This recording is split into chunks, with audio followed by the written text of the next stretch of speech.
Hello. Hi. We're live again. We're waiting for this to start.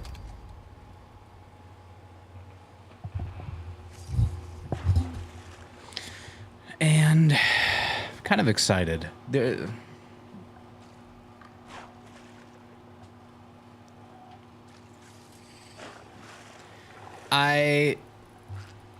I love E3 as like a concept of like a convention where games get announced and shit. And ever since they got rid of that, life hasn't been the same. Life has not been the same, I'll tell you what. They gotta figure out a way to get that back. We need E3 back. We should start a movement to bring it back.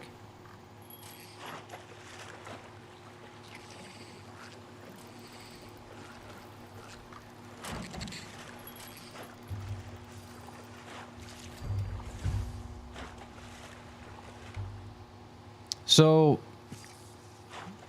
turn down the volume a bit so I can see. So essentially what's going to be happening... Where's my chat? There it is. So essentially what's going to be happening...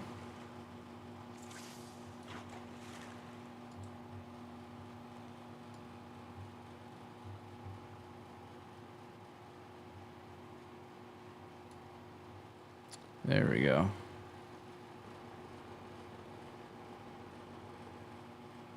Gunshots, mate.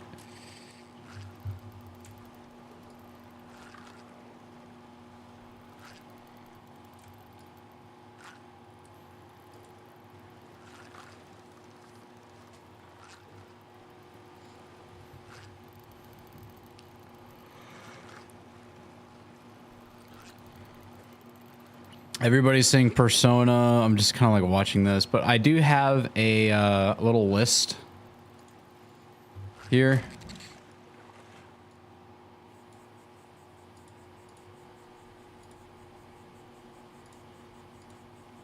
Let me just do it like this, because I have like my stream up.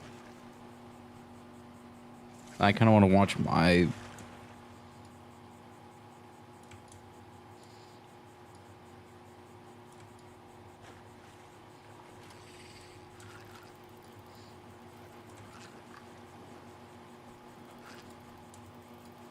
See, I have my chat up, right? There we go. And then... Right? And then... Boom. Perfect. Actually, never mind. Boom. Perfect. Now we have the epic bars. And yeah. Yeah, looks good. So anyway, I have a list here of like games that looked interesting from the show on Friday, the Future Game Showcase. The Game Awards did, and there was like 4 games I liked that I thought that could be good. Ill being at the very top. So if I were to rank these, it'd probably be 1,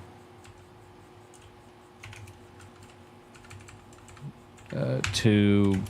This one can be 3. Strangers in Heaven looked pretty good. I'll put that on top. And then Lego Party, because wouldn't it be funny if, you know, and the answer is always yes. It's like Mario Party but with Legos and stuff. So I'll have this list up, and then I'll be, if I see games I like, I will update them, move them around, do that kind of stuff. Let's just put like a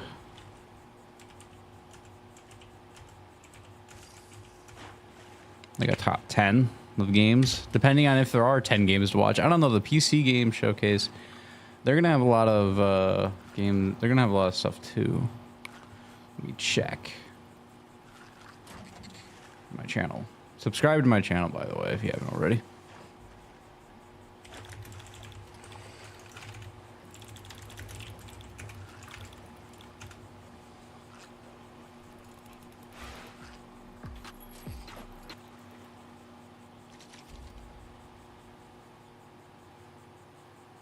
Oh yeah, we're back.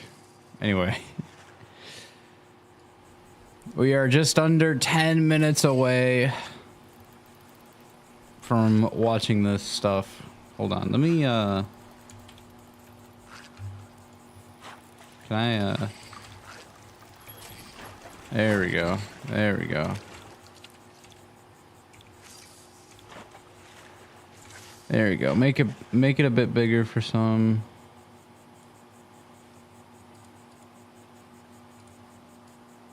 And then I gotta adjust this now. Bam, make that bigger, extend that out. Bring that down.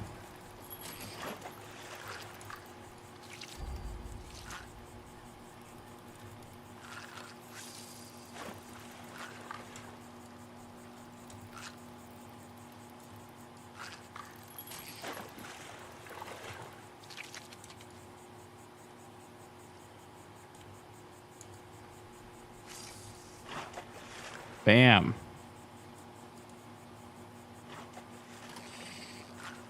I'll put myself like right here. So I don't have to be in the way of, you know, stuff.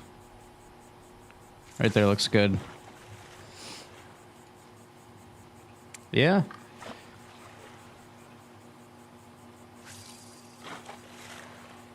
Seven minutes. I kind of want to, I just want to be able to like read their chat here because I'm so far away from my screen. You see, I can barely see. I can barely see my chat that's on the left here.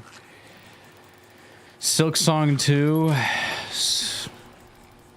Silk Song in August. Skyrim 2. Silk Song, Halo, Gears. Like all these people, they're all these people asking for games. These are the optimistic crowd. These are the people that, you know, they are ready to be let down, is what I'd say. Don't get your hopes up for any of this stuff, you know.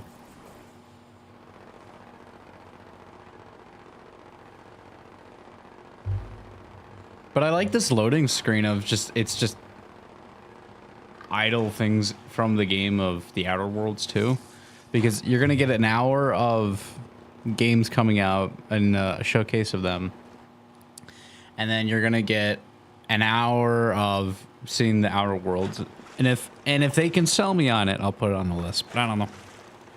I haven't played the second one yet, so I'm not 100% sure. But all these people right now, they're all hoping for the worst. Black Ops 7, oh, that could be announced. Battlefield 6, that could be announced. Chicken Little the game. That's a good one. COD Modern Warfare 4, FNAF 56, Freddy in Space. That's a good one. Skylanders. Oh, if they brought back Skylanders, that'd be awesome. They're never gonna do that though, because that requires, you need to make money from making the people. You're gonna make money for the figures, and then you're gonna have to make the system that works with the figures so I can go into the game and all that stuff. Barbecue bacon burger. I like a burger game. Is there a burger like tycoon out there? Probably. Let me check Steam.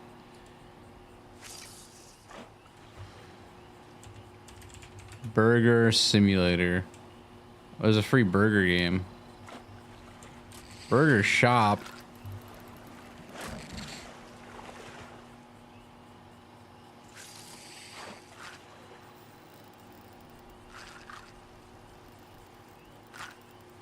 What the fuck is this? I want it to be like Drive Through Miami. I want it to be like a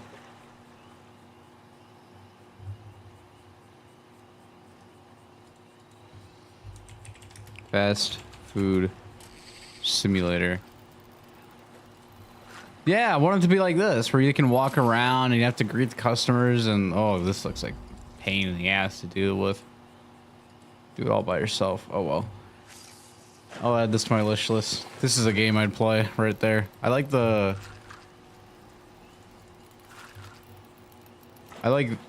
not this. This doesn't look real. This looks AI. All right, come on. Anyway.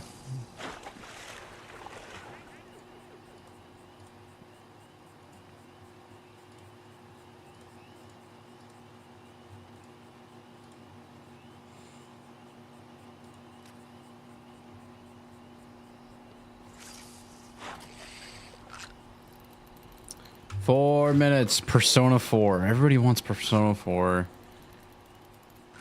State of Decay 3. GTA 666. Halo. Fortnite 2. Fallout 77. That's good.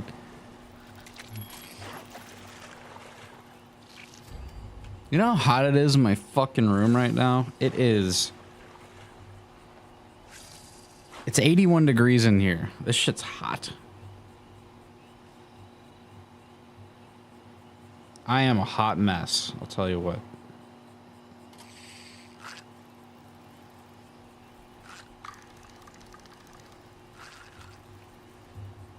Word. New part of Call of Duty. These guys are crazy. Genghis Khan Simulator. What? Minecraft 2. Who knows? Who knows what's going to be announced for this? I'm more excited for the PC gaming show because those are the indie game titles, and indie games can go harder than diamonds sometimes. So I'm excited to see what those guys are cooking up. But these are the big leagues, and if you're in the big leagues, you got to make games that I care about. All right. These guys have been fishing in like the same spot for at least 2 hours. Persona 4, Persona 6.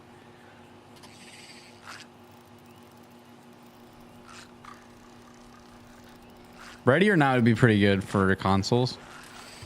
Put it on there. State of Decay. Golf 2036. Oh, imagine golfing in 10 years. Probably be the same.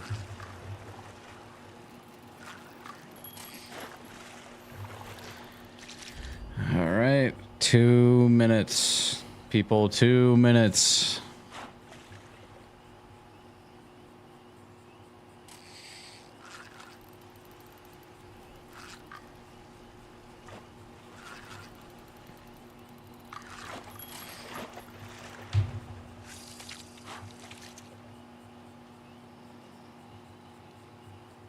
I didn't realize it. There's a guy sleeping right here.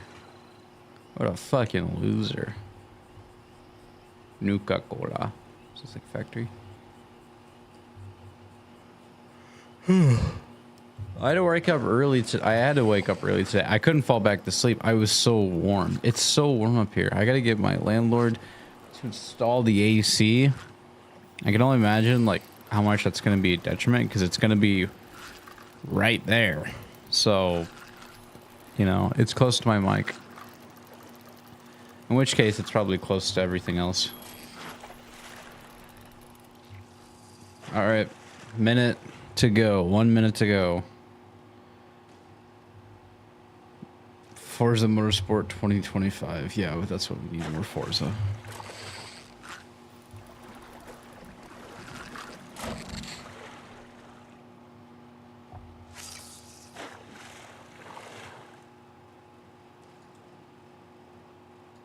Turn off closed captions. Annotations. See if there's anything else I would like to put in here. Sounds like some. Oh yeah, this guy's sleeping. I was gonna say, it sounds like somebody's fucking taking a nap. 20, 19, 18, 17, 16, 15, 14, 13, 12, 11, 10, 9. Oh my god. 8, 7, 6, 5, 4, 3, 2, 1. Here we go. All right. Here we go. First trailer. Rated, oh my god, rated 18. This is a little much.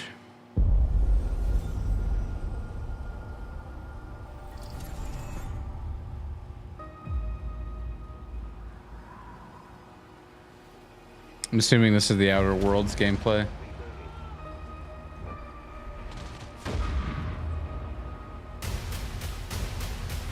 Do you think I care that the colony is in disarray? Oh god, the lip sync is terrible. To Arcadia to get bogged down in pointless warfare. We came to spread freedom and liberate resources for profit. But this pesky Earth Directorate agent is mucking things up. they're not alone in doing so. And they think they can just choose how things play out. They could stop us from stealing the Protectorate's brainwashing technology, which we need to improve our market share. It's all about money, This guys. stranger aligned with the Order and that world computer of theirs. That could be the key to closing the rifts that threaten the colonies. So Oh, you fuck. see why this menace must be wiped from the face of existence. Or, better yet, brought to our side through the power of capitalism. Capitalism. Now, let's get out there and buy our way to victory.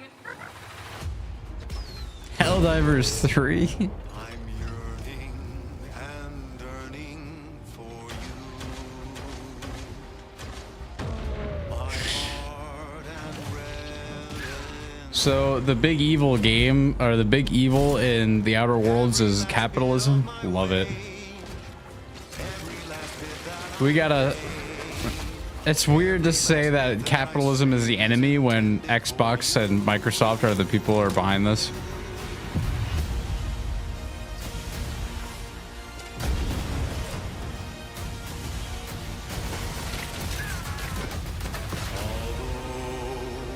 The cost may be high. Oh my god. That's funny. I know you'll be mine. Someday Oh. perhaps I'll own two. For now I'll take one that's brand new. 'Cause I'm yearning and burning for you. For you. An adventure made for capitalism by capitalism. Thank you. Inflate our impressions and egos by staying tuned after the showcase. That's good. I like that. Everybody, this is a mixed feelings on L's and W's. Babe, what's wrong? Oh god. I'm sorry.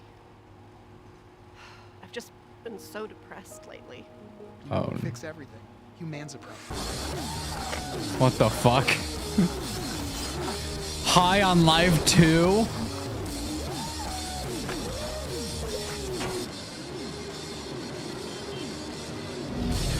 This looks like it.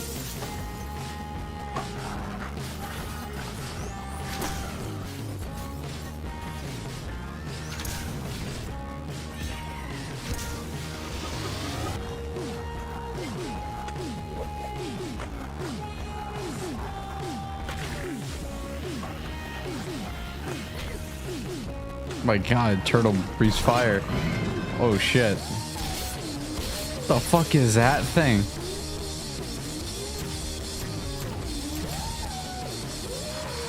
I gotta say, the camera movement looks very clunky in this.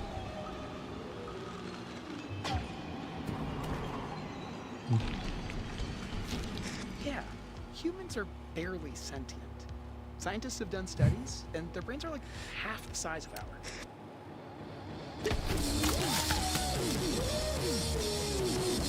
Yup, high on life too. That's cool. All right.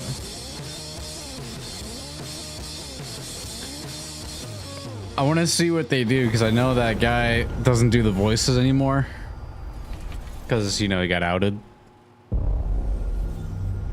World premiere. World premiere. When is Jeff come in?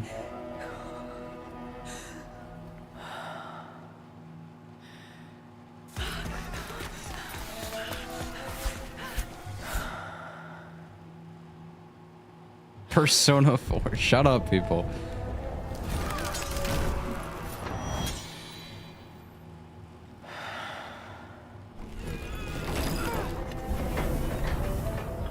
I thought this was Arc 2, but it doesn't look like Arc 2.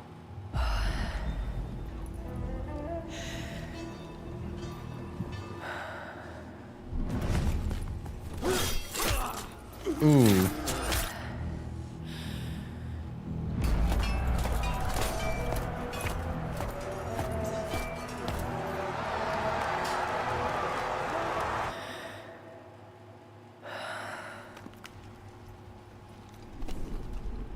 Is this Tomb Raider?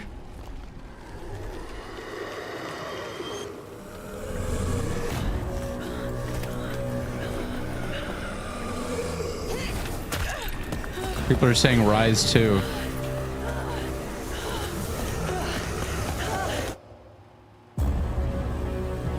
Oh shit.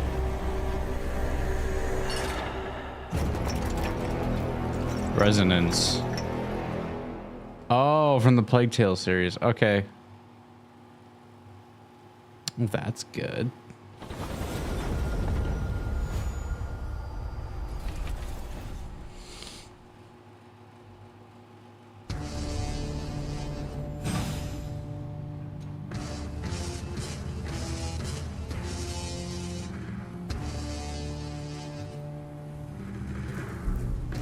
He's gonna mold it into an Xbox controller, isn't he?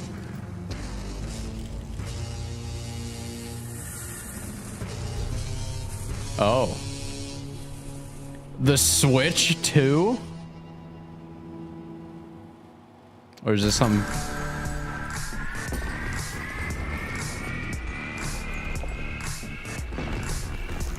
Ooh, grip. ROG? What is this?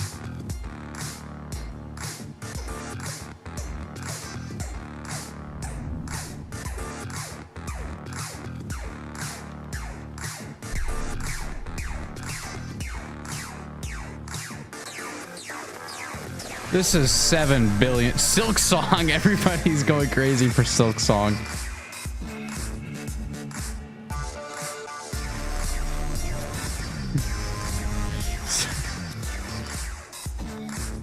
Silk Song. Guys, I don't think that's what they want you to look at.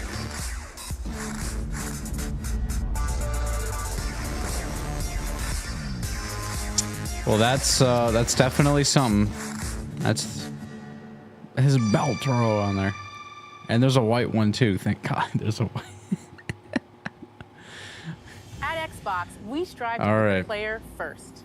And that's what you've seen from us over the years. We've led the industry with backward compatibility. We championed crossplay and cross-progression. We deliver Game Pass, first on console, then on PC, and with cloud gaming. So what's next? How can we give you even more freedom, more choice, more ways to play?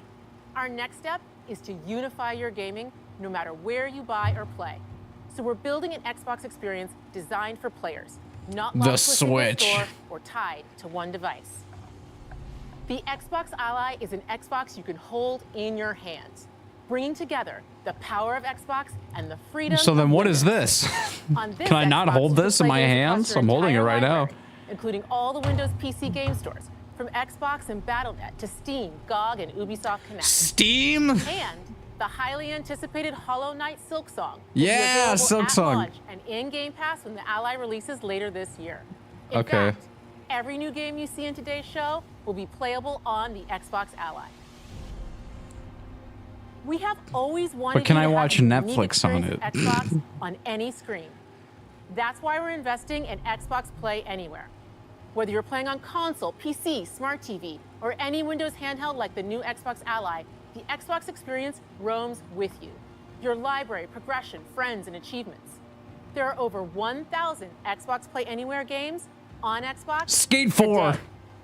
And every new game you see in today's show, from our partners and our studios, is Xbox Play Anywhere. And because it's Xbox, you can always have access to Game Pass with a diverse lineup of games from the biggest franchises to critically acclaimed indie hits. This is the freedom we believe players should have. Any game, anywhere. And we are giving it our all every day to make this vision real. Devil May Cry It all 6. comes back to the games. Yep, From games. Dead to Rights on the original Xbox to Armored Core 6, our relationship with Bandai Namco Entertainment has stood the test of time. Okay. We both believe in bringing amazing experiences to players around the world, and their next game does exactly that. From Rebel Wolves Studio, this is a story-rich action RPG steeped in dark fantasy that I can't wait for you to explore. Thank you, and enjoy the rest of the show. Okay. Ace Combat. Shut up, people. All right. Bandai Namco. Sell me on this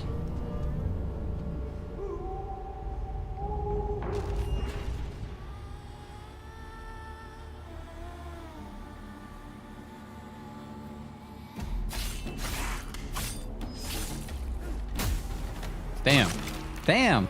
Monsters have always been here. Watching from the shadows. And when we were at our weakest, they came out into the light. We feared for our lives. But we should have feared for our souls instead. The vampires didn't come to kill us. No, they came to rule. To turn us into mindless, docile cattle. Not me, though. They tried to change me into one of them. But I became something else instead.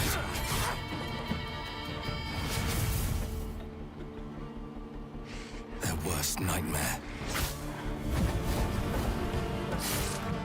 A Dawnwalker. Trapped between the two worlds. Fighting to even the score. Fighting to understand the evil behind it all. He is out there watching, seeping into you, growing.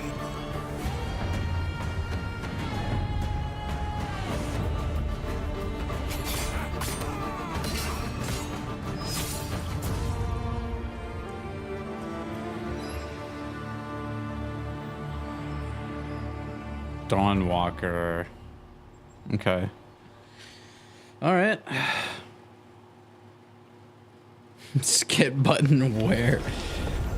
These poor companies can't get their new IPs out because everyone's like, I don't care. World premiere. Not Silk Song, all this stuff. What is this?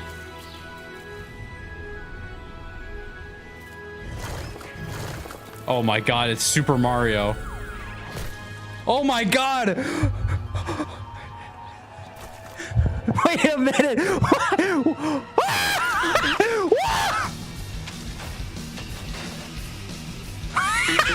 Oh my god!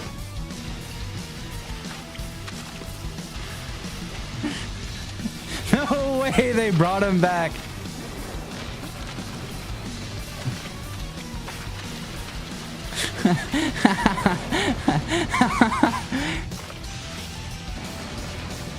This was my like generation of like Xbox arcade games. This is awesome. I'm putting this on the list. Yeah. Oh, 2026. Fuck.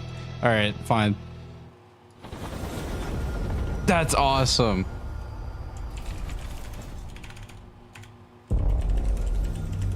I remember.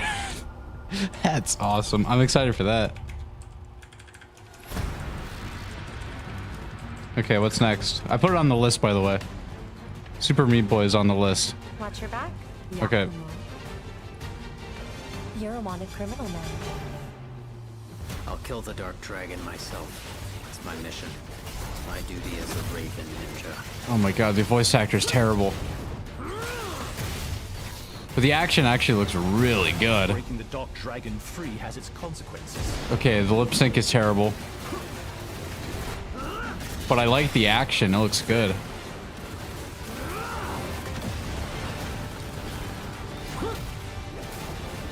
This is it. Damn. Sayori. Ryu, there's something I need your help with.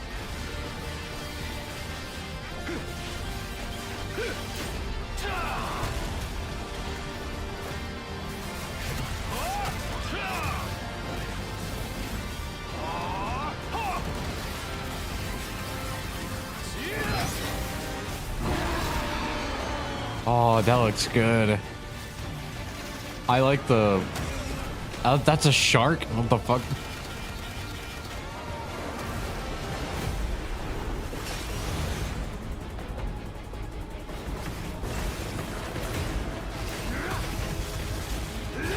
The Dark Dragon is mine. Ninja Gaiden 4. Awesome. That looks good. Looks really good.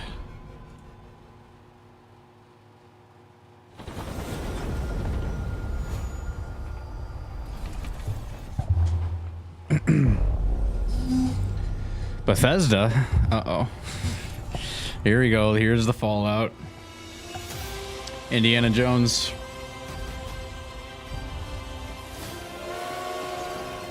Didn't this already come out? Here we go. Good luck, Indy. Is this DLC?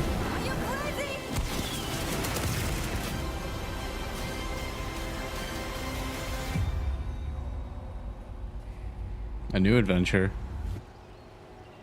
So this is DLC. This is where it starts. Beneath the streets of Rome. Enter the city of Antioch. Find a secret relic. Bring it back to the Holy See. Defend the secret. They worshipped the giants.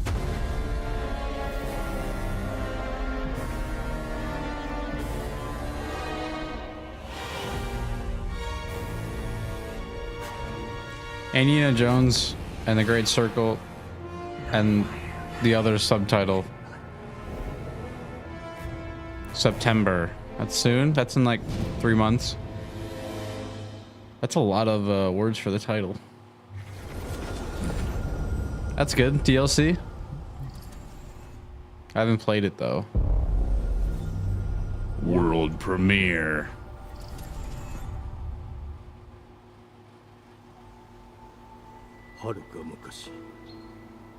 Japanese, dude. People like Japanese culture now. Japanese culture is in. Oh.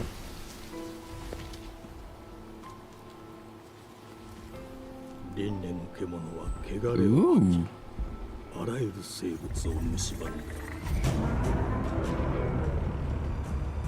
Game Freak? They only make Pokemon games, don't they?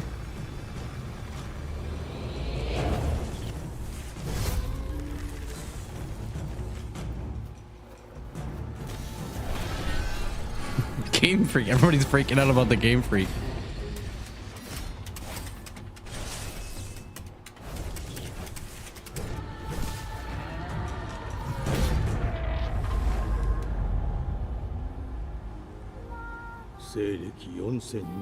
In the year 4026.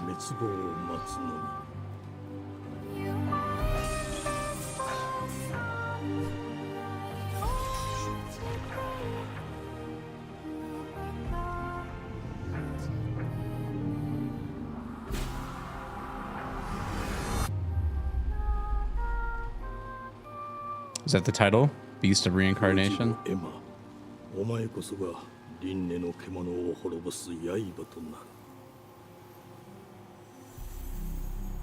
Damn, looks good. 10 FPS? Yeah, it was a bit choppy on the FPS counter. I wouldn't trust it to run on the full 60.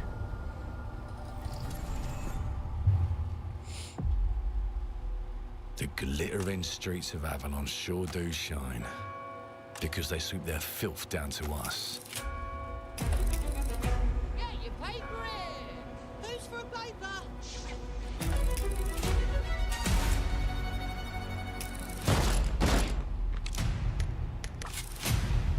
Here's to playing in the mud.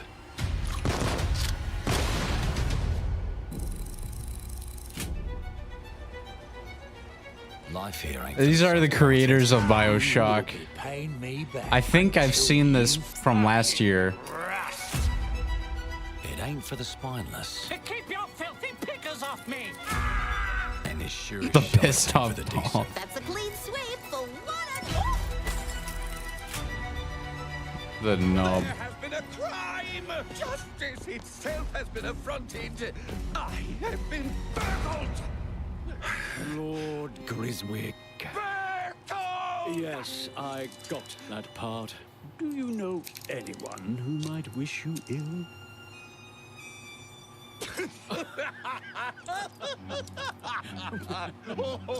Willy Wonka. We can't arrest and question everyone.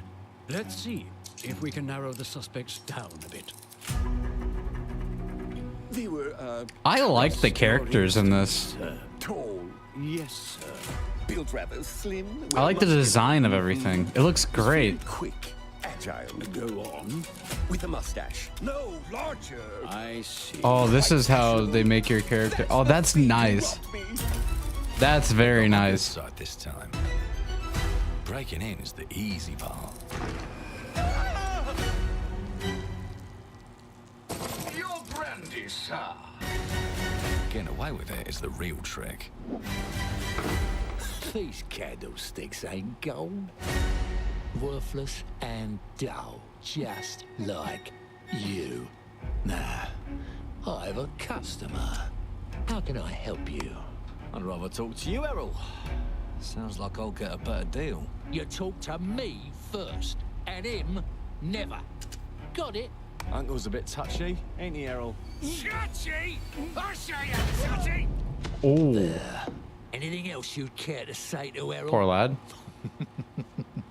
Brains. If I hadn't seen it with my own eyes, I wouldn't have believed it. Round here, it's all sharp edges, empty pockets, and blood on the cobbles. Goodbye, Silas. No, no! I'll hurt you, you fucking meatsack! I'll leave you with a pissing pan of pieces! You'd either got a gang at your back, or a knife in it. We're family here. Family takes care of its own. Can't put a price on that, can you? Them's in charge. They don't keep order. They keep power. Take this thing into the crucible and melt it. They just want us beaten, broken, and too scared to fight back. I don't want to kill him. That's why it pays to be clever and well-armed.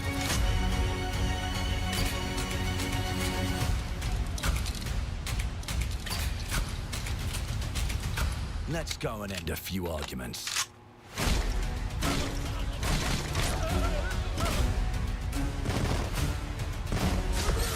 Don't get cocky. They've got a weapon far worse. Time. And if they can rewrite history, they can rewrite us. But look who just found Mummy's keys. Now I can fiddle with time. Put the bullet back in the barrel. Bring the chaos to a crawl. Take a mistake and make it like it never happened. We can change the world as we know. I like this. One choice at a time. And I can even go back and change the past to change the future. And let me tell ya, the hunters don't like it when the rabbits got the gun.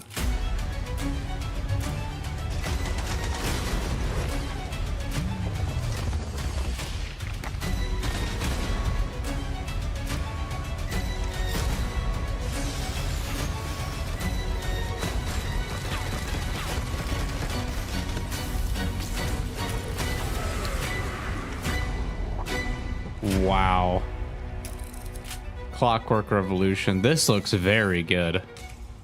Now let me alone and piss off! I like it.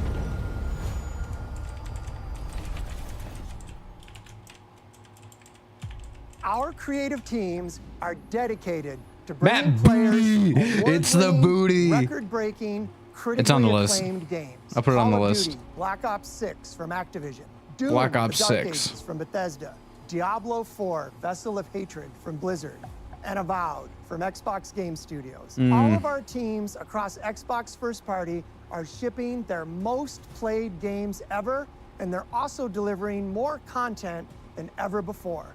From original single-player experiences to vast online worlds, our teams are empowered to build the games they've always dreamed of. We want our Minecraft Dungeons players to have 2. the choice and Avowed, flexibility yeah. of where and how they play the games our teams make. So of course, our games will be available day one in Game Pass, and every new game we make for both Xbox consoles and PC will be Xbox Play Anywhere. On behalf of our creative teams, thank you. These experiences don't stop when you put down the controller. As you've seen in recent years, more and more of our characters, stories, and worlds are expanding to brand new audiences through TV and film.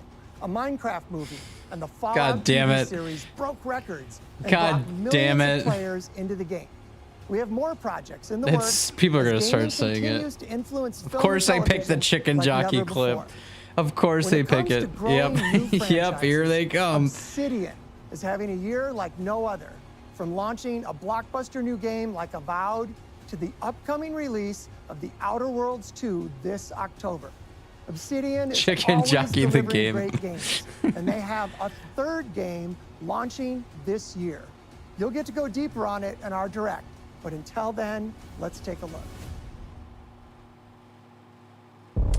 We're just gonna look at World. this is the second trailer for The Outer Worlds that we're gonna see.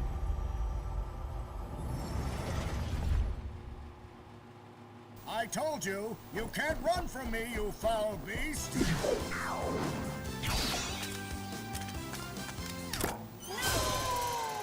With new flexible legs, the Yoke Girth action figure can ride anything!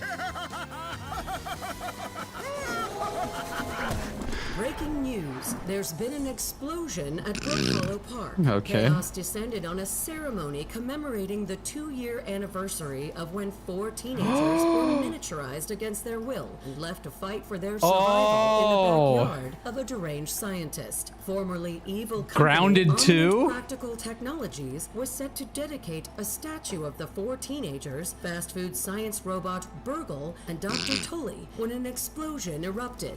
Dr. Tully and the teenagers' current whereabouts are also Grounded 2 is gonna be crazy. What can they do next?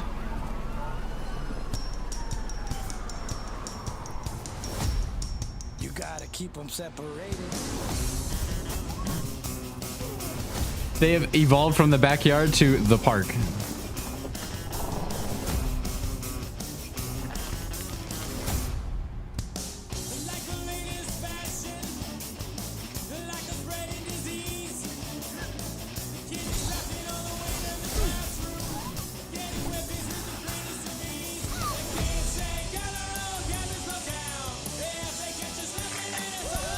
You can ride ants, that's awesome.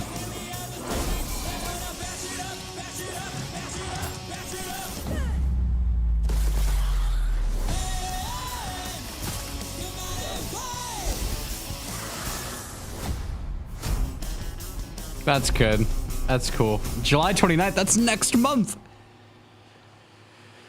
Oh, it's game preview.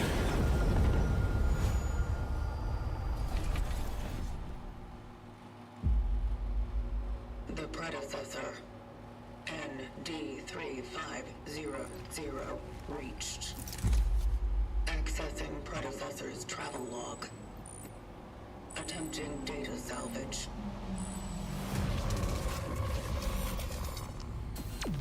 I have encountered an unprecedented Ooh. was in a state of suppressed recomposition. The behavior pattern of the orphans populating the area is highly unusual. This isn't Dead Space, is it? They become exceptionally aggressive.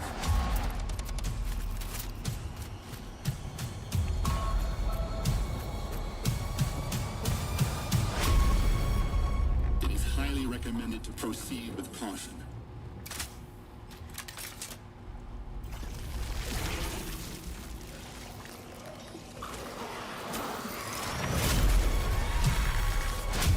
They seem to act more consistently, in coordination. Destroying the nest is now a priority. Ah. Such is our calling. Teeth are calling. Chronos, the New Dawn. That looks good. Put it on the list.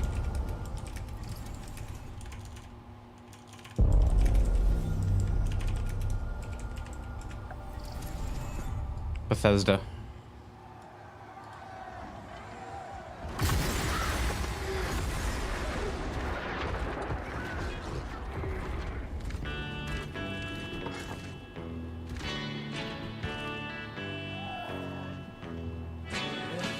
Persona 4. Shut up, people. Elder Scrolls. Yep, of course. Another update. A pet update.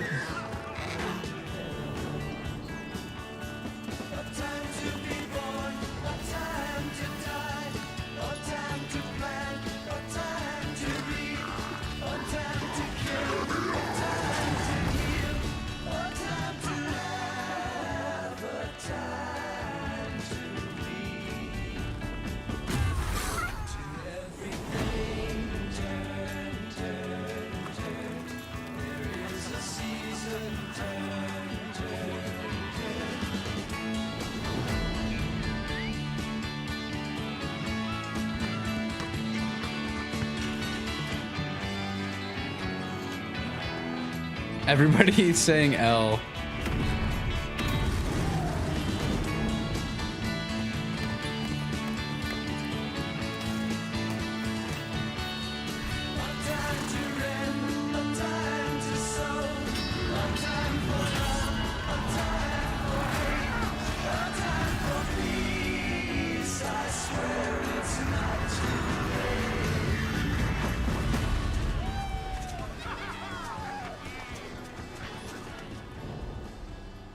Season of the Worm Cult.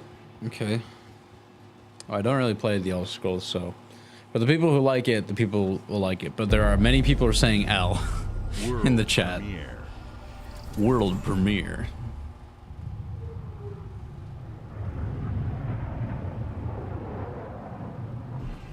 Mayday! Mayday! Hold one to mission control. We're falling. Starfield 2. Thomas, the ship's breaking apart.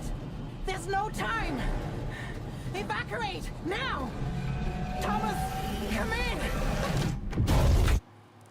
Uh-oh. Arya, you sacrificed everything for a new world to save mankind, and I'll always love you for that.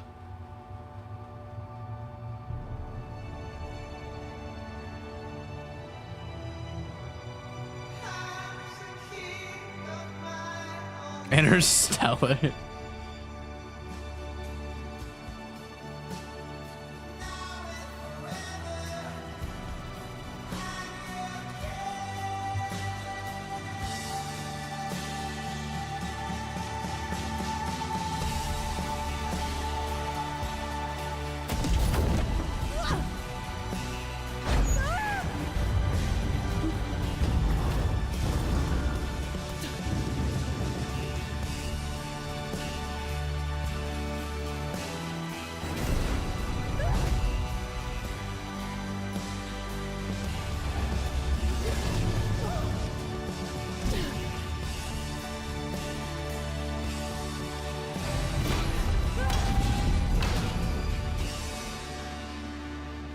Thomas, wherever you are, I'll find Felion.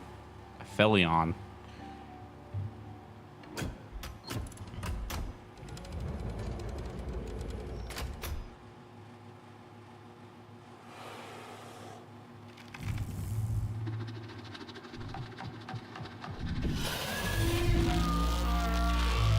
Oh, fuck, that guy's dead.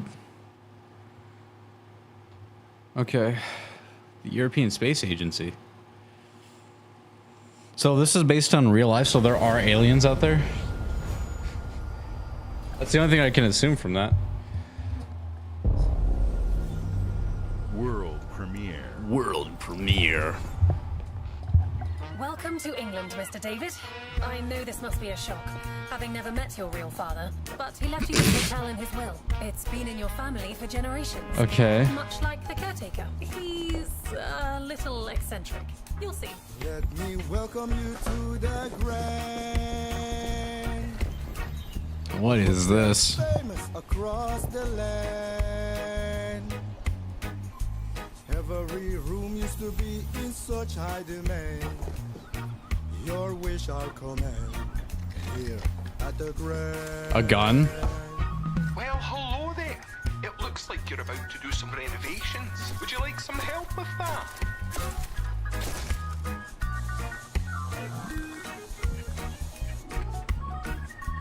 So, my father was renovating the hotel when he disappeared? Not just the hotel. He was helping the entire village. You have his power tools. You know, you could pick up where he left off. You seem like a good man, like he was. I'm in. They don't suspect a thing.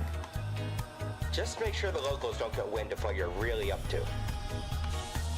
Because if they find out, they will Wicker Man your ass.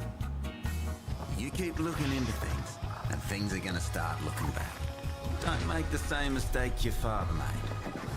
In this place, the only one you can really trust is me.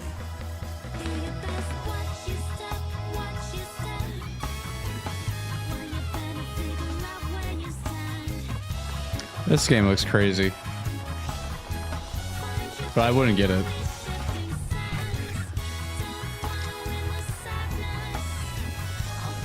Yeah.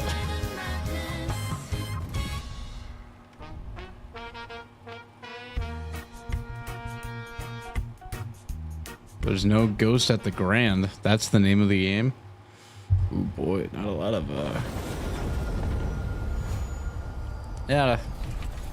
I wouldn't say that's a good one. Though I did like the art style. It looks good. There are as many gods in the world as there are stars in the heavens. And when we need their help, they send us a hero. Who would have guessed the defender of my homeland would be my daughter? She unlocked the heavenly spear, but is she worthy?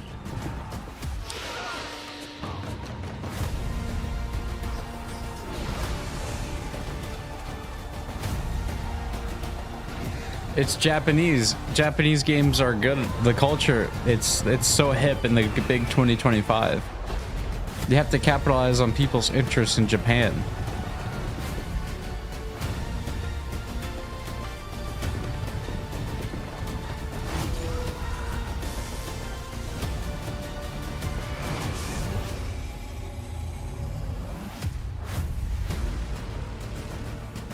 You can't rule if the heavenly spear is mine. Filler showcase. Come on. You gotta give these games a chance, people. Come on.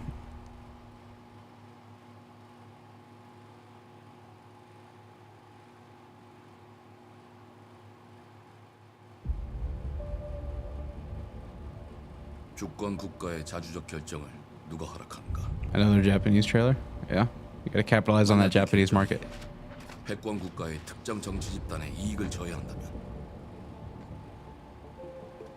당신의 특정 행동이 대중의 의사결정에 영향을 미칠 수 있으며 반대로 Or is that 당신의 that's 의사결정에 Korean. 영향을 한다는 것을 인지할 때 That's not Japanese, that's Korean. 온전한 입장을 세울 수 있지 않을까? 당신의 입장은 온전한 본인의 판단인가? 그렇게 믿고 있거나 믿고 싶을 뿐. We're gonna just call him Kim Jong-un. OMG Squid Games. Calm down, people.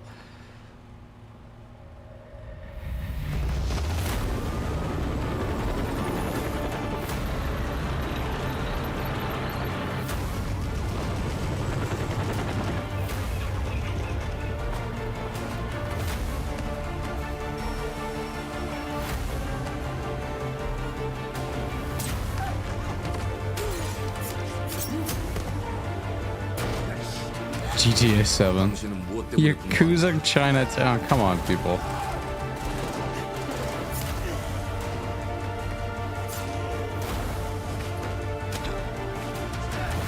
당신의 분노는 스스로 결정한 것인가?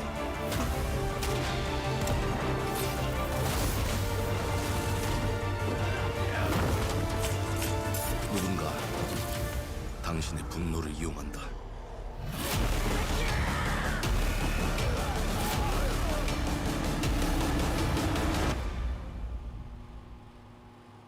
지정태. 지정태.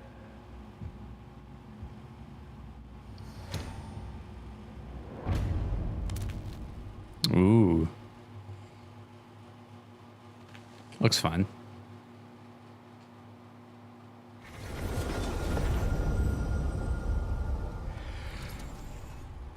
People like that? World premiere. Sans, shut up.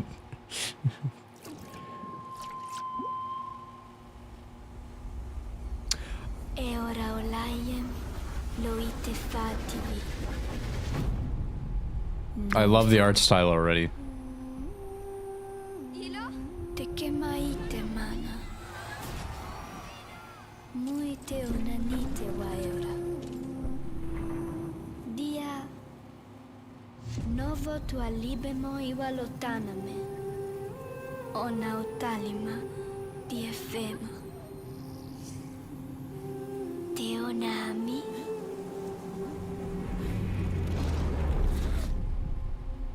Toma tua calio, terali.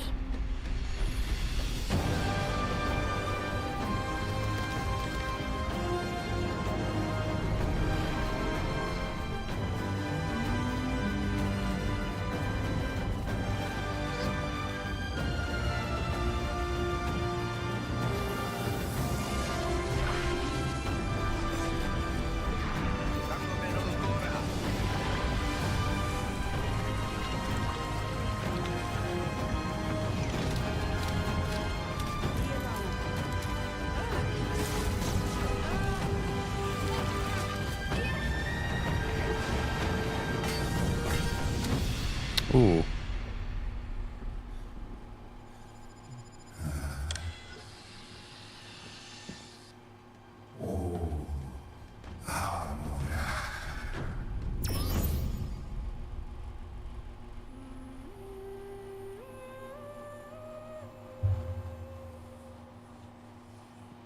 Looks good. I like the art style.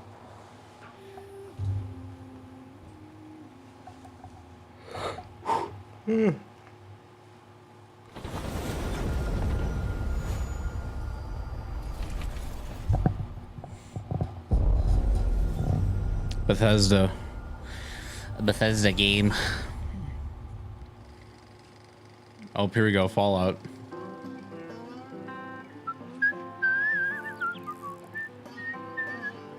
Well, hello there. Beautiful day to relax by the old fishing hole, wouldn't you say? When it comes to fishing, Appalachia is a land aswim with opportunity. Fallout fishing yes, update. You'll find fish of all flavors in every walk of waterway, from its mightiest of rivers to its humblest of ponds. I'm surprised Fallout Just step up to 76 the is still bank, getting support. Cast your line, and when your bobber starts bobbing, reel in the rewards. What do you got on there, Jed? Worms. And how are they biting today? See for yourself. Bagging the big fish starts with finding the right tools for the job. There are as many unique combinations of rods, reels, bobbers, and baits as there are fish in the sea.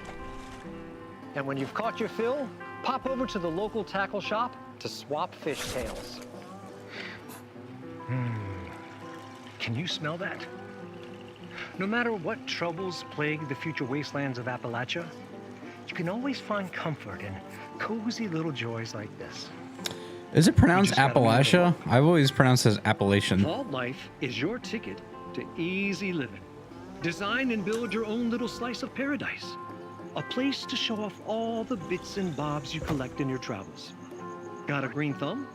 Plant your own peaceful vegetable garden. Farming update of fishing and farming. like a neighborhood cookout. Ah, community makes a wasteland a waste home.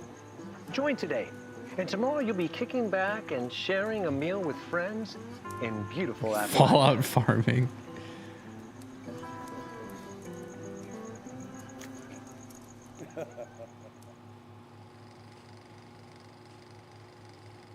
That's a little update. That's a nice little update there. World premiere. Oh god, solo leveling. Here we go. Here we go. Yep.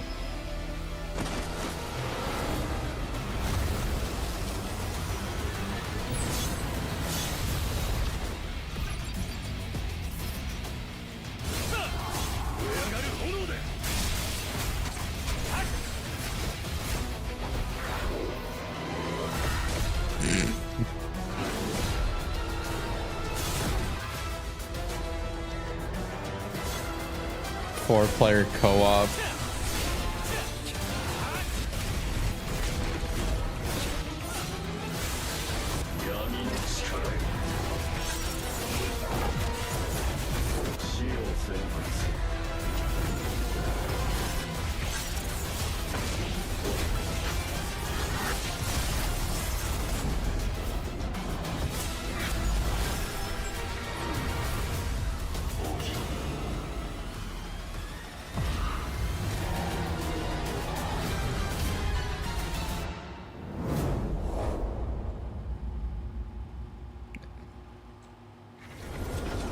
I don't think it's from the same company, but yeah, it does have that style of Zenless.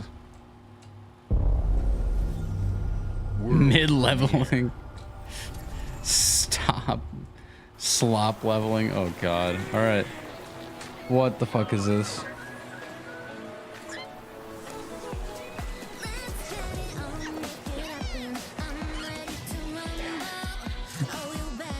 Everybody's gonna be so mad. Based on how the chat is...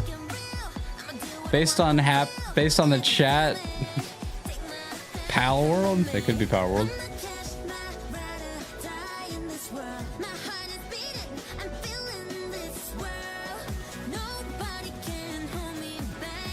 Mid.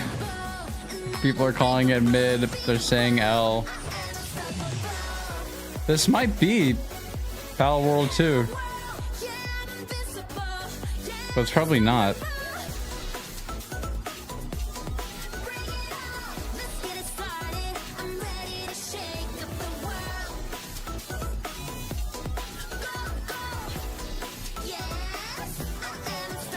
Genshin Aha game.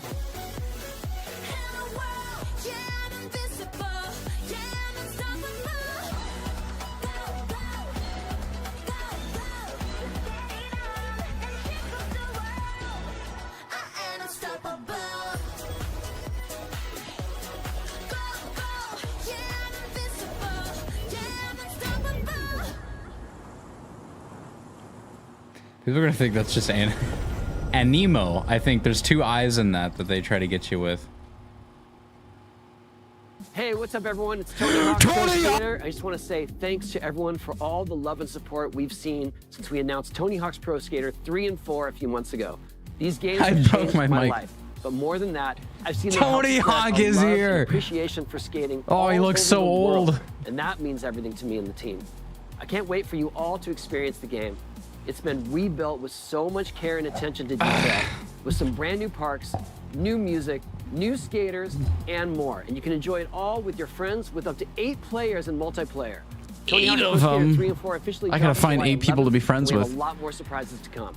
Check out the launch trailer now. Here we go. Don't disappoint me, Tony.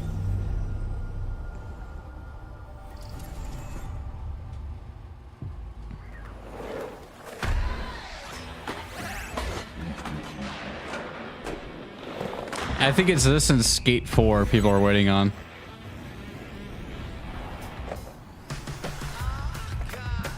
What the fuck? Can you even do that?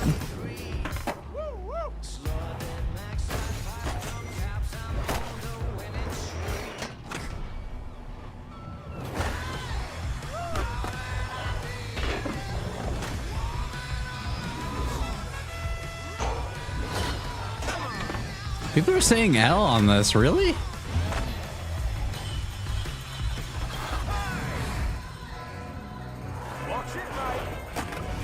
I like that you get to skate around in different worlds. It's cool.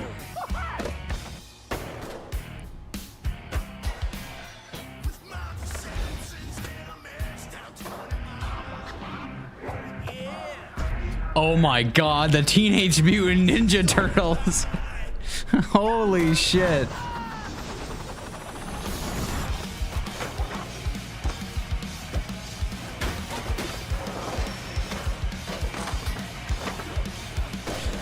Wait, it's peak. Michelangelo is here. Tony, it's Hawk. What? This game's crazy. Doom guy. What are you doing on a skateboard? We can play it today. Is that true? Can I play that today? I'm checking Steam. World premiere. World premiere.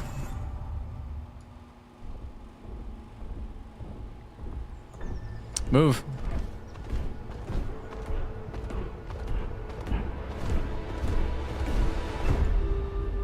It's probably not on Steam. It's probably on Xbox.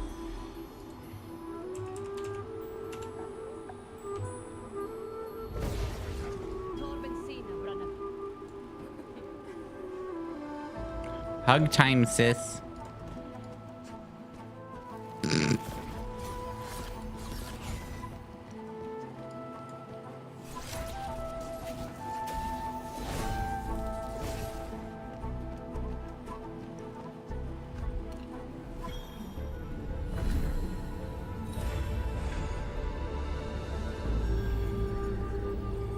This unfortunately had to go after Tony Hawk, and I feel like, yeah, not a lot of people are gonna say. People want Silk Song, people want Persona.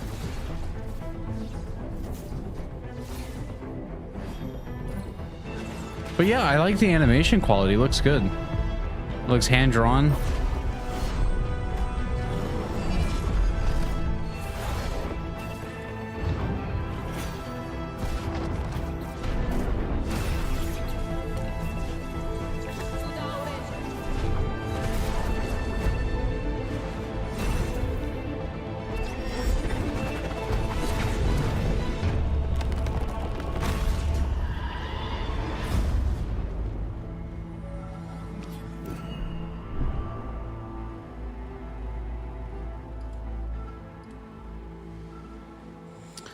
Fate's End. I like the animation. Good quality.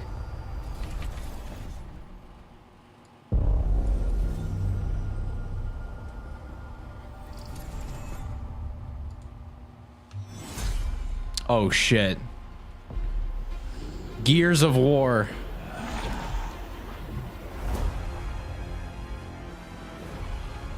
Oh, it's a remake.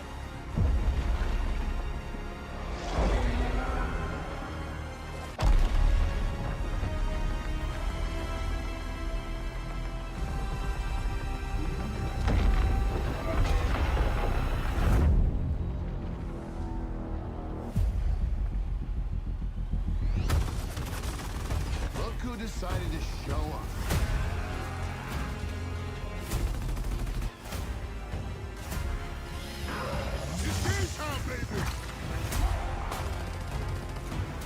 You think you can still find your way back home, Phoenix?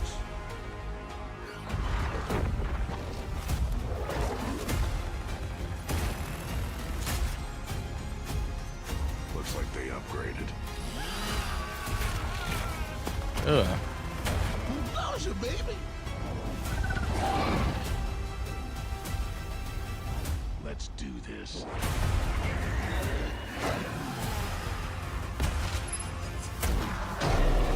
This is gonna be awesome.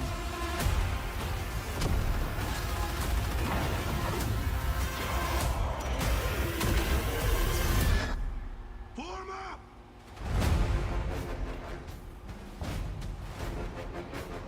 Cool. It's a remake, so it looks good.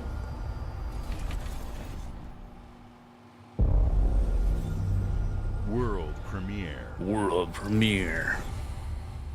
I wonder how much money he gets every time they have to just throw that up on the screen. Also made in Japan, or located in Japan. Wait a minute. Hold on. Hold on. Persona 4. It's Persona.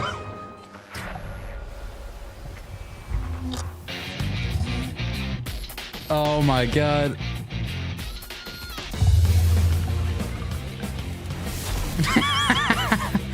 Here we go. Cool.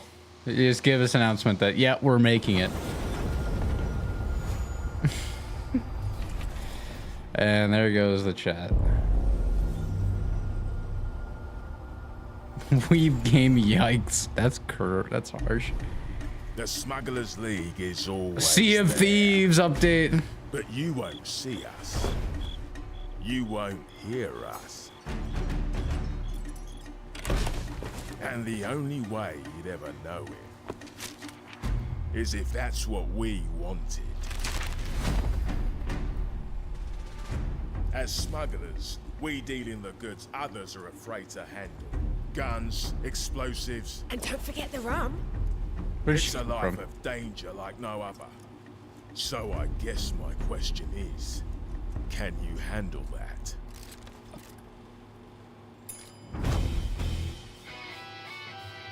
Getting your hands on gold is one thing, but you should know that this is what we're really after. The bigger the boom, the better. Oh Lord. Smugglers need to be adaptable. It's more than moving under moonlight and shadows.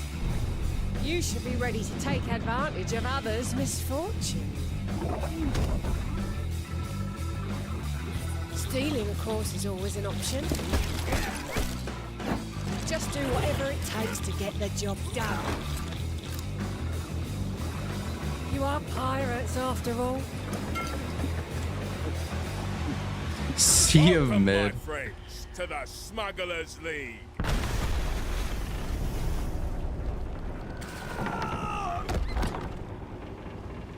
You're paying for that.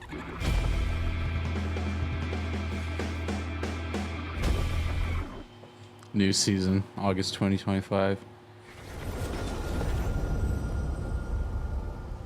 Yep, another Xbox game. All right, it's World premiere. What? What does this mean? This is ridiculous. Please, come on. It is invincible. It is invincible. Oh my god. World fucking premiere. Had enough yet? Oh my god. Not even close.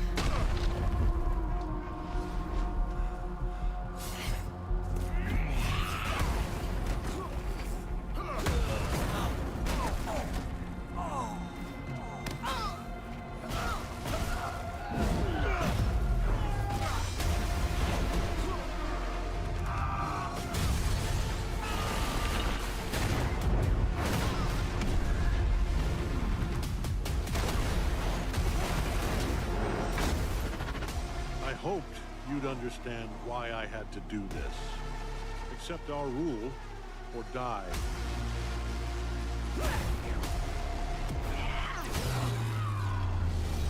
I'd like to propose a third option. Is this a fighting game? Like a 3v3 fighting game? I'm not your son anymore. I'm the guy who's going to throw you off this planet for good. I'm...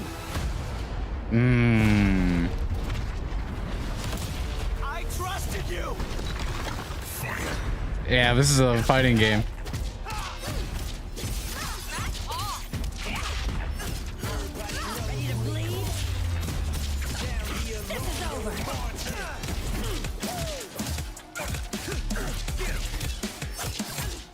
They're just doing combo moves. Let's do this. Gotcha.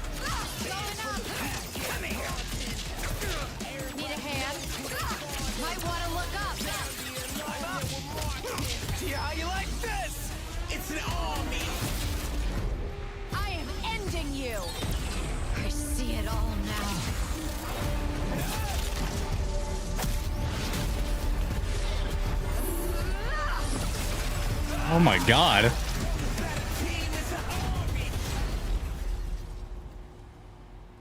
Are you sure? That looks good. Invincible fighting game. The wait is almost over. Square Enix. Oh, Final Fantasy. Well, the chat came alive for this.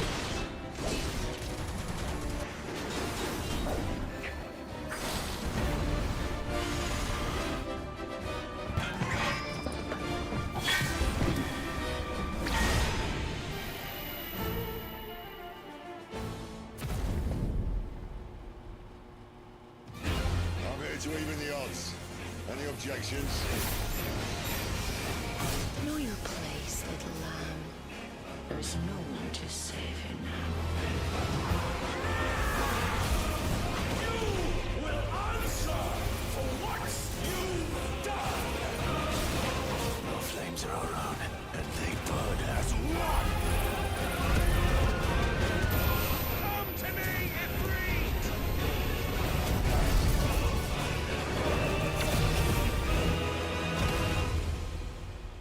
Valisthea cannot endure a second claim upon her. Final Fantasy 16. But she may yet be saved by you. Don't care, give us Silk Song.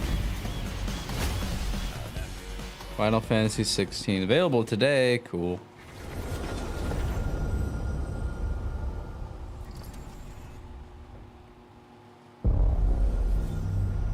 World fucking premiere.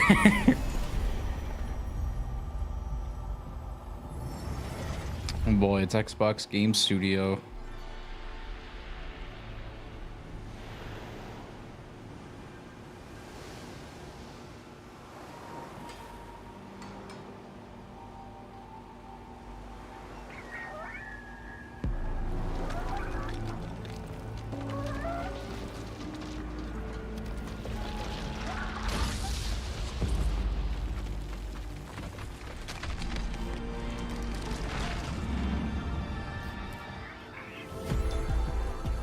What the fuck is this?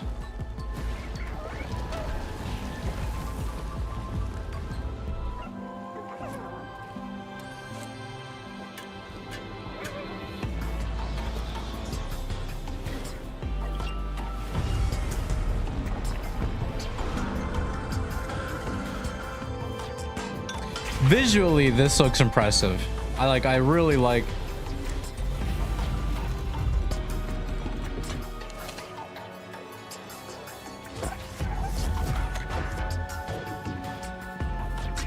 This looks fantastic.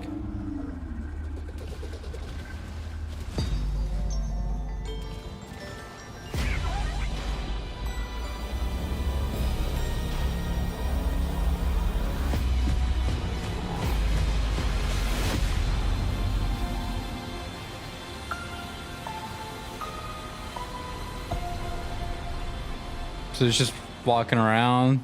It's not really much to it. But I like the art. I like the visuals. It has great graphics. Looks good.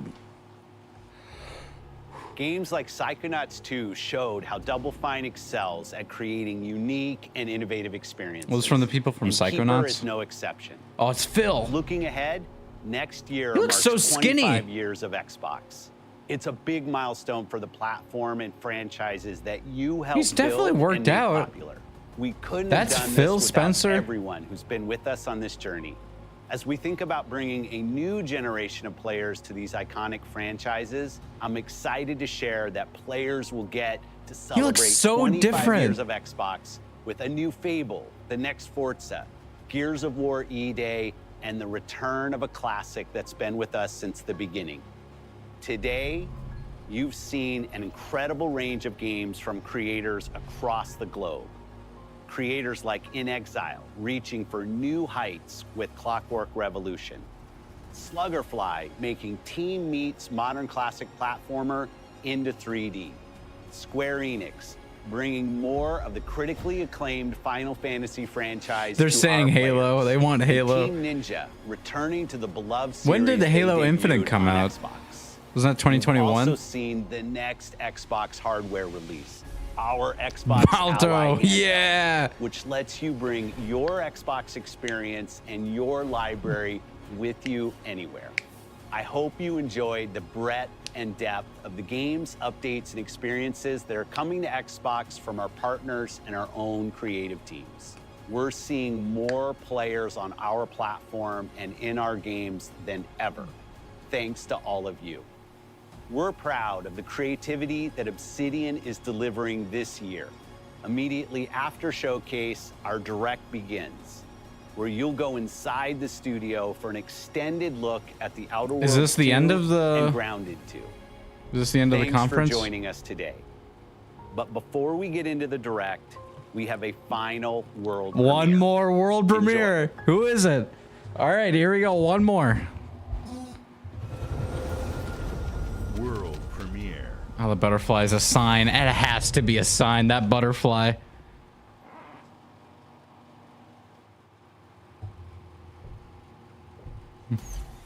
Welcome to the Guild. We have been expecting you. Please, follow me. Okay. You already know us as a global tech leader. Our software, our systems, combined with our skilled team, is designed to save lives. I don't want to look at chat because I feel like they're going to spoil it, but Your years of service have shown you the importance of our work. I'm curious what this is. You'll witness the global scope of that mission in action. Let me introduce you to our esteemed visionary.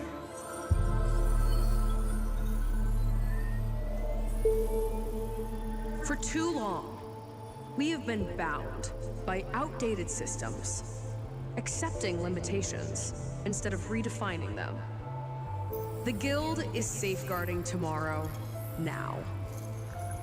We are pioneering the future of protection worldwide. Our advancements are designed to elevate everyday life, reshaping the future of technology on a global scale. I'm Emma Kagan, CEO of the Guild.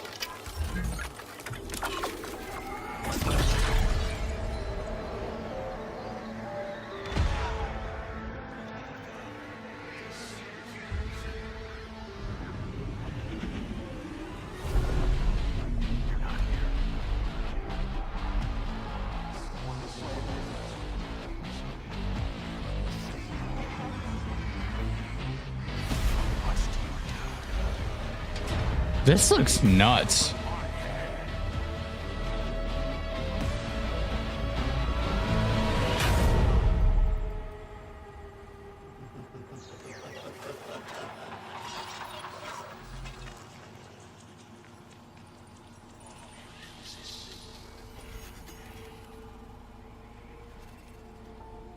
Half-Life 3. Could you imagine? Fear is a powerful thing. David Mason. Black Ops 7. Oh, that's what this is. That's Black Ops 7? Oh my god. That's a crazy trailer for Call of Duty.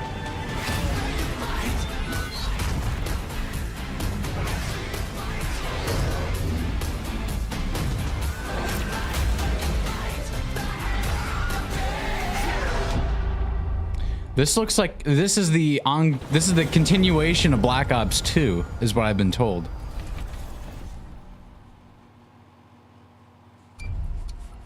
But that's big.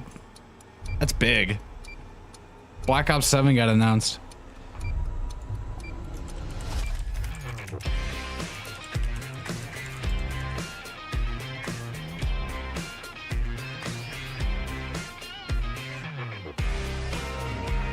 D&D. Okay. Welcome to Obsidian Entertainment. We here at the studio have joked around that this has been the year of Obsidian, with Avowed releasing early this year and now ending the year with 2 more games. And what better way to cap this incredible year for us than by doing what our studio does best, sequels. That's where I come in. You can get out of here, Fergus. Thank you so What? much. No, you're doing great. You nailed it. The sequel is the lifeblood of every great franchise. Think about it. The original creates the world and builds fandom, but the sequel, that's what makes it worth remembering. No sequel, no hoverboard. No sequel, no dual SMGs. No sequel, no Raccoon Tail. No sequel, no Zune 2. Which doesn't really exist, but I wish it had. There was a Zune 2. There was? There was a Zune 2? I'm Mark, the head of sequels here at Obsidian, and I have sequelized everything. Blockbuster movies to AAA video games to my first marriage, so trust me, I know what I'm doing. Come along on this journey with me. This guy. Part 2. Silk Song? Question mark. So this is the direct for the Outer Worlds. So this is gonna sell. But yeah, for the list, I only added 3 games that I really like. These are interesting. One of those being Chronos. Well, mainly because I'm a horror junkie, but to me it just looks good. The thing about like new games coming out is that most of them just look the same. Something about the lighting. So like you watch the Outer World, you watch this, and it's like I've seen this for so many modern games. Like this doesn't feel, you know, graphically it doesn't feel like we're ever gonna go something further. I assume everything that Black Ops 7 showed us was just cinematics, you know. But it looked like Blackout. Didn't that look like Blackout? You know what I'm talking about with the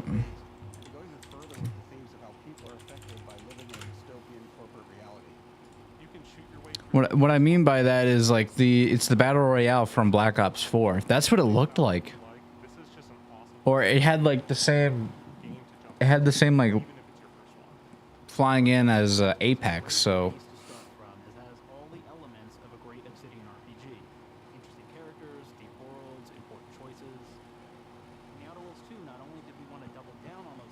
we're gonna double down on the price too. It's gonna be $50. Put a lot of investment into skills and traits that impact things like combat, operations, and areas that we call RPG. So the stream was like averaging around 290 to 300,000 viewers. In our new, bigger worlds.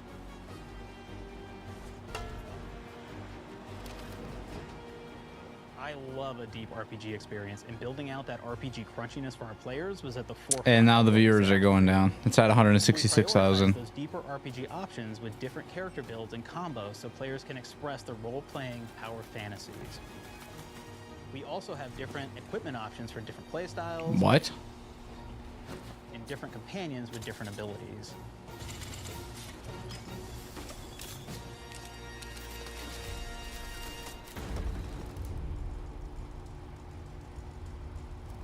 In the first Outer Worlds, you start off as the Stranger, which was basically a blank slate to build on top of with various attribute points that would begin to define your personal experience in the game. You can make any kind of character you want, but we've given you a role. That role is an Earth Directorate agent. You can think of them as kind of like space cowboys or space sky marshals. They're the good guys that go into places and kind of fix everything that's wrong. You're gonna be one of those. But we don't tell you why you joined the Earth Directorate. There could have been a lot of different reasons, right? It could have been because you're an actual lawbringer and you want to go in there and spread law throughout the galaxy. I'm gonna spread law. You're a roustabout and you just had nothing better to So the do. PC gaming show will be on. One of the really important choices you have next is choosing your traits. While we had attributes in the first Outer Worlds, we've leaned into traits. I assume it's gonna be right on after Big changes to your character depending on which ones you pick. 3 p.m. ETD Where you can tag extra skills, or you can start EST. getting extra skill points, and that's obviously really great if that's how you want to build your character. You can also go and do something like Lucky, where you get extra critical chance And you also get a lot of really cool options throughout the game as well. Of course, we brought back dumb, so I love the dumb option.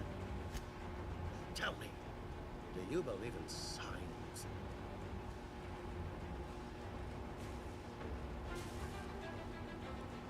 Not quite what I meant, but I like your contempt for boundaries. I could put your adventurous spirit to good use. And you get like lots of really cool fun. Dumb as a you can make your character further. dumb. There's lots of elements in the game where you can be dumb and use that for something. Could be something as simple as banging on a machine to get it to work. After you've invested in some of your traits, your next choices are going to be choosing your skills. The skills themselves basically allow you to build on your playstyle and what your character is doing in the game. That will be everything from playing stealthily to speccing for an explosive specialty.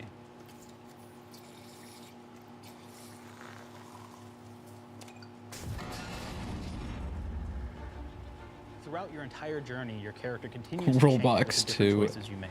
Dude, people are gonna fucking dunk on this whole entire trailer. But I don't know.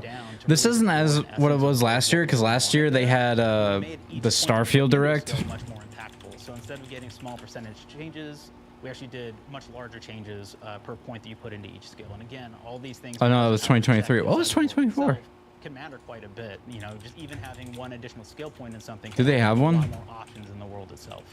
If anybody's played Fallout New Vegas, they'll be very familiar with like the perk system. Yeah, it was just borrowed that, but went even grander. We actually have more. Oh, they had the Call of Duty Black Ops 6 stuff. Thing, right? We check and use perks Yeah, for that makes everything, sense. right? So you can do everything from, hey, I want to make a stealthy build the steal stuff and is really good at that. Okay, great. Well, you can take maybe the pickpocketing perk. So that's not available to everybody, but if you select that, now you can actually go around and steal things out of people's pockets.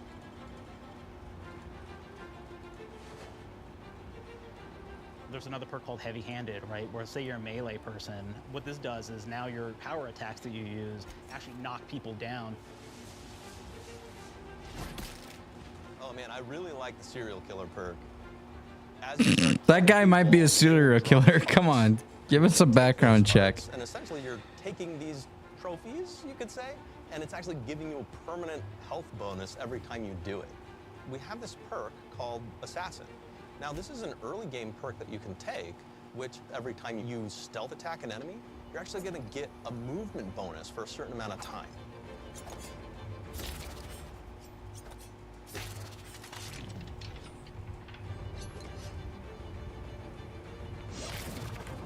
He stabbed him in the dick. Laws were a system that everybody loved from the first game, but we wanted to make it more personal to the player. We wanted it to really reflect how you were playing the game and give you a bonus that you actually wanted to really engage with. With the flaw system returning, we knew we needed to go bigger, better, and more real than ever before. So, we turned to the team. And I told them, no bad ideas. Give me what you got. Okay, we need more flaws. We need them. God, there's a skit in the middle of this. Inspiration. What's wrong with you? Oh, I have bad knees. You have bad knees? They hurt when you walk a lot? Yes. When you walk too much, they hurt? No cartilage. Sounds boring. Makes you sound like a boring person, but it's in the game. It's a good flaw. What about you? I like to take small things sometimes. So you're stealing? I'm taking. When do you give them back? I don't. So you're stealing. Yeah, you shouldn't be stealing. What are you doing? You shouldn't be stealing, Claire. Tiny crimes. Tiny crimes? Do you hear the second part, though? It's a crime. Well, You're stealing. Claire, that's wrong. You can't steal things, okay? But it's an amazing flaw, and I'm putting it in the game. But you're a bad person. And are you the one that took my stapler? do you need it? Yeah. Give it back. Okay. Please. You, what do we got? Flaw. You can have bad knees in the game. I like to stare at the sun. How long did you stare at the sun? Just lunch break. An hour? Oh, I only get 30. You guys get an hour? Yeah, maybe an hour. Oh. Makes me feel energized. How many fingers am I holding up? 3? No. Anything else? We'll put it in the game. His glasses We'll put it in on. the game so I feel bad for you. Anything else? One of my favorite flaws is something called bad knees. It will actually give you the option to take this flaw that'll make it so that you move faster throughout the game. What? But That the doesn't make any problem is, sense. Anytime you stand up, your knees are going to make a loud popping noise that makes it so that, well, everyone around you is going to hear you. Ugh. There's one called Kleptomaniac. This is really interesting because what it does is when I you like steal how- something, you can actually sell it for more bits than normal, and like that sounds really great. The drawback is sometimes when you're looking at things in the world that are owned by somebody else, you'll automatically steal them. So you have to be very careful about how you use them. He's kind of running at you. Sign gazer flaw, and it just gives everyone cataracts while playing their game. Light shafts and blooms and hazes, and makes the game Aw. pretty unplayable if you happen to choose that perk. That's weird. Nobody's gonna choose The that. type of player that habitually reloads your weapons like I do, well, you'll be offered the flaw of over-prepared. Now, you'll get larger magazine sizes on all of your weapons, but if you ever fully empty your magazine, you're going to take a debuff for a while. While we support options like being a gunslinger who wants to key into destructive weapons, or a rogue who wants to alpha strike their enemies before they know what hit them, we also allow for a lot of fun and experimental builds. You can be a mad scientist who utilizes gadgets and wacky science weapons and armors. Or Oh my even a God. psychopath who gains permanent bonuses to health by murdering their friends. Nothing shows the impact of these character build options better than, in my opinion, the bridge area, which has a quest you get early on in Paradise Island. The bridge.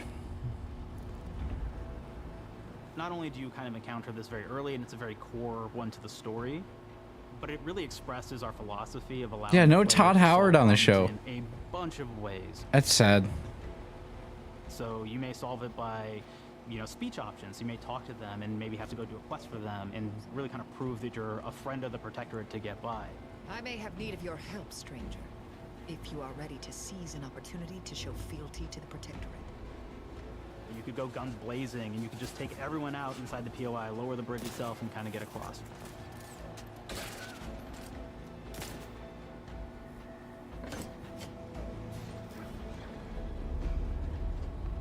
You could sneak in, lower the bridge, and then actually sneak in under the bridge to get over to the other side.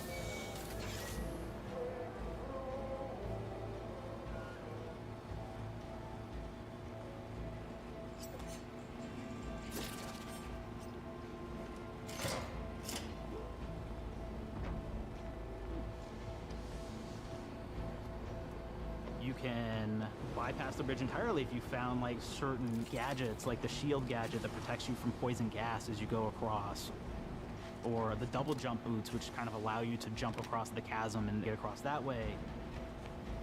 There's even a really kind of messed up way, right? Which is players can actually sacrifice one of their companions. The companion who they just found is part of. No different than the breeze if we start tossing our own to the rats. I sure as law ain't gonna follow someone who can't see the wrong in it. I must admit I'm surprised we could come to an understanding. But I thank you for your loyalty, stranger. As promised, you shall have clearance to cross this bridge. It's such a fun quest, but again, it really showcases that we want you to be able to solve this in whatever way you want to. When you build your character your way, we're there for you. We really want you to have the experience that you want to have out of this.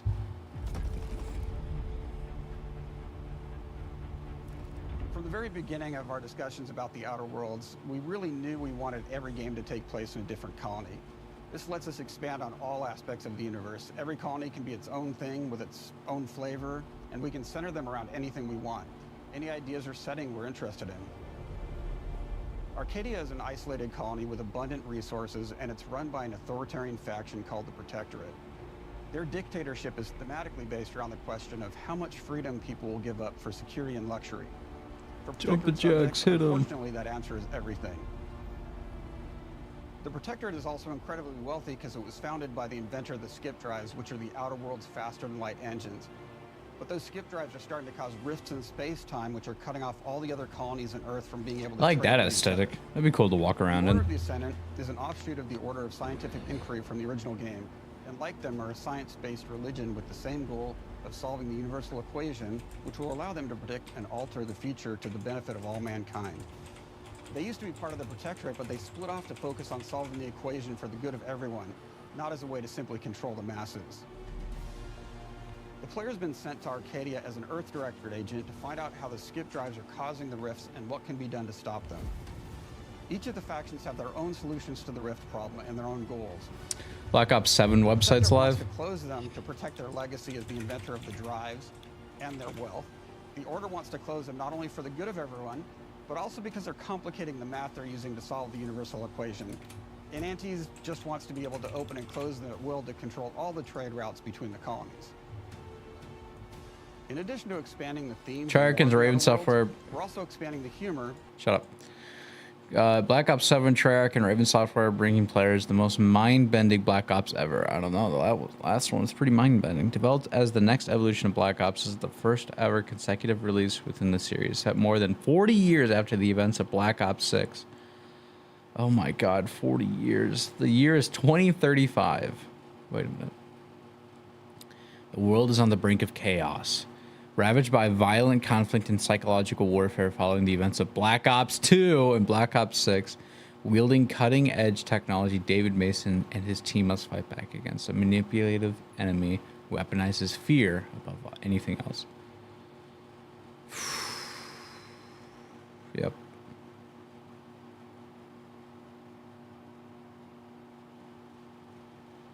They don't have a release date yet, but they do have everything else, so... This is the news. Charlie Intel said that the website's live. So I like the poster though. The poster is cool. I like this. That looks good. Anyway, back to this. Now, I'm not saying we caused it in the first place, but we sure like the idea of all those broken auto mechanicals and all the excessive gasping and choking involved.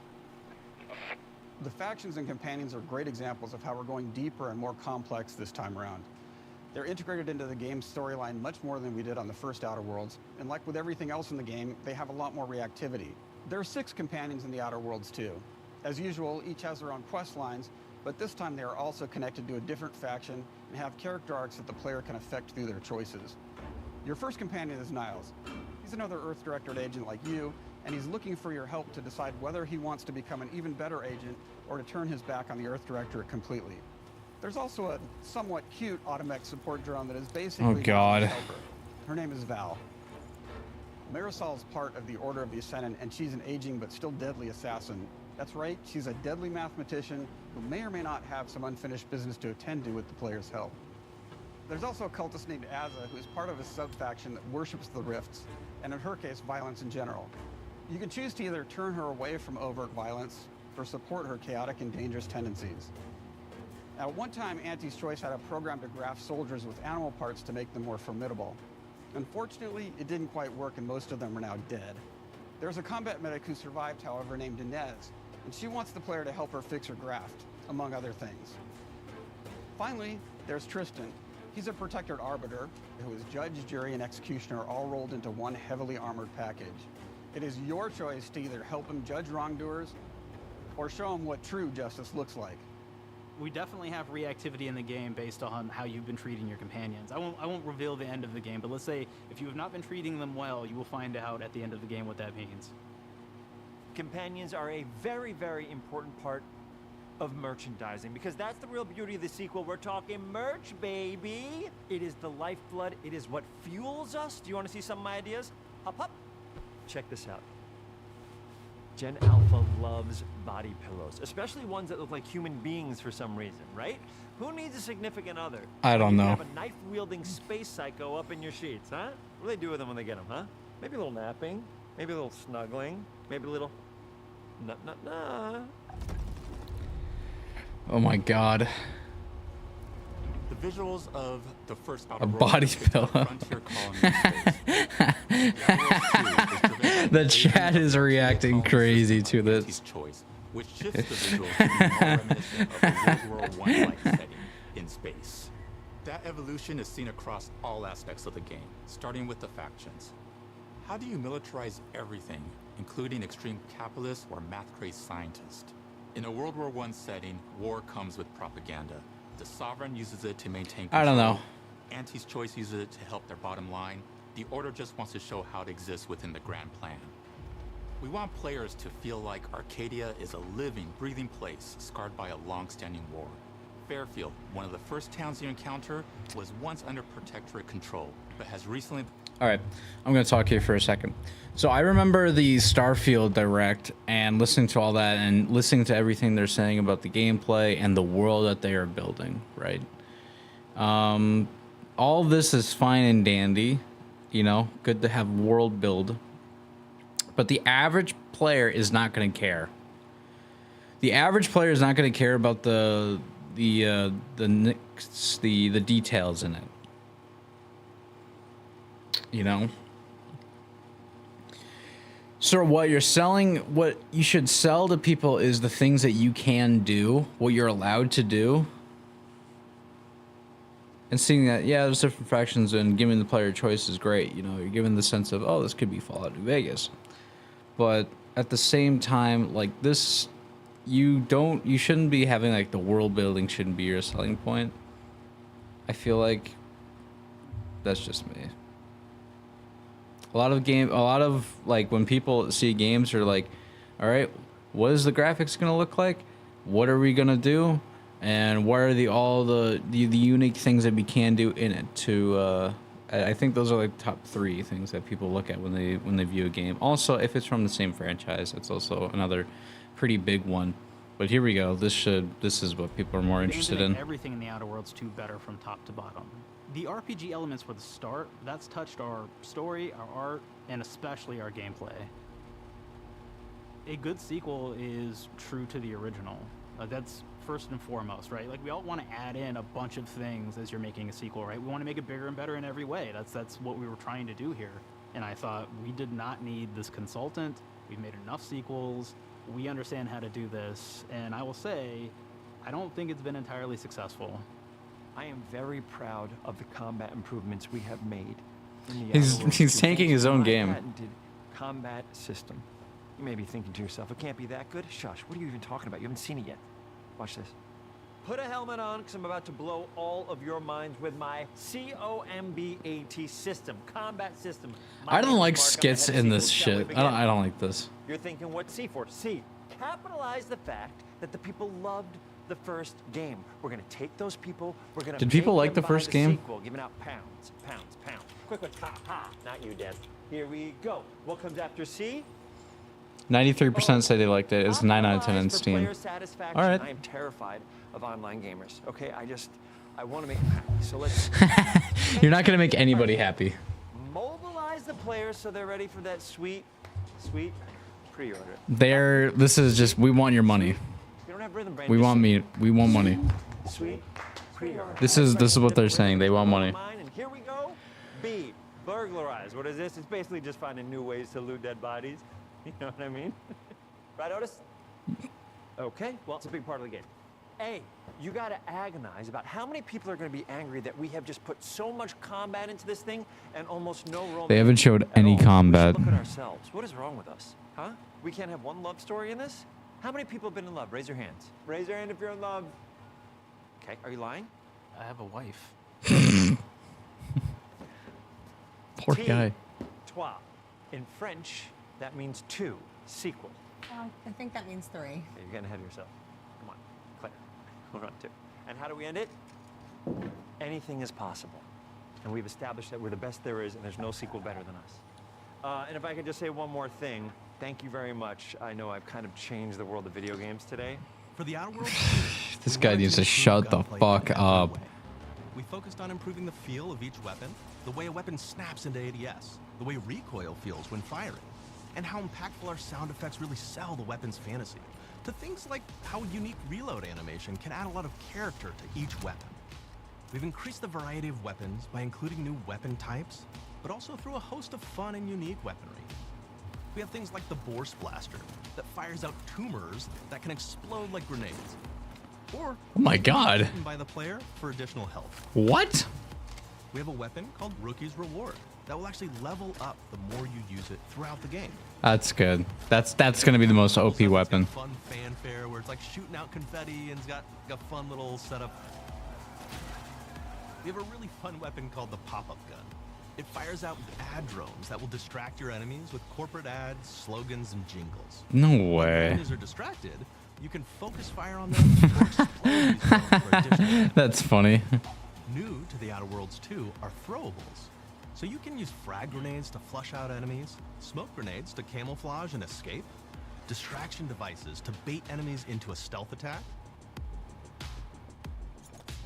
Oh, the AI in this game is going to be terrible. And even science grenades that will levitate enemies, allowing you to fire upon them while they float helplessly.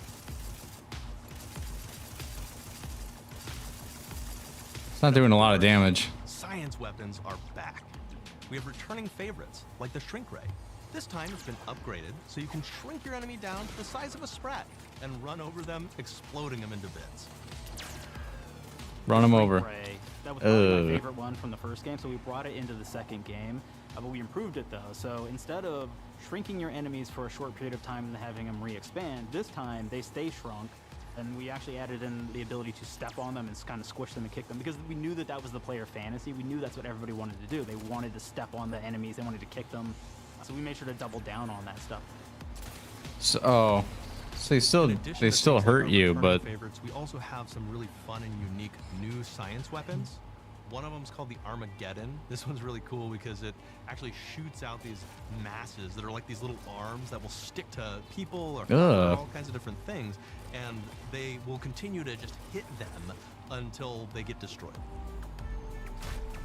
And we have another one that's just super cool called the Spectrum Dance Saber. This is a melee weapon that actually lets you attack to a musical beat. And if you continue to do that, you'll actually get additional bonuses each hit you do. One of my personal favorite weapons is called the Big Bang. It's just a big freaking gun that uses material harvested from rifts to shoot out a giant ball of energy, vaporizing everything in its path. Now, ammo's extremely rare for this weapon, but you can use it in just the right situation to devastating effects. Those poor guys were just doing their exercises, and you murdered them with the. If you wear Gary, Gary? you will lash out at your opponents as you're walking through combat. So we have science armors, and we've really kind of shown off what we thought was really great for the player from a science perspective. Can you showcase more Gary? There are some players who prefer to be immersed in a first-person view, taking in all of the details. But there are others who really prefer to take the world in from a third-person perspective. Why not allow both? Well, now you can swap between the two, letting you enjoy the experience in whatever way you like. One of the things I really like about having the third-person mode is being able to $80. If it's $80, that's gonna turn off people. All of the actions that you could do in first person, so you're double jumping around, you get to see your character in that way, and you get to take in the world and see things in a different light.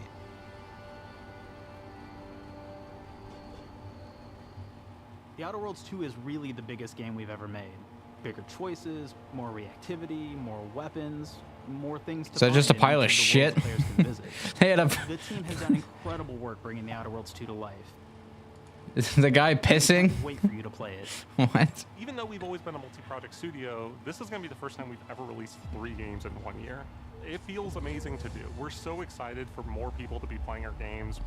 It is truly an exciting time. Oh yeah, Avowed. That was such a great game. It's big and small while expanding on franchises that we've created, and we have no plans to slow down. We hope you all continue to come along with us as we do what we do best, make your world your way.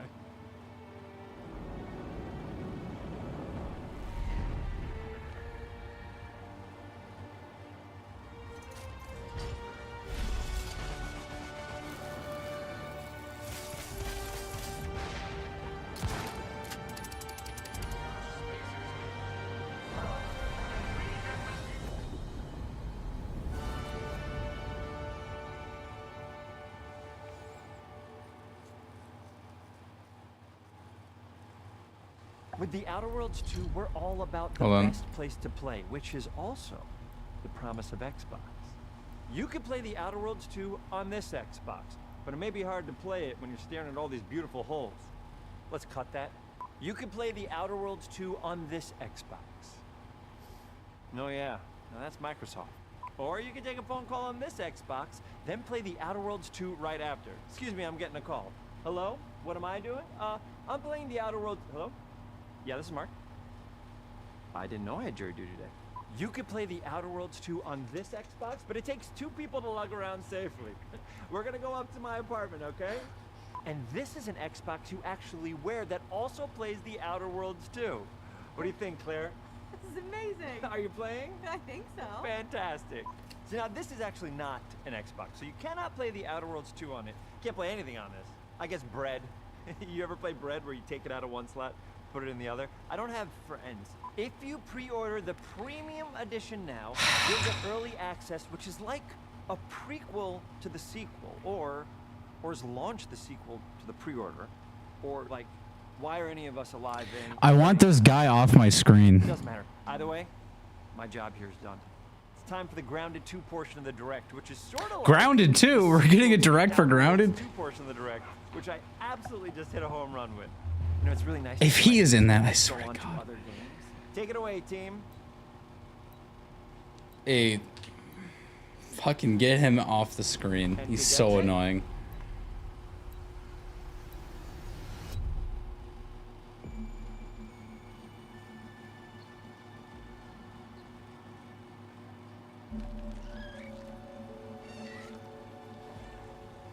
We're so proud of Grounded. What started as a small passion project to make a quirky game where you're shrunk down to the size of an ant, trying to survive in a backyard, grew into something way bigger than we ever imagined. Over 25 million of you jumped in, explored, built, crafted, and fought off giant bugs together. Y'all helped make the entire experience very special to us. The team's been cooking up a ton for Grounded 2, and we're so excited to talk about it. I had to grease some palms to steal a bit of time from the Direct to give you a deeper look. There were so many possibilities and ideas that didn't make it into the first game, so with the sequel, we have the chance to dream bigger. To achieve those dreams, we partnered with the amazing folks at Eidos Montreal. Together, we're taking Grounded from the backyard to an even larger world. The park. The Brook Hollow Community Park. Yep. When we started working on Grounded 2, we knew that we wanted to make a bigger world. Fortunately for us, Eidos Montreal became our main partner on developing Grounded 2. They have a lot of similarities to the sorts of things that are important to us at Obsidian. They tend to make very narratively strong games. They make games with really deep characters and great character progression. They make games with great gameplay.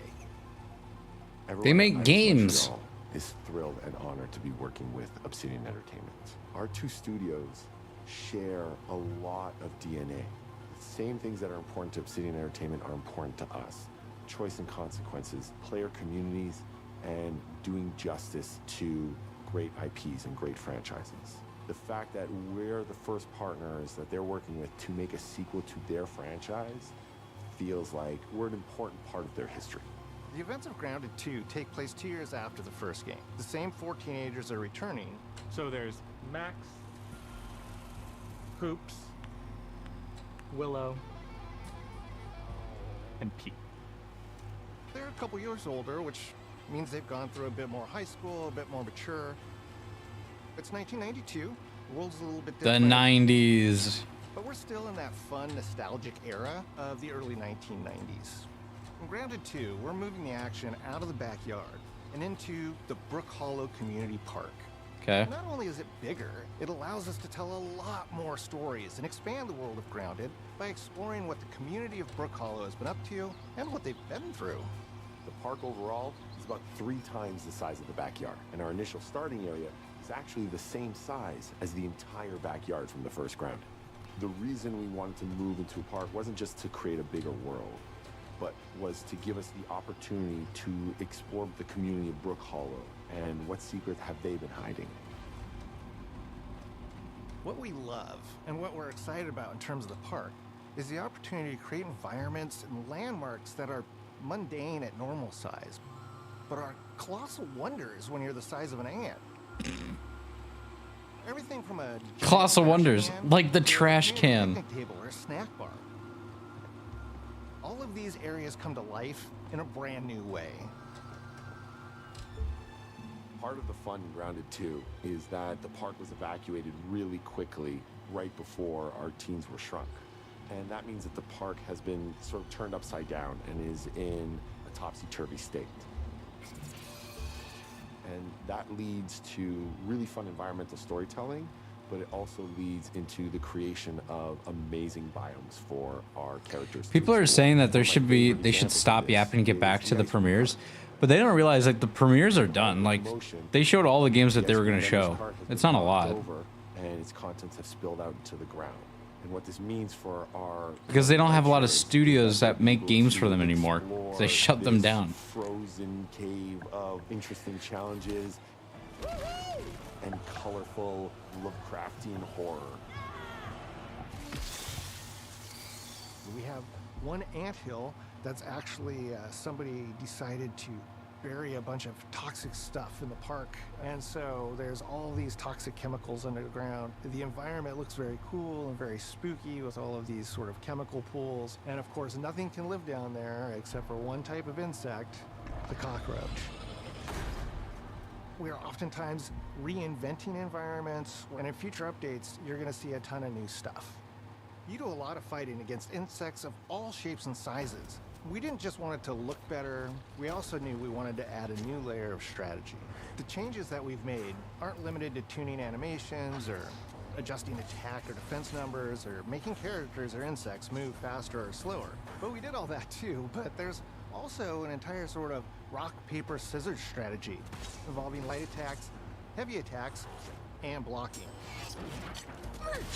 We've also added dashing as a new way to both get out of danger quickly or jump in for a quick attack.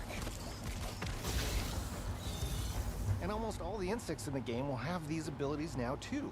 Sort of like a chess match, but one that's super frenetic, looks super cool, and is ultimately just a ton of fun. Okay. We're leaning into clear playstyles for tanky warriors, low defense, high damage rogues, effect-wielding mages, The and fuck? ranged hunters. In the first Grounded, we have mutations, and there were weapons and armors that favored different playstyles. In Grounded 2, not only will there be passive mutations, but there will also be active mutations.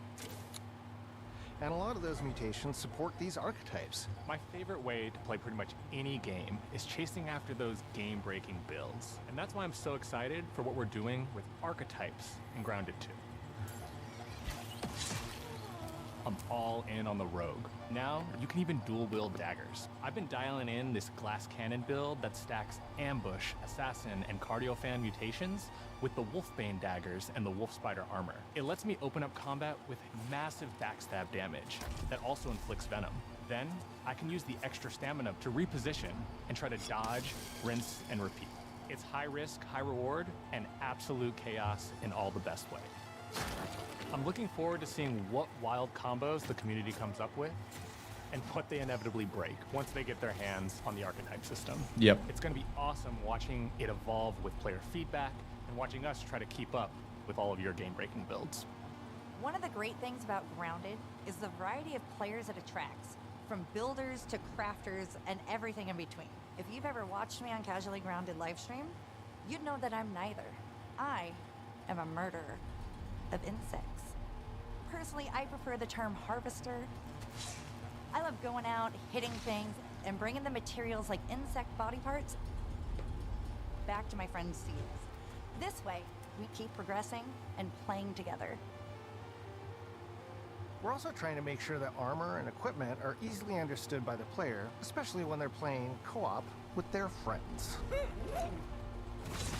You said that like you didn't have any. Really important for us to deliver on all of that for the bigger space and experience, because that was the only way we could truly support the feature the community has been asking for since the very first Grounded release. Mounts. You can ride Now shit. mounts, we call That's them cool. buddies, have an entire suite of moves and have their own special abilities and attacks. We really wanted the buggies to be an extension of the player in every way possible. And that meant making sure that buggies had unique and valuable abilities across all the core pillars of Grounded. So that doesn't just mean exploration and travel. That has gameplay implications for combat, crafting, and building as well. Just like how we wanted to expand on player playstyles throughout the game, we're going to make sure that every buggy that we add has its own personality. The Red Ant Soldier can enlist up to 2 Red Ant workers to follow you around and help you out. If you get into combat and you don't want to fight while you're saddled on your buggy, you can jump off and they'll fight right alongside you and provide support. The Orb Weaver buggies are a little less useful when it comes to general utility, like building a base or harvesting. But they're awesome when it comes to combat. Sure, their defenses aren't super strong, but they're heavy hitters. They're also super fast, and they have some great special abilities, like a scream that allows them to stun lesser-powered insects, and the ability to shoot webs and entangle other creatures. So the Orb Weavers won't be your base-building buggy. You should use the Red Ant Soldier for that. But they're super fun for exploration and combat. Red Ant Soldiers and Orb Weaver Spiders will be available at Game Preview launch. There will be others in the future, but those are the 2 we're starting with. The connection that our Grounded community has with us is something we want to keep forging with the sequel as we make an even bigger game than the original. Pretty much from day one, we knew we wanted to return to Game Preview for Grounded 2. Sure, it comes with some trade-offs, like the game's not done and it's out to the world. But there's so much value in building it alongside the community. Buggies change how you traverse and navigate the park. What we're doing with Grounded 2 is we're actually keeping zip lines held back so we can see how players engage with buggies, and then we can tweak zip lines to bring them back over time to really complement that buggy experience and make exploring the park far more fun. That kind of feedback loop helped shape the original Grounded, and we wanted to shape the design for Brook Hollow Park, archetypes, buggies, all of it. We also learned a lot from that first time around. One thing that stood out immediately, players blazed through our content, especially the story. That makes sense. Story, characters, world building, it's kind of Obsidian's thing. It's the flavor we bring to the survival genre. So this time, we're starting with a much bigger baseline. There's been an explosion at Brook Hollow Park. Chaos descended on a ceremony commemorating the 2-year anniversary of when 4 teenagers were miniaturized against their will. One of our favorite parts of the first game was watching the community uncover clues and spin up theories. This time around, we're leaning even more into that, and we'll be keeping a close eye on what our players discover and how they interpret it. Damn, that guy You never dead. know what might inspire us as development moves forward. We really started to hit our groove at the end of Grounded 1. We found that being open about what we were planning and then following through was key to building trust with the community. As a small team, we had to experiment with update pacing and scope, and what we found resonated the most with all of you were bigger, beefier updates, even if it took us a little longer to land. So, that's the plan. Larger, more complete updates spaced out just enough so we can take your feedback seriously and make every drop count. You can expect in our big updates new buggies, new biomes, new building pieces, all the good stuff.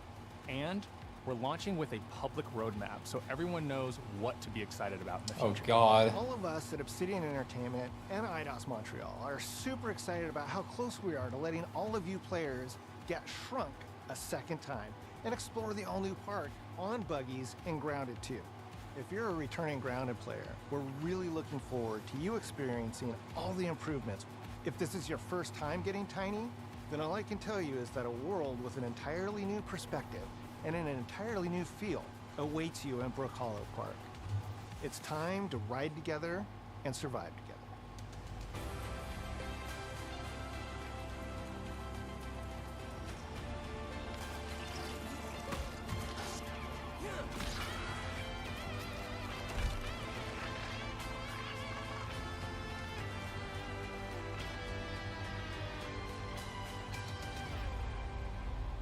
That's Grounded. That's the end of the direct, probably.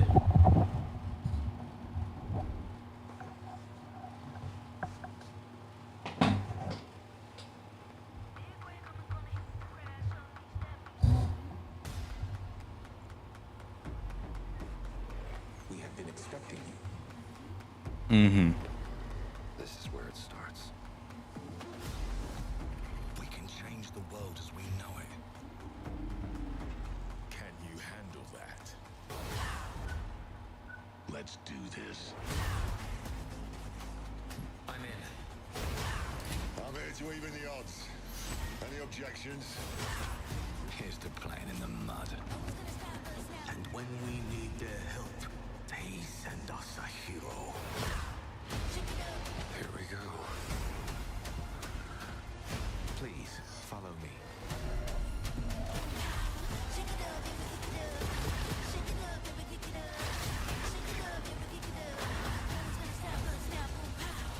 Well, hello there. It looks like you're about to do some renovations. Keep your filthy pickers off me! You think I care? This is gonna be awesome.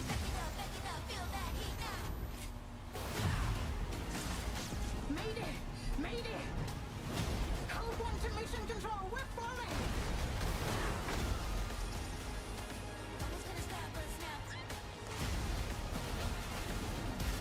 Had enough yet?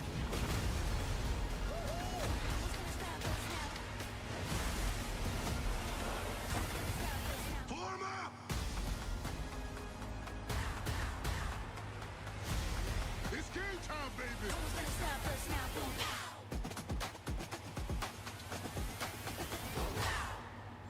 Damn, and that's it. All right. That was kind of bad. Oh, we're about to get set over here. We had a cardboard box with some angry bees in it. He called it BTV, and it stung us. It stung all of us. Exactly my point. We're also living in an age where we're losing the power to repair electronics ourselves. What happens when something goes wrong with your smartphone? You have to take it to someone to get it fixed, or more likely, have it replaced completely. All right, shut up. We got 2 minutes until the PC gaming show. I only added 3 games from from Xbox. I mean, I don't know about Black Ops 7, but I am interested. I just want to see more. There's some games I need to see more for in order to be added onto the list. But these are games I'm like, I saw it immediately, and I think, yeah, this is probably worth checking out. And yeah, I'm excited to see. I'm excited to see what's going to be shown here. As we got 1:30 left to go.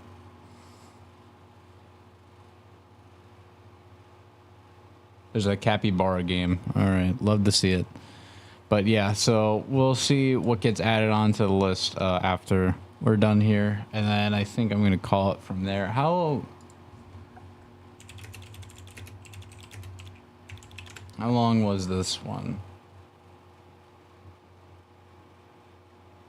It's like 2 hours, 40 minutes. Right?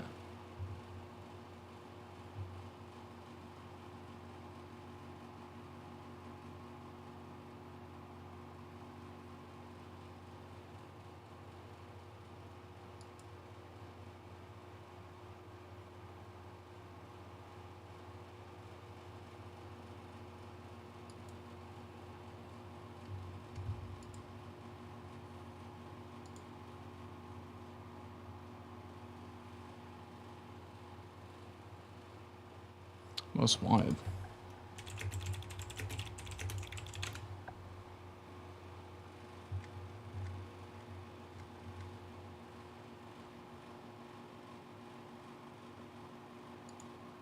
No, it wasn't that.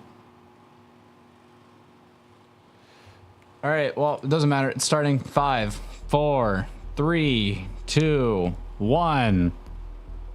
Here we go. Following program intended for mature audiences. Program contains visuals that might trigger those. Yep.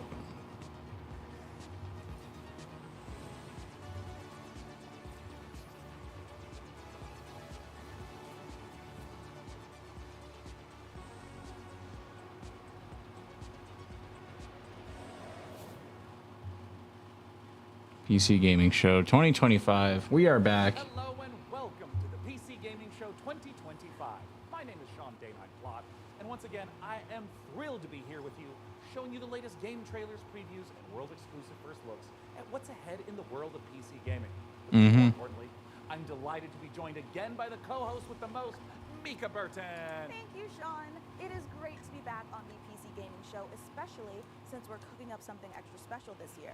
As you can see, Sean and I are broadcasting today's show from a crucible of clandestine accoutrement. Oh, that's right. Here in our high-tech hardware workshop, we've assembled some of the finest PC gadgetry for some of the world's smoothest secret operatives. You know where all the spies... Outer Worlds 2 is going to be $80. Yeah. Ninja Gaiden 4 is going to be 70. Clockwork hasn't been announced. Ground doesn't have a price. Elder Scrolls is $50. Wild. Tony Hawk's is $50. I'd love to see that. Gamer chair that turns completely invisible thanks to cloaking technology. Sean, the invisible chair never actually made it out of R&D. Well, that's what they want you to think. Regardless, we're in the process of using every ounce of our high-tech, top-secret, burn-after-reading black books engineering at our disposal to build what we call The Rig. Ooh. The Rig is a top-of-the-line AMD-powered gaming PC, and it could be yours. Because after we build it here today, we will be giving it away to one lucky viewer at the end of the show. But that'll happen a bit later. Right now, let's kick off the show the PC Gamer way with count 'em, 3 world premieres. 3 world premieres. Okay. Here we go. They're not going home. But you're going to be fine. We don't know the state of the crisis.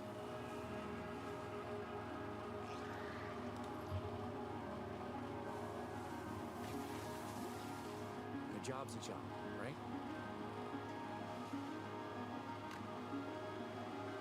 Get in, get out. Don't get sucked back in.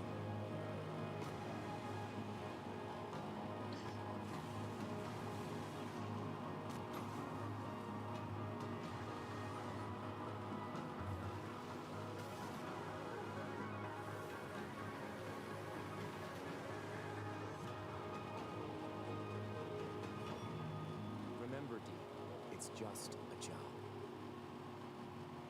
Okay.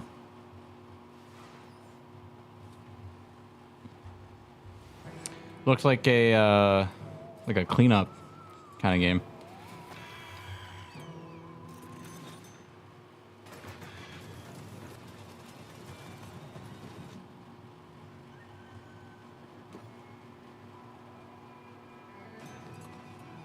Tomb Raider 12.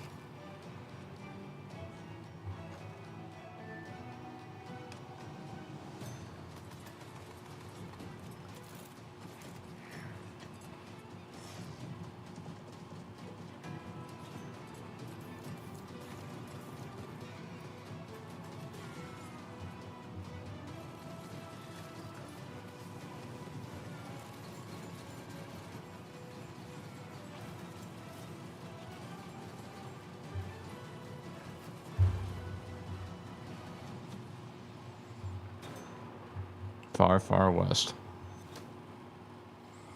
All right.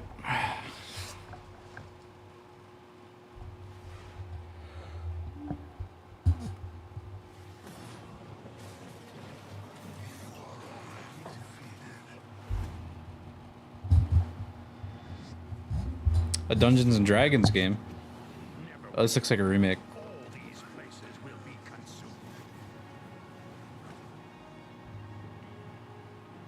They call you the Shard Bearer, a piece of gifts laid within you.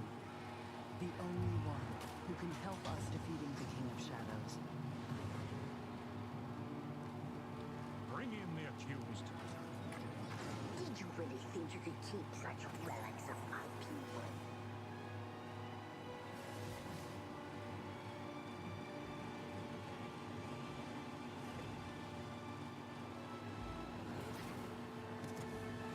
None shall stand against us. You cannot stop me.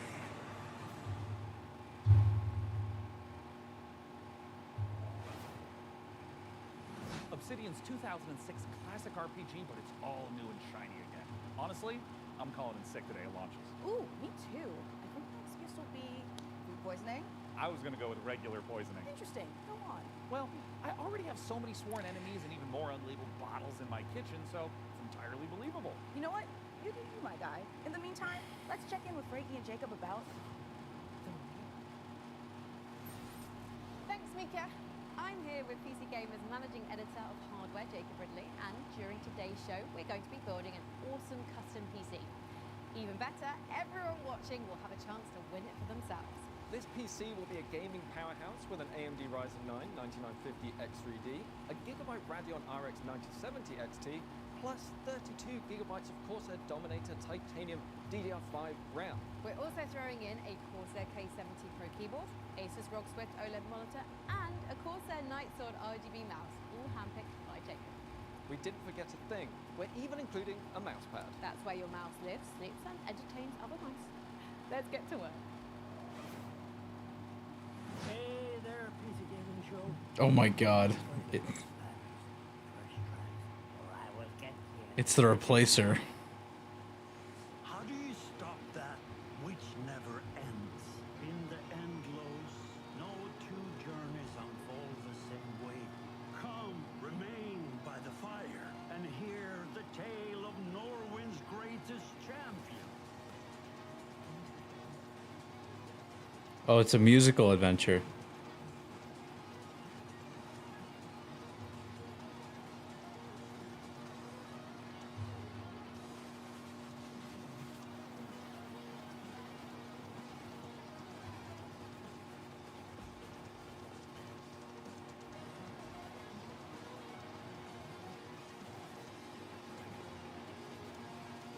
There's no one I would rather die alongside than you, my champion. Okay, cool.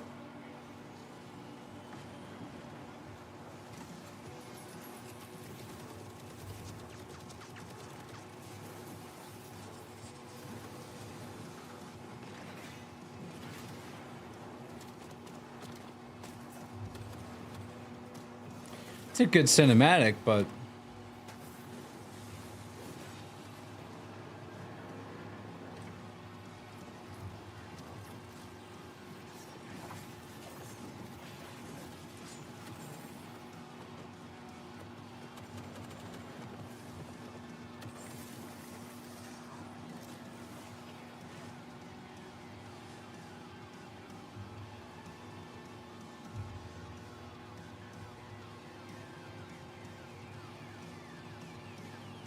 it looks the same graphically as everything else.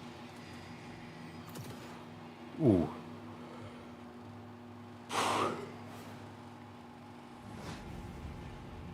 Coming up in the show. Let's go, 2D platformer. Ugh. Ooh.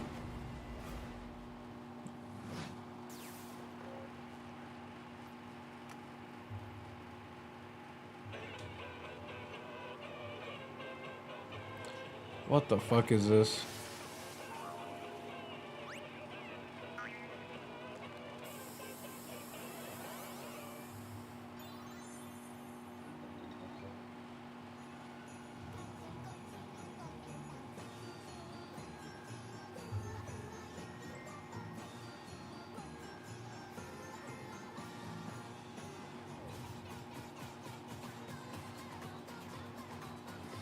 I think this game would only be good if Hatsune Miku is in it. That'll get the people going.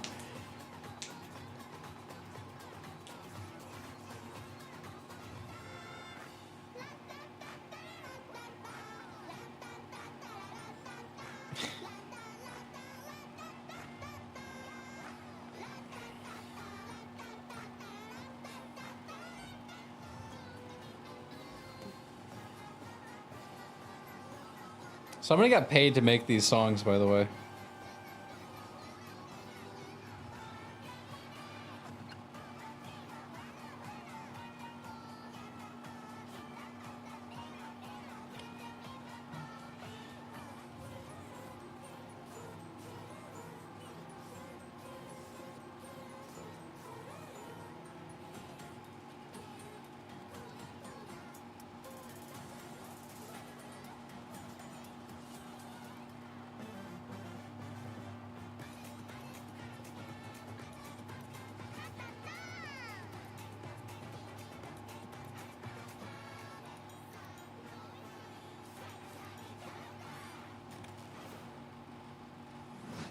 World premiere.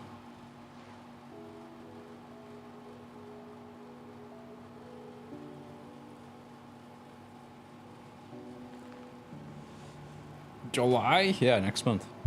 That next month you could do your fucking rat-a-tat-a-tat-a-tat-tat-tat. Errata.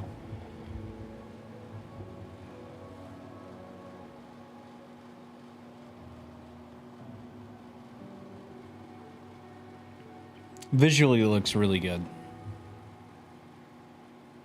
No gameplay, so I don't know.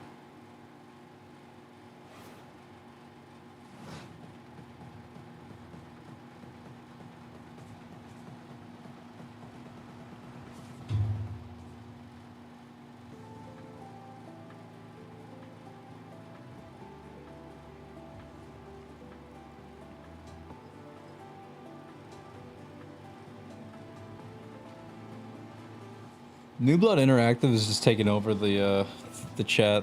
They're interacting with people.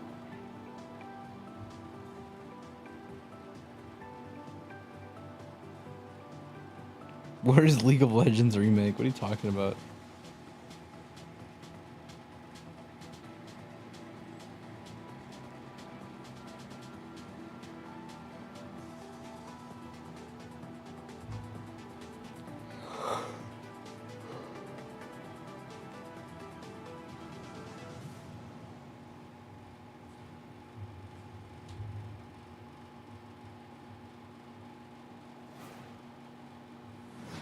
It's important to celebrate when something reinvents itself. And Assess overhauls its graphics, gets major updates. It's beautiful. It's almost as beautiful as the rig's Corsair RM1000X fully modular ATX power supply.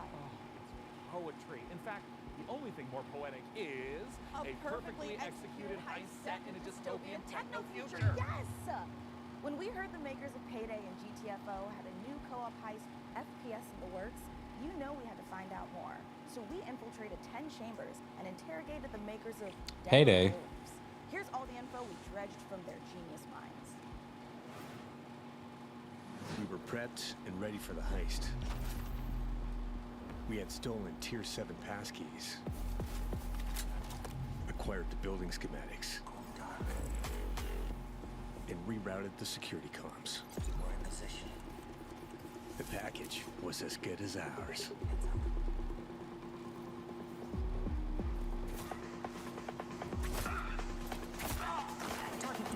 Every variable accounted for, but we fucked it up anyway. We fucked it up anyway.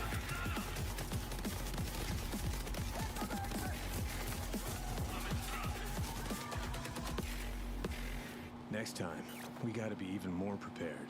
Den of Wolves. Looks good. If it's from Payday, they should be fine.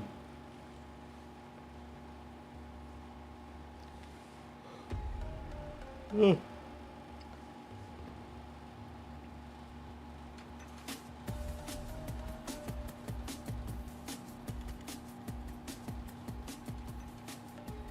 Den of Wolves is a first-person shooter, four-player co-op heist game taking place in the future. We focus a lot on player agency, story, and keeping the player on their toes with some interesting elements that take you out of the brick-and-mortar world of Midway City, where the game takes place. It's a power fantasy, even though there's obviously tension as well with like stealth segments and stuff. But the identity of Den of Wolves primarily is balls to the wall. Den of Wolves is stepping back into our Payday roots. The big difference is, of course, the sci-fi area, where we can play around a lot with design. The freedom we have with this sci-fi space is a bit terrifying, actually, because you can go nuts, basically. We've actually told ourselves to not try to over-design stuff, but not limit us creativity. So designing the Midway City from the start, we knew we wanted big mega-structure buildings to actually place our levels within and be free of how big levels we want them to be. It's this very large city arising from the sea. You want to look out at the city and see, like, okay, so this is a living, breathing city and it works.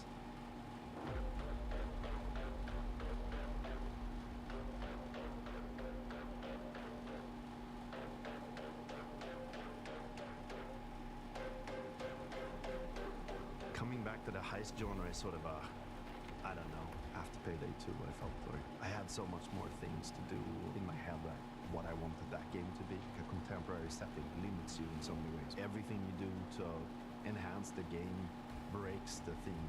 With a sort of a sci-fi theme on it, it enables you to stay in the pocket of thematics and still solve things from a gameplay angle.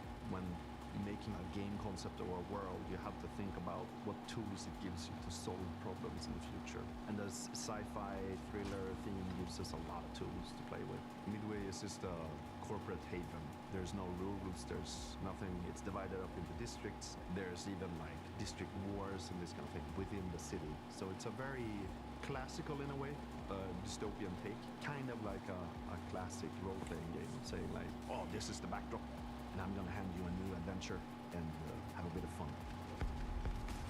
So there's something called dives in the game. It's basically a neural heist. In the middle of whatever you're doing in the normal mission, you can basically jump to this other place. Thematically, there's these architects that build these defense mechanisms that gets injected into people's minds. And You keep looking at that guy. This is the real Payday 3, yeah. With visual art design and gameplay design, just tracking down this specific person that you need to. I don't think Half-Life... I think we already got Half-Life 3 and Half-Life Alyx. Okay. That's technically like a Half-Life kind of game. Luxury apartment of some sort. The dives provide change of paces, change of intensity in the gameplay, change of scenery, and it could be a nightmarish sort of abstract thing. Imagine trying to navigate a forest or something like this. But it could also be a Japanese temple or a fortress in the Swiss Alps. We could just mix a lot of different stuff together because it's this very abstract place. And also with gameplay, we could go from a shooter to a platformer to a horror thing.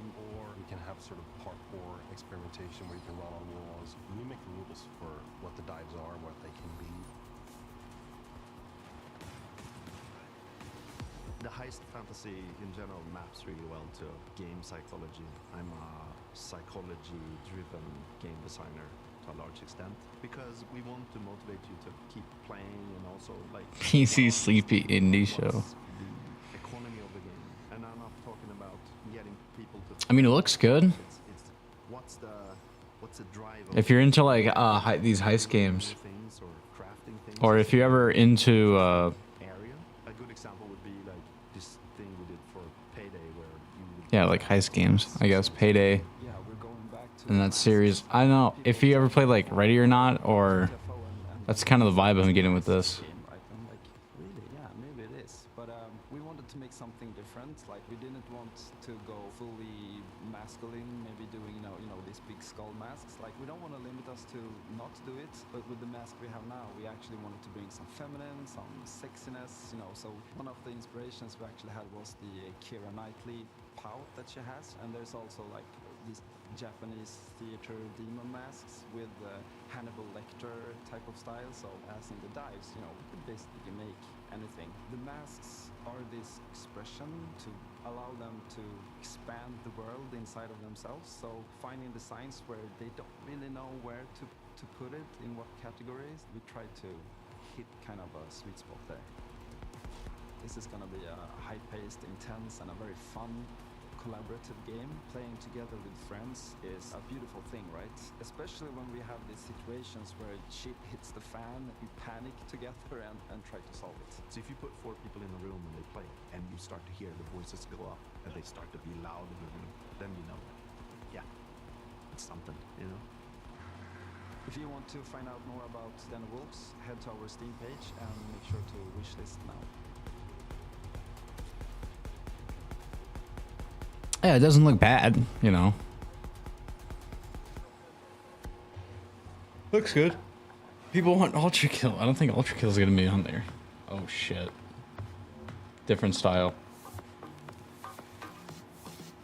How do I feel about billionaires? I want them shot dead in the street, like that, a healthcare guy.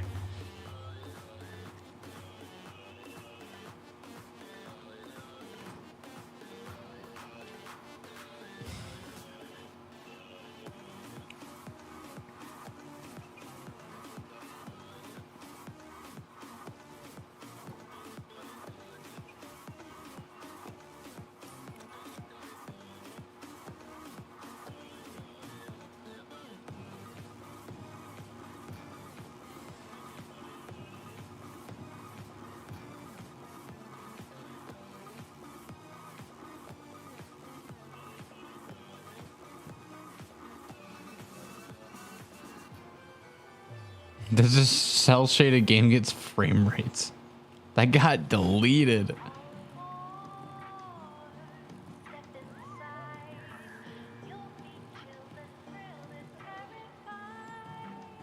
Is this a puzzle game?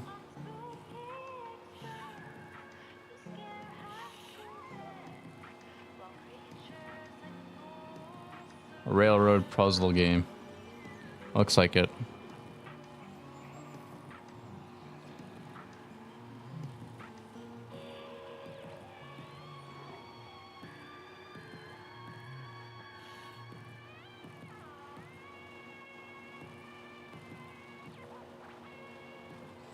Spooky Express. Okay. Frankie, this is my first time on the PC Gaming Show. Any advice? It's not that hard. Just show up on time, learn your lines, and don't cross me. Don't you ever cross me, Ridley. I will destroy you. Also, Tea with Honey is great for a scratchy throat after a long day on set. Okay. Want to rehearse the next scene? It's that silly one where I'm trying to detangle a bunch of headphone cables and you learn the folly of crossing Frankie Ward. I have powerful friends and a long reach. Or you could tell us about the next part you're going to install. Yeah, let's do that, please. Right, the X870E Aorus Master has a few special features to make PC building easier. My favorite is this tool-free SSD slot. Press a button and the heatsink comes away. Then push down on the latch to install your SSD. No screw required, which means no more crawling on the floor looking for said screw when you inevitably drop it. Then there's this Wi-Fi antenna. This combines standard 2 Wi-Fi connections. This is an ad for a PC. That's great. Sounds about right. I wouldn't expect anything less from the PC Gaming Show. And pull it out. Job done. Welcome to Evil Empire, where we've been working on the Rogue Prince of Persia's early access for over a year now, pushing the game way further than we ever imagined. I mean, just look at me playing. I'm happy, the team is happy, and our boss is happy. And the players, well, they seem happy too. Our 1.0 launch is fast approaching, so here's where we're at. This is Prince of Persia.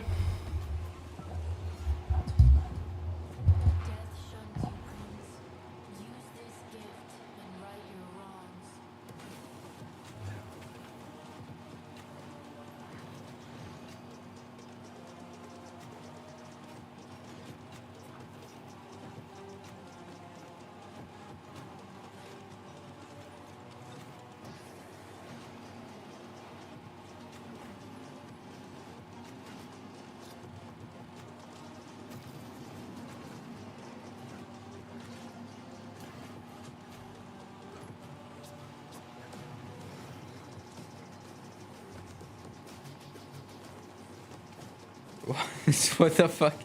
You see that guy's comment? She prints on my Persia till I rogue. What the fuck? Ultra Kill tomorrow? Is there something about Ultra Kill that's coming out? Because I keep seeing people talking about it.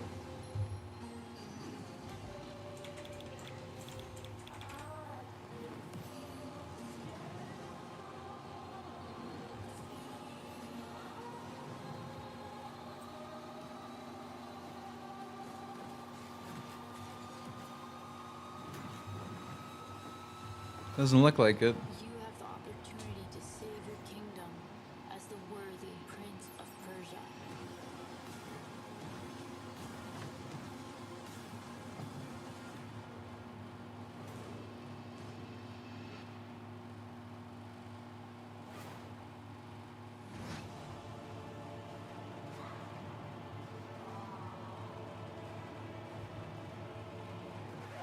Yep, that's me. You're probably wondering how I ended up in this situation. God damn it. We're the conductors of the train, tirelessly serving our passengers with kindness and respect. Excuse me, this is a conductor-only residence. Please back away from the door. Hey, what's up? Yes, get motherfucking ready! Listen up, scumbags. Right, never get me out of this control room. You understand me? Never. Khaki. Bro, let's just flush him out. I'm tired. Good. Run! Whip, whip, whip. Hull compromised. Please evacuate the train. Those ungrateful mother... Bro, we can literally intercept the conductor, steal all his shit, and extract. Let's go, go, go, go, go!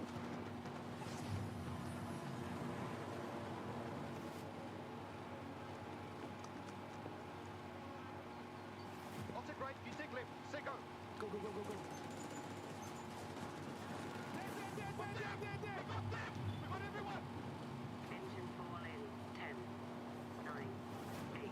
Caraval, you gotta move. 6, 5, 4, 3, 2, 1. Oh, damn.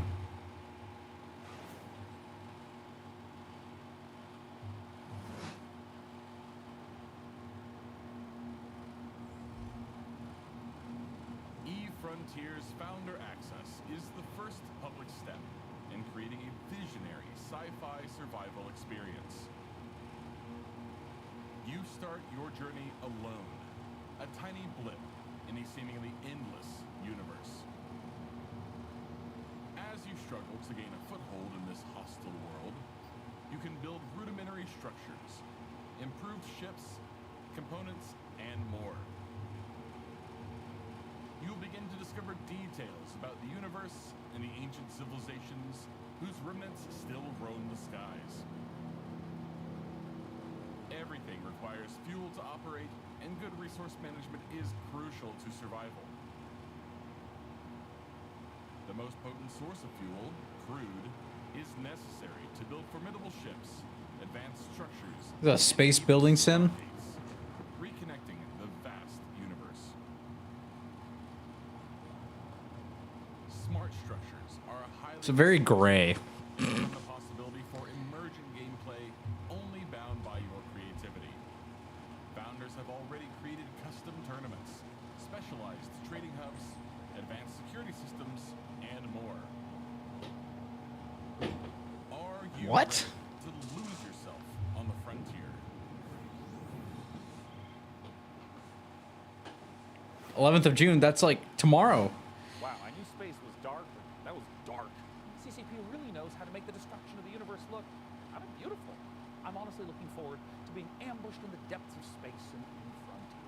But if you're like me and the thought of being caught off guard is a no-no, just head over to the PC Gaming Show's Steam page and you'll find every single game we're showing today in one convenient spot ready to be wishlisted. So no scary surprises. Absolutely. And now here's a look at some of the great games from puzzle publisher Astrological. Puzzle publisher. Puzzle game, boys. You ready?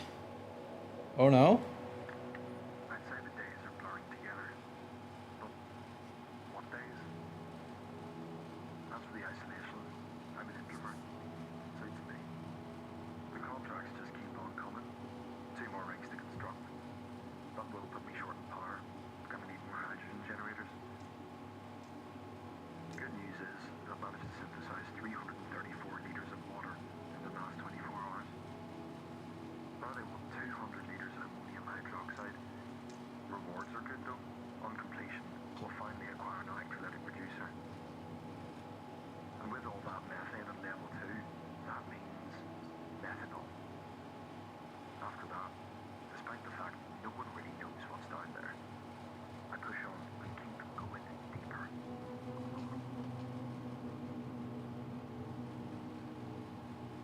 Skyrig. Okay. Welcome to Matsuzawa Manufacturing Factory number 1. What? Oh my god.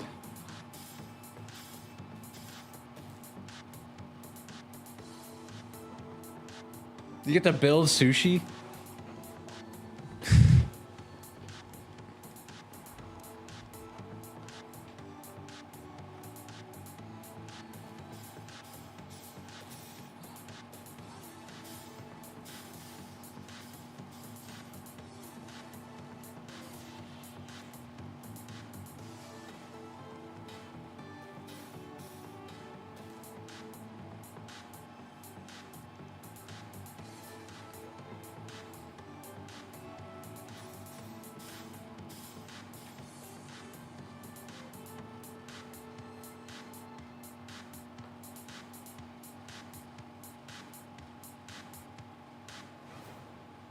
Okay.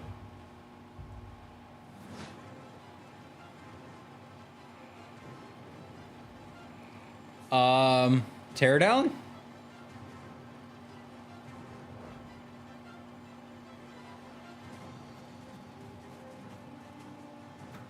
No.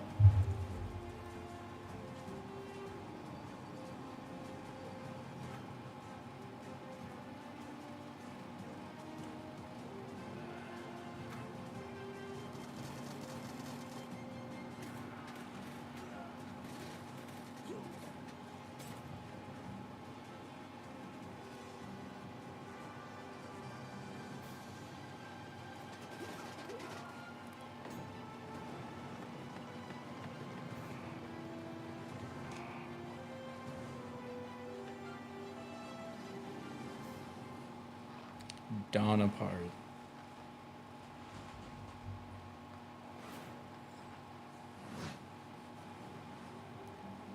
This is a factory in modules. Here, we're producing blue cores. Let's see how we got here. This facility was built out of these. There's a lot of city building games out here. Which were drawn I know they announced like 17 a year. and dyed with pigments Because everybody wants to be like city skylines and stuff. produced here in our blue pigment refinery, which was constructed from these modules, made by combining these modules, cut from cubes, which were melted from polyrock, extracted here.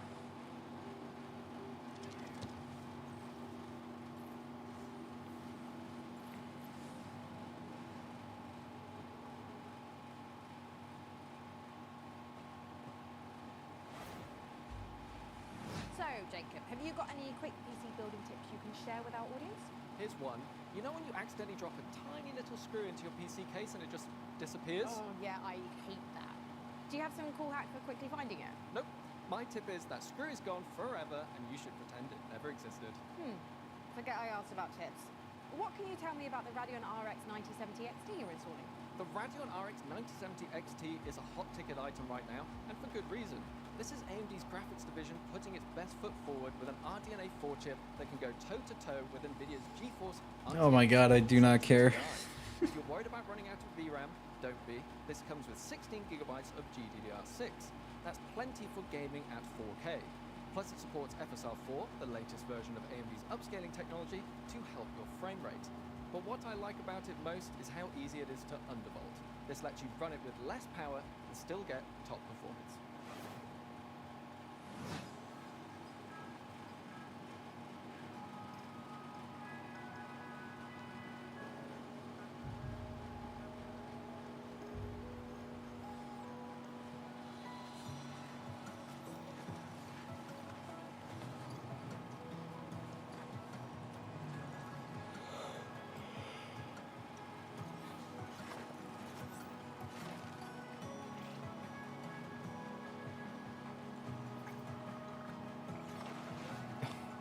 The chat doesn't like the building games. This is even New Blood Interactive. This is why we don't need to make any building games. It's because people are making it for us. PC building show. PC put me to sleep show, guys.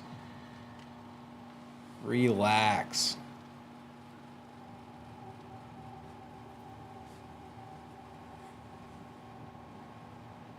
I like horror survivals and the Soul-like games. They look good.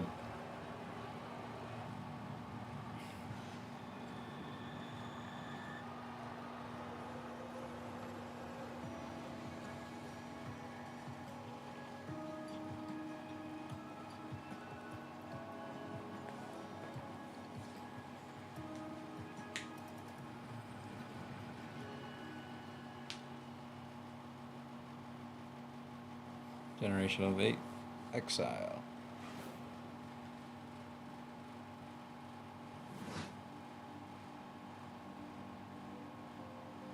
I know our odds. Maybe it's time to consider the easy way out. Be all your love now.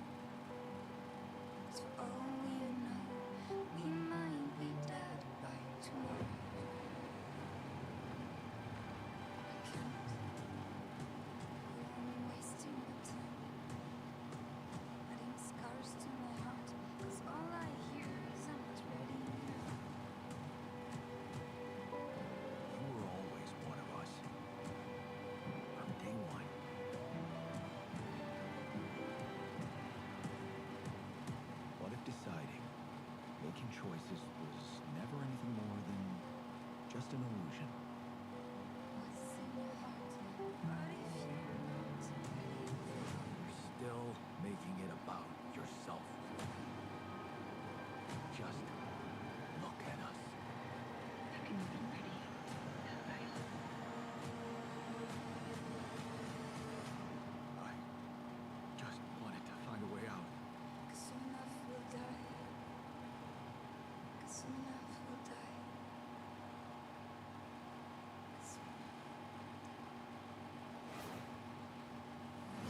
This is Pathfinder, Abomination Vaults. I ain't got nothing for that one. I'll be honest. Dungeon crawl, where up to 4 players battle through a single massive labyrinth filled to the brim with monsters, treasure, and secrets. Customize each hero between 3 paths, inspired by 2nd edition Pathfinder, or mix and match to craft the perfect hybrid. Whether adventuring solo or with friends, switch between the party's heroes on the fly to unleash almighty combo attacks to annihilate the forces of darkness. Deep below the surface, the dark sorceress Belcora Haruvex gathers her power. Are you foolhardy enough to delve into the shadowy depths of the Abomination Vaults? No, not really. I don't feel like it. Not today. We meet again, little merchant. Still taking up the challenge of a double life. Torn between one endeavor and another. 2 sides of the same precious coin. In one life, you brave dangers. While in the other, you put your skills and hustle to the test. To grow your story. As you chase that vision, you Bastion. pause and wonder, is this pursuit more important than its destination? That answer lies within you, little merchant. Computers aren't the only thing we build here at our hardware workshop. While Frank and Jacob are working on the rig, Mika and I have been preparing some more elegant equipment for fieldwork. Spy gadgets. See here. This might appear to be a standard ATX full-tower personal gaming computer. In actuality, every component is also an extremely cool spy gadget. Take, for instance, this CPU fan. In reality, Ninja Star. Huh, that did a real number when we tried it on an intern. Well, moving on. We have our range of hidden tasers. To the untrained eye, a coffee mug. In reality, a taser. Or how about this? To the untrained derriere, a roll of toilet paper. But in actuality, you guessed it, it's a taser. Hey, what about this? Is this like a hidden listening device, USB, or is it maybe a spy camera? That is, of course, also a taser. Don't worry. The fuck is the budget on this show? For now, let's check out our next exciting world premiere. Oh god. Fire the writers.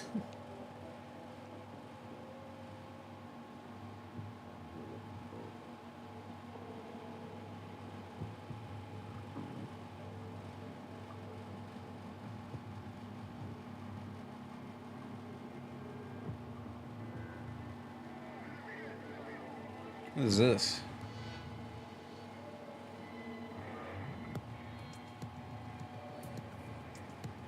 Oh, he's dead.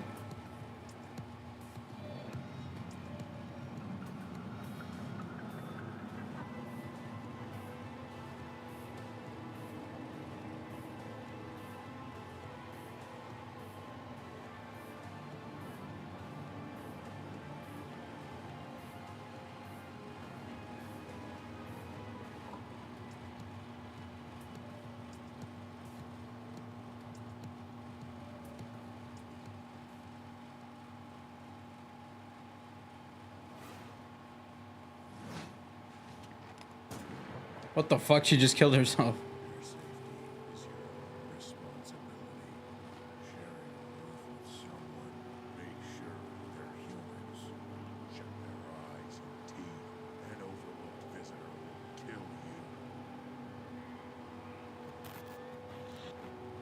Ugh.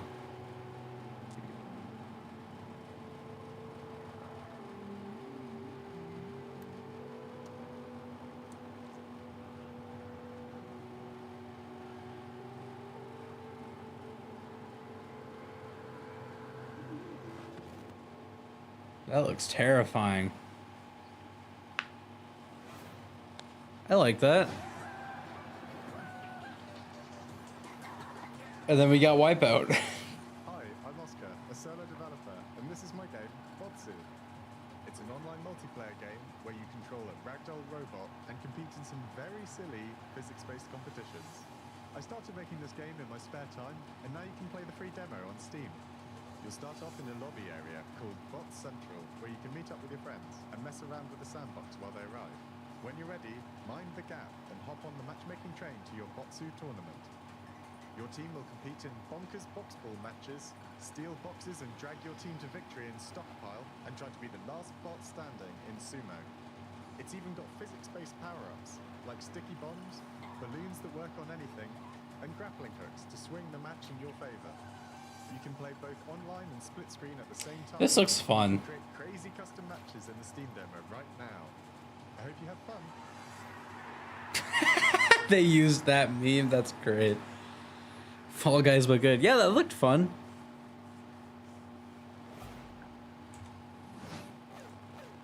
I'll throw it on the list.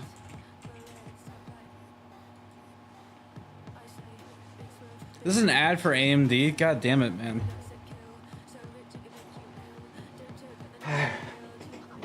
Ultra Kill is ultra canceled. Oh God. That did look good.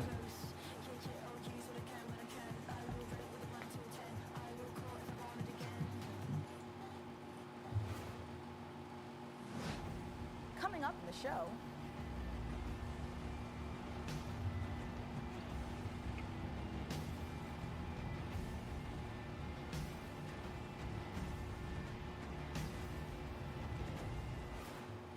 There's a game called Pizza Bandit that they're gonna announce. Here it is. No more room in hell.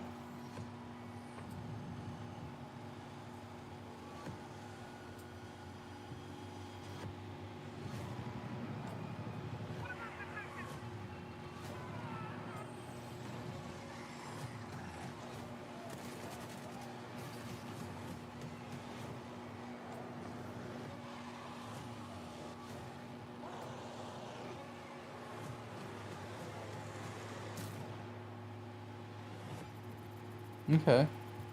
It had the Life 4 Dead kind of.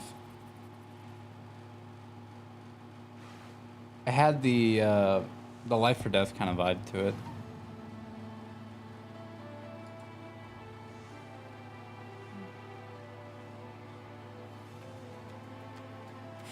Ultra Kill had no more room in hell, so it went to Earth and got ultra canceled.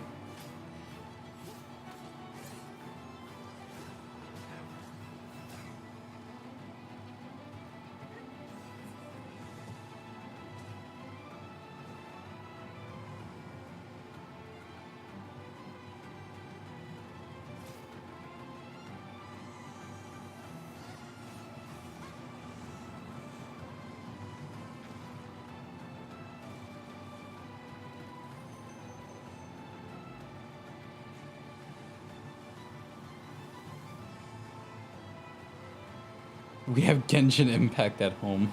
Genshin Impact.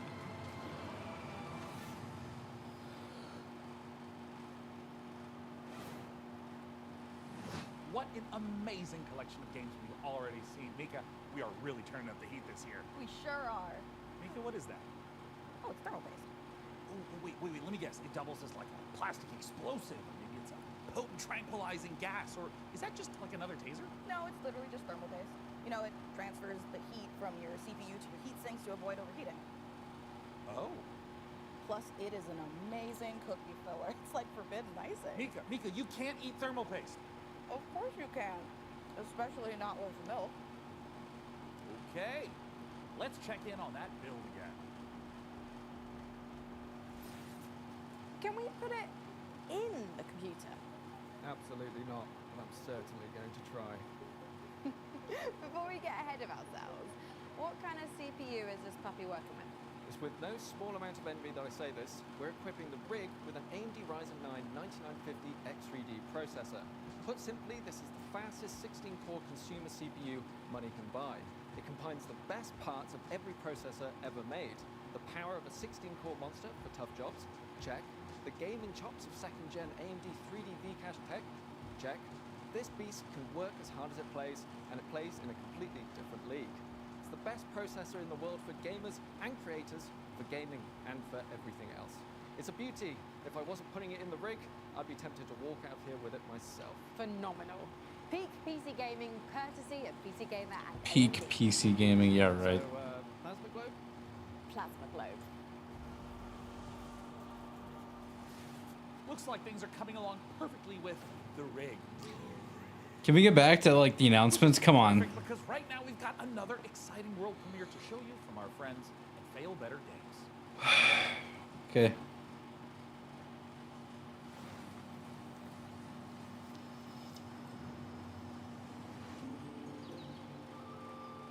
The village of Chandley is small, complicated, and everyone's got their own story. For 100 years, the practice of horticulture has been under a curse, making even the simplest act of cultivation unpredictable.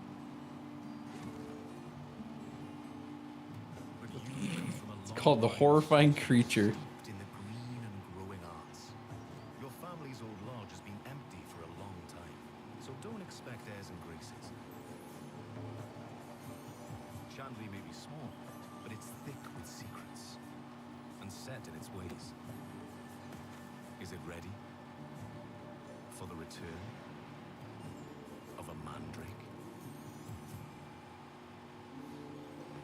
The Mandrake setting is based on British history and folklore. For research, we've walked in a temperate rainforest and visited an ancient coal mine beneath the Forest of Dean. It's a world where overfishing might cause a river to put a curse on you, and we'll go delving for bright minerals in the forgotten deeps. Sunless Sea and Sunless Skies did have some light cannibalism in them. You can't eat people in this one, but that doesn't mean that it's safe. There are old powers waiting in the corners of the world, and the night does not belong to mortals. If all of that sounds good to you, wish list Mandrake on Steam right now. A lot of effort they put in. Sucks that like 3 people are gonna play it. Oh, here we go. This is the Pizza Bandit game.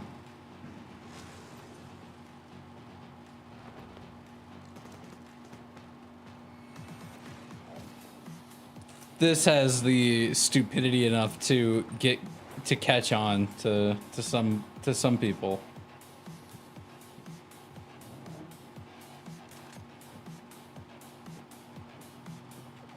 Pizza Bandit.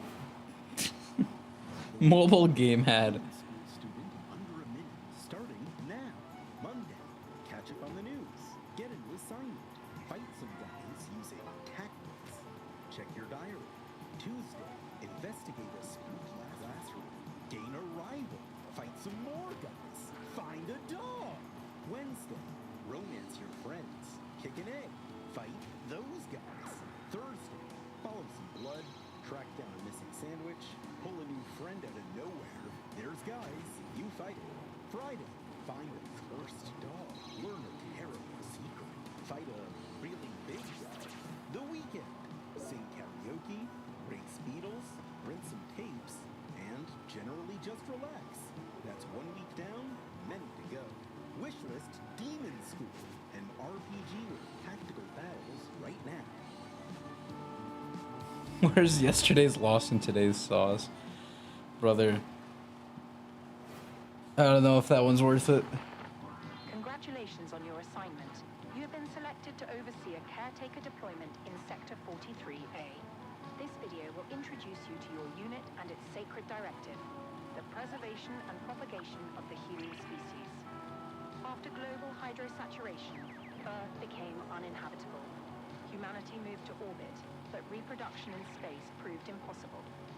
Moses responded with the Human Seed Program. Cryogenic embryos are grown to maturity in surface-based Lazarus pods, then transferred to orbital colonies for immediate workforce integration. Infinite Warfare 2 when? Every step. That's a crazy line. And orbital transfer. Caretakers maintain surface facilities, build autonomous power systems, and adapt to any anomaly, from environmental failure to unauthorized presence. Enjoy the rest of your assignment. And remember, Earth is already uninhabitable. Have you seen the people that live there? You're right.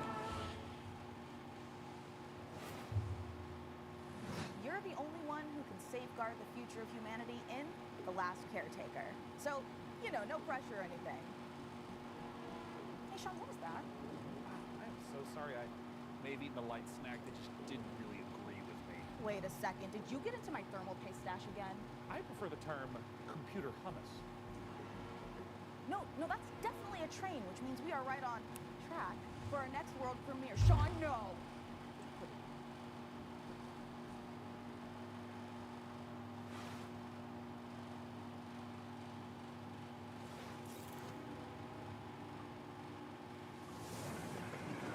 That looked like Lego to me. I'm sorry.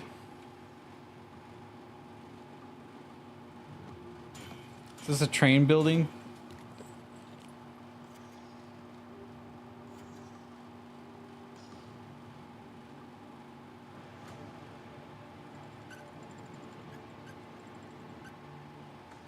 Oh boy.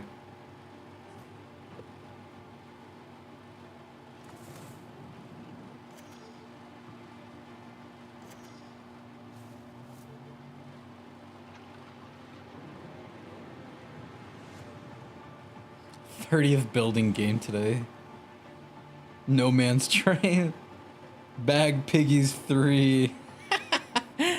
That's good.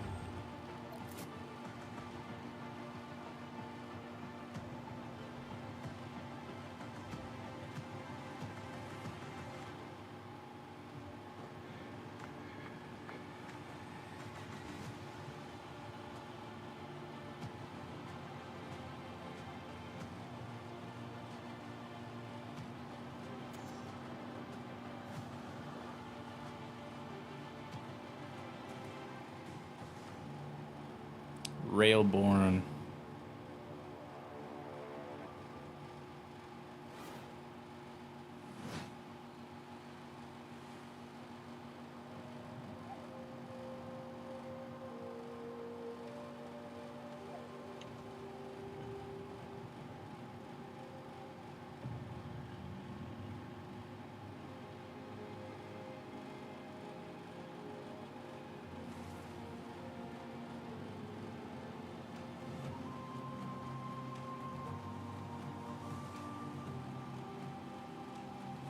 This is what Avatar is supposed to look like.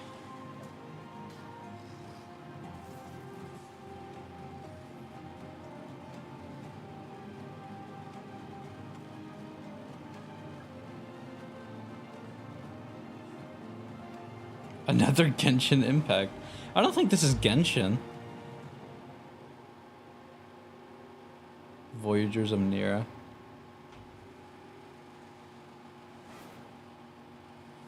Prospector, Norex would like to offer you an opportunity. We have some dirty work we need you to take care of. Bruh. Walked into that. Keep your mouth shut and you'll be rewarded. You want to hunt monsters? Join Norex.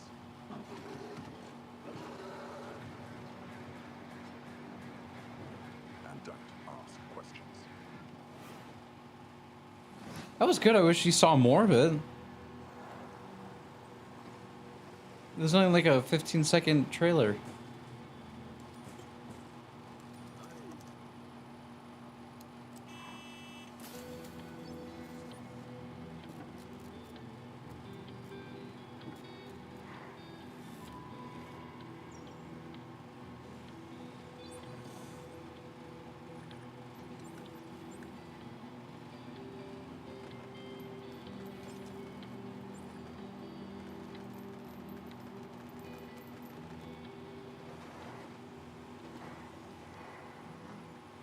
Garbage Country, kind of like this show so far, Garbage. I'm gonna add. You're good at building PCs, but can you build other things? Like a car? No, thank you. I'm gonna add No, I'm Not Human to the list. What about like a winching system to pull something heavy out, for example, a lake? I mean, maybe I could... Because it does look interesting. And you needed to witch out. And I like horror games. Is there something you want to tell me? I drove your car off a ramp and into a lake, but I only did it to put the fire out. My car was on fire? There is no point in jumping a car off a ramp if it's not on fire. Is there any good news to this story? Yeah. Just check out this ramp. You should install these before you start shopping for a new car. Ooh, that's the Corsair Dominator Titanium DDR5. This kit is perfect. This is corporate slop. I do not need this. Second and with low latency. However, we've also stuffed something special here, a light enhancement kit. That's a pair of dummy sticks that look the part but don't actually contain any memory chips. This is a great solution for an AMD build, as it means you can stick to more reliable slots on the motherboard 2 and 4 while looking the part. It also pairs nicely with our Haven 420 case, which offers thermal optimization through its central GPU airflow that sits within a dual-chamber design. That sounds like the perfect hardware combo for anyone looking to frag draw cards, explore endless dungeons, or simply stream with friends. But while you're out there updating your part picker list, why not check out this exciting upcoming game? World premiere. HP Lovecraft. Okay, hold on. The outpost where we hope to find salvation has stopped responding. We found it abandoned, all in ruins. Now we have to find out what happened and rebuild what's left.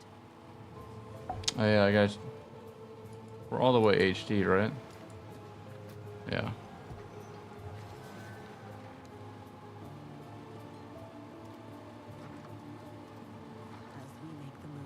I'd say Clockwork Revolution stole a show for the Xbox Showcase. It looked really good.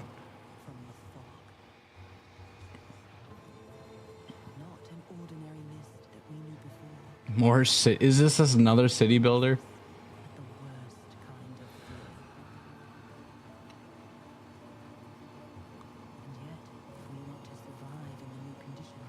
Oh, it is.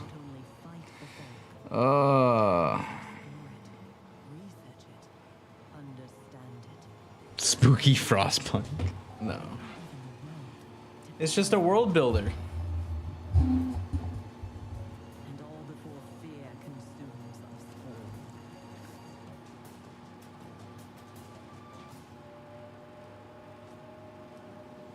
The tree provides. The tree protects. The tree prevails. It's all about the tree. Forest punk, no.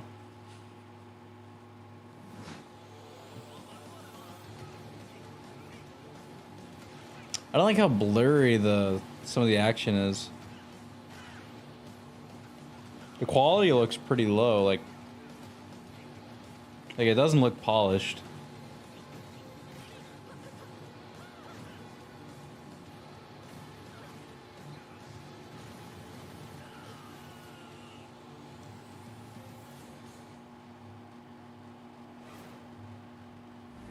Coming up in the show,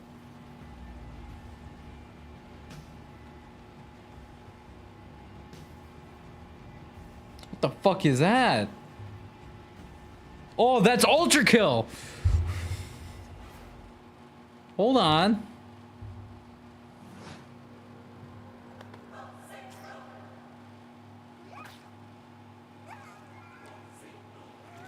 He's taking a child and killing it.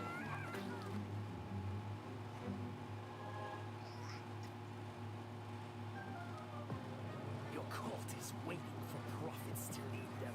Convert to feeble-minded. Learn the occult. Spread the mighty ones. This is Cult Simulator. Find power in the god of your choice to bring the unseen depths to the mortal world. Now go. Vanquish the opposition. Burn the non-believers. Indoctrinate the uncivilized. And survive the horrors. Grow in power and strength. Grow. Holy sorceries to overcome the mightiest of enemies. You have what it takes to worship the Eldritch. Worship. Game of the year right there.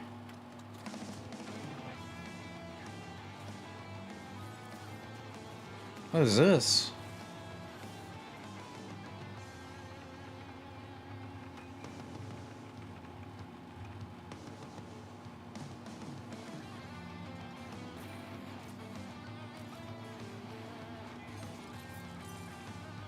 Going at 3 frames a second. They're running on 2s.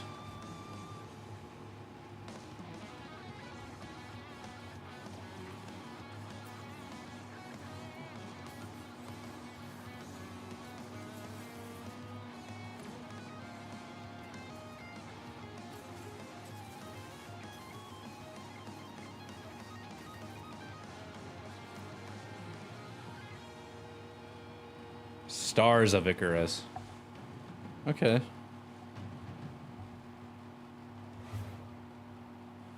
After almost a decade, Used Games is bringing us a follow-up to the airship combat game Guns of Icarus. Now, as with all professions, our work as gadget-crazed weirdos would be impossible if not for the laser watches and ejector seats of those who came before us. We stand on the shoulders of giants, crafty, unhinged giants. Which is why I am pleased to present, in an attaché case full of throwing knives and tear gas canisters, the latest intel on Bond, James Bond. So we sent our secret agents to see what's happening at IO Interactive. 007?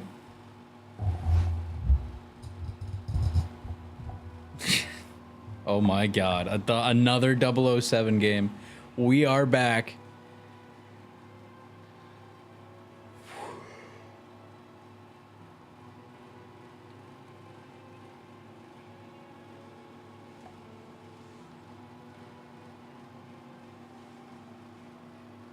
When things got together and we figured out that we were going to work on such a legendary IP, we were very, very excited.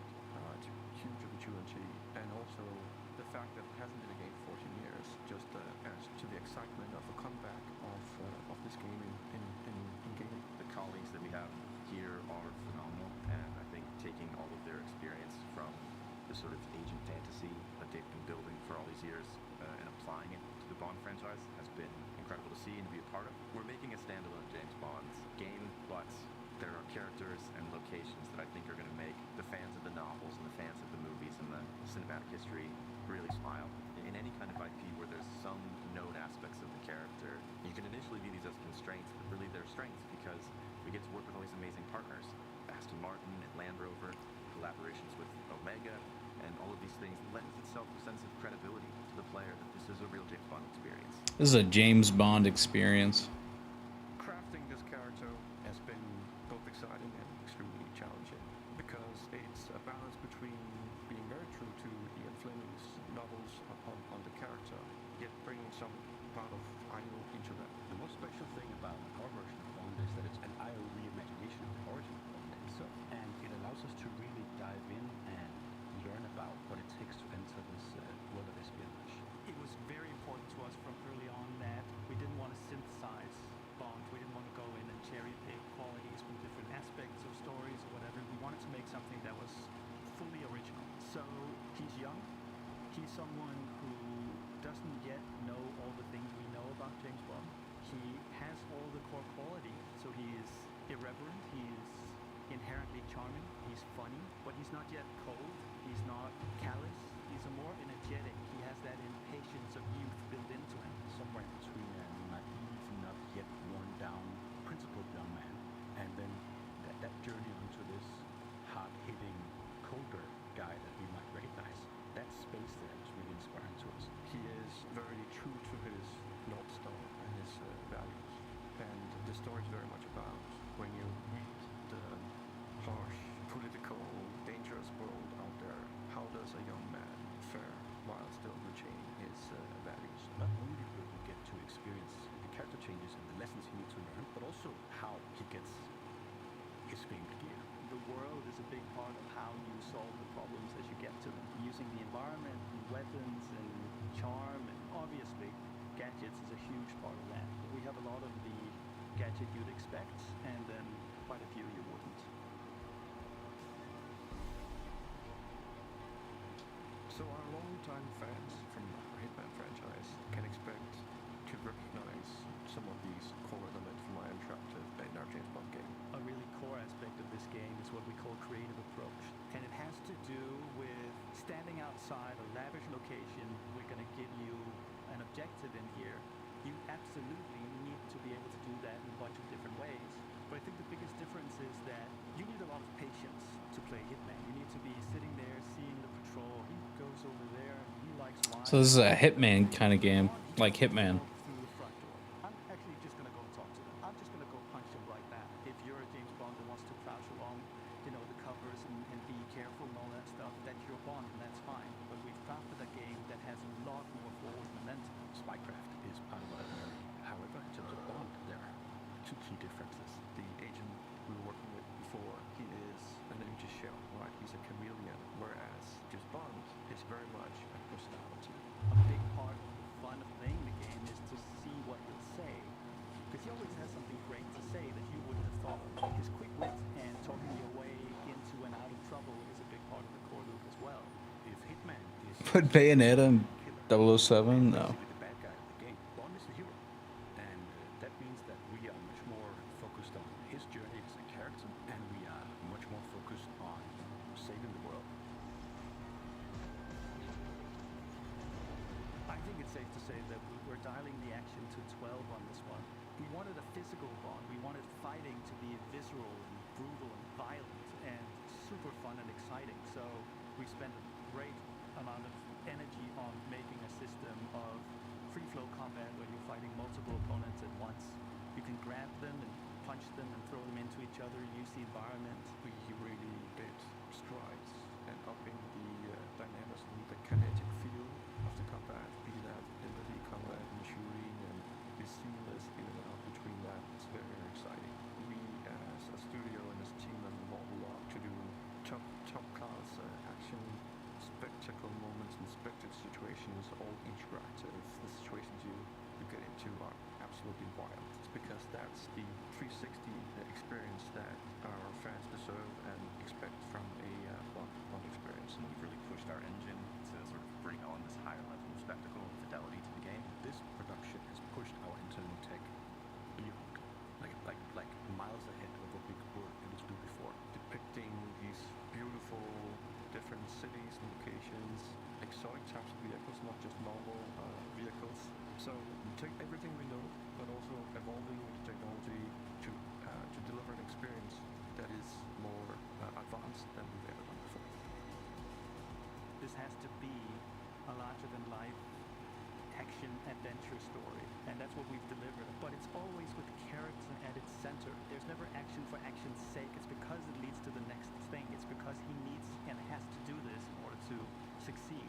Having worked on Hitman on and off for 20 years, this is the combination of all that work, all that skill, all that practice, coming together and finally seeing the ultimate spy fantasy come to life.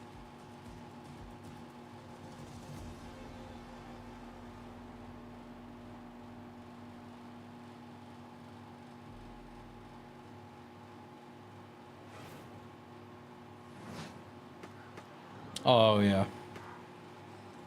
This looks crazy. This looks like CS:GO and bruh. Is this what the fuck is this game, dude? The graphics look like dog shit, but that's funny. Ultra kill but crack, yeah. 1.6 surf lobby. Day 1 100%. This looks good.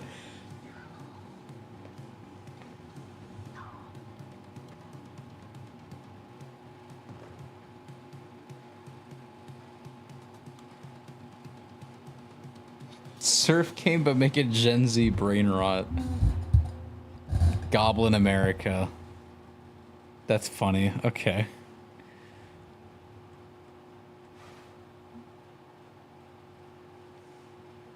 When the world ended, we shielded our city.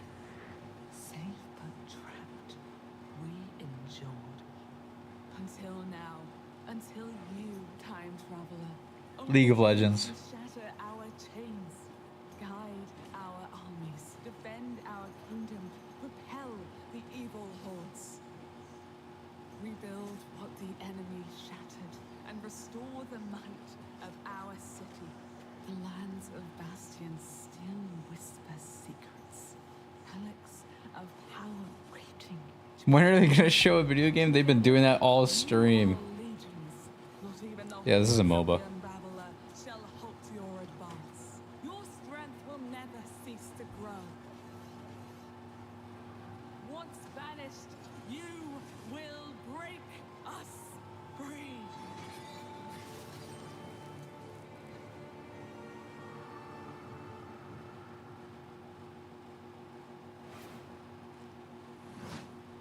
If it feels like something's been implanted at the base of your skull, that's because there has. Ooh. It's in your best interest to listen to me. Okay.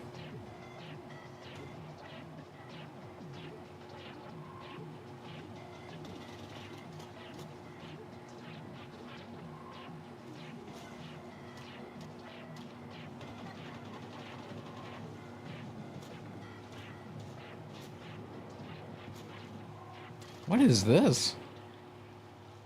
Good work. Head back to the bin. Dread XP. Pig face. That's what it's called, pig face. Okay. As you can see, we are running a fine-tuned engine of gaming goodness. Oh, speaking of, Sean, what's going on with the rig? Let's find out. Frankie, Jacob, status report? We're doing great down here. Jacob is about to fill us in on what we're installing next. I'm just wiring up everything with our Gigabyte Aorus X870E motherboard. It's got a They're just saying words and numbers. overclocking and memory performance, and its built-in thermal armor and heat sinks will keep our Ryzen X3D rig running great without running hot. And of course, our Keep reading the teleprompter. Radeon RX 9070 XT with RDNA 4 architecture and 3rd gen AMD ray tracing tech for competitive 4K performance. Awesome. And for those of you who want to speed up your own PC build, I've got a technique I always use. A montage. What? A montage.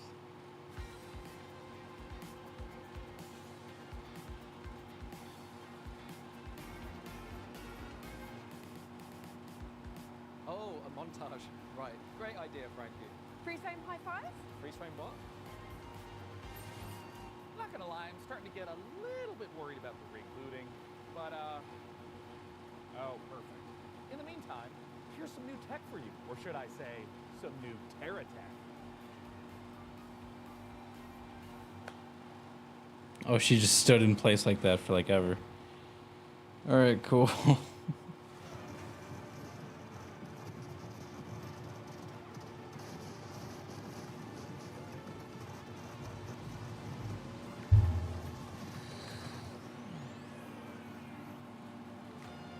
That one's funny, I hate it.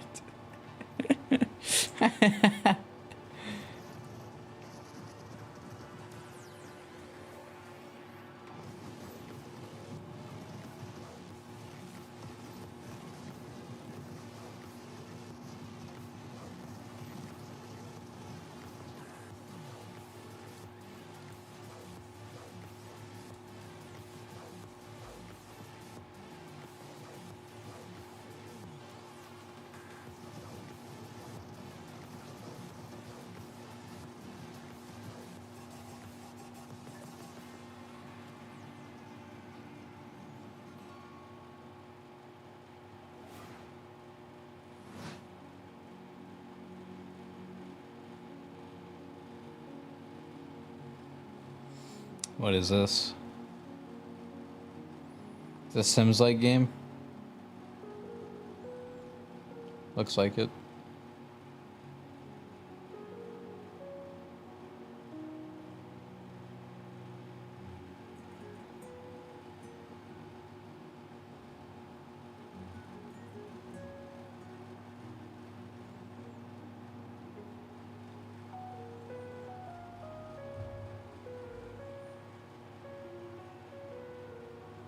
Watch Half-Life 3 not be announced here, brother.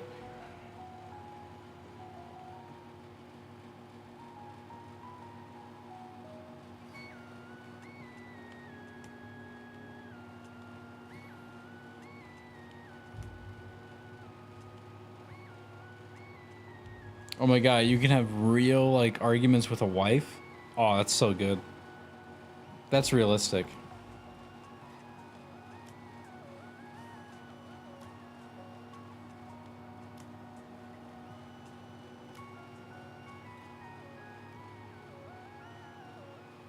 Titanfall 3 when? Paralyze. Paralyze.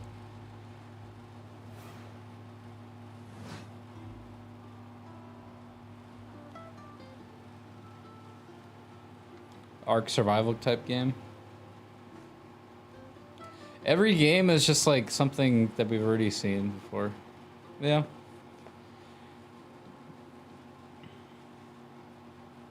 Just tuning in, did I miss anything? Not really.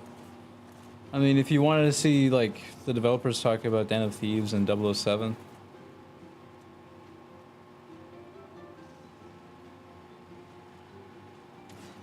I think the music choice for this game is a little off. It's not as relaxing as it looks.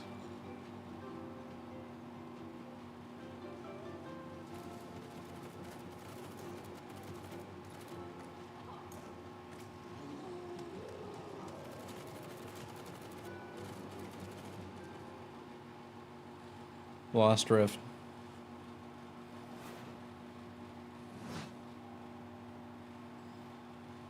The fuck?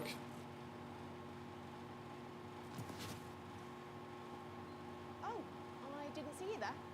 Don't mind me, I have got a special friend stopping by, but don't tell the folks upstairs. It's a surprise, you see. When you see Phil Spencer. they can add any of today's exciting games to their wish list. Follow the link below to see all the goodies in today's show. And in the meantime, let's see what our friends over at Rogue Snail have been cooking up.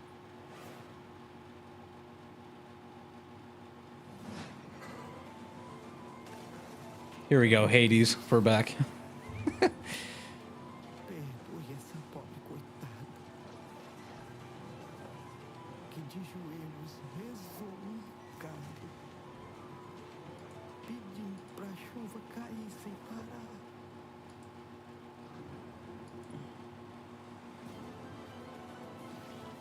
Half-Life 3. Yeah, buddy, you wish.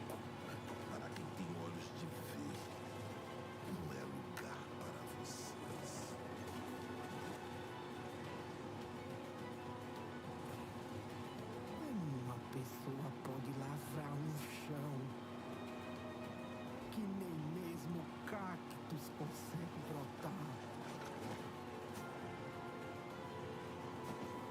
Todos precisam saber sobre o que de fato aconteceu em Canudos. Eles moveram mundos para acabar com o nosso lar.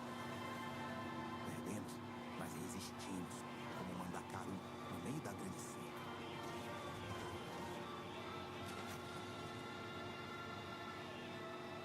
Eles vão nos massacrar novamente, Pajé.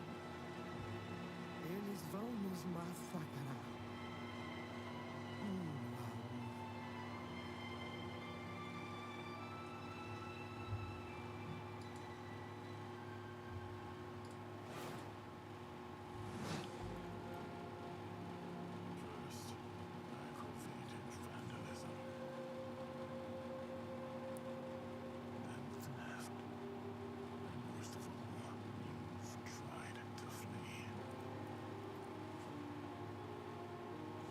Holy shit. I've seen like clips of this on you just took the cat. I've seen clips of this on Twitter.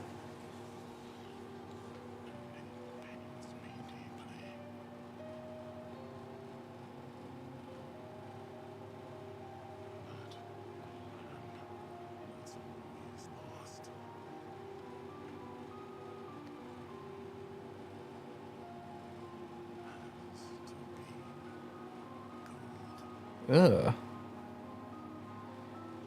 Millet Stoner. I can sign up to play test. Let's go. I wanna play that. That looks good.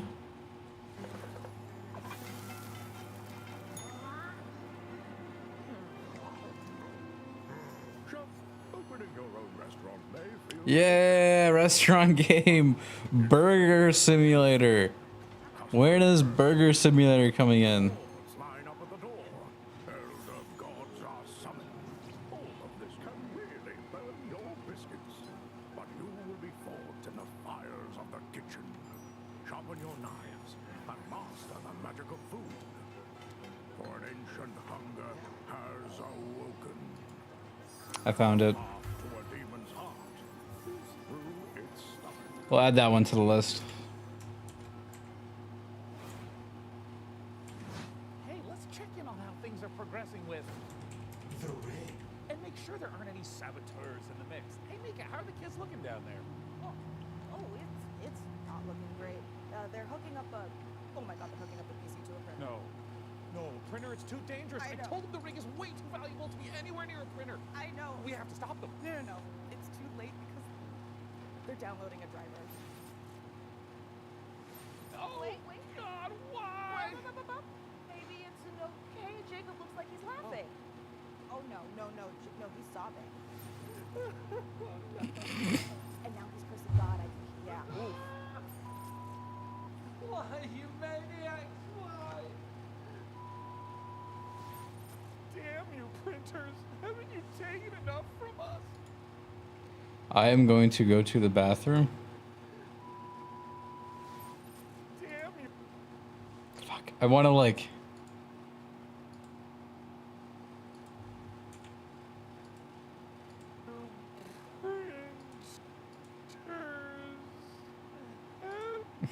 That's a good freeze frame. Okay. I'll be right back.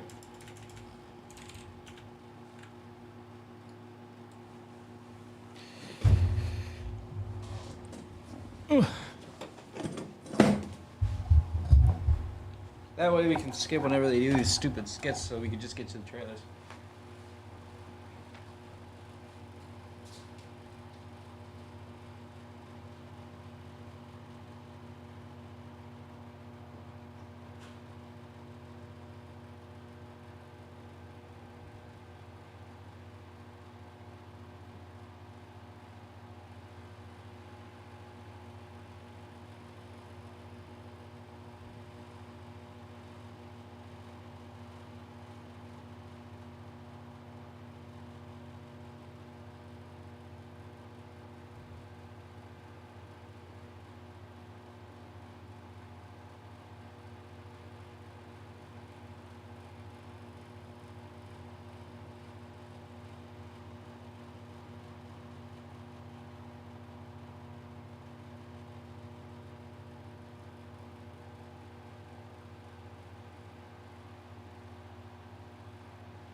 All right, we're back. I forgot this was the. Well, while our team does some troubleshooting. Here we go. Back to the games. It's not a game, it's a state of mind. It's about having such a cool gun, you're untouchable. That's why they call it Gun Touchable. Collect crates in the wasteland to help you kick more ass. But your enemies are getting upgraded too, and that's where things heat up. Oh shit. So get ready to blow stuff up, and smack stuff with a shovel, and shred stuff with a bone saw, and snipe stuff. Survival is about sticking together. It's about getting badass guns and even more badasser upgrades. It's about killing whatever this thing is. That's an actual penis sticking out of the ground. Just a million maniacal mutants that want nothing more than to pound you into hamburger meat. There's only one way to survive, and that's to become Gun Touchable. Coming to early access on June 17th. Cool. Oh, here we go. Ultra kill. Ultra kill.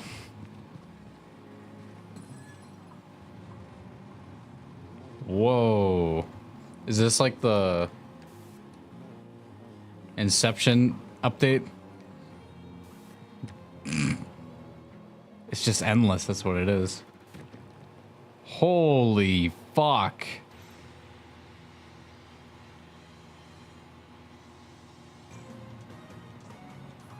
That is a biblically accurate angel. Dude, I gotta play Ultra Kill. This is... I'm adding it to the list. I'm adding it to the list. It deserves to be there. This update looks nuts. Soon trademarked. Coming up in the show. Oh, this is a game. All right.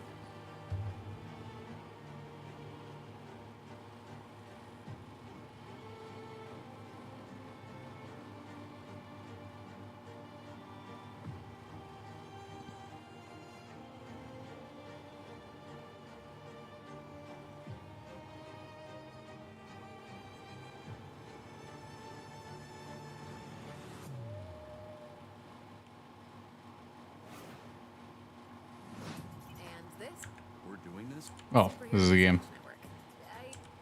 What is this? This is the Superhero Dispatch Network. I hope you're ready for your first shift. Wait, we're doing this? Hey team, this is your dispatcher. Someone's robbing the museum. Watch and learn, Sonny. How do I mute you? This looks really good. Friday. Today's Friday. I know. Dispatch? Okay. Okay, they're actually playing some good ones. The demo is out today, so you could I could play that.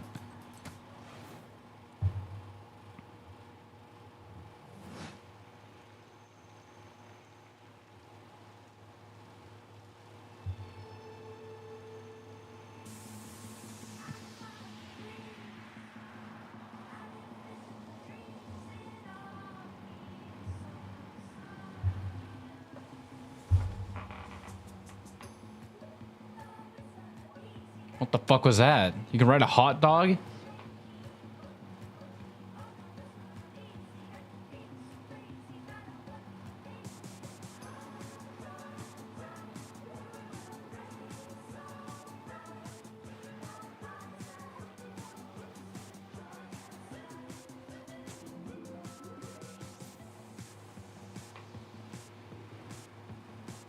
Wheel World.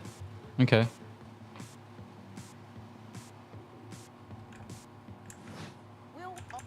Get rid of, get rid of, get rid of. There we go. Is this Doom? It's been 6 years now since we've been locked in with the Hiss. I don't care about your day job if you can hold a gun and use a tool. Firebreak needs you. I'll be frank with you, this ain't an easy shift, but at least you won't be alone. Your fellow firebreakers will have you back. Fight together, fixing together, and hell, even showering together.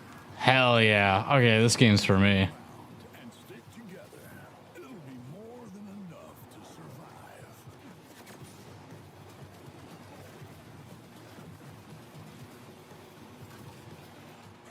Corrupted item loose on site.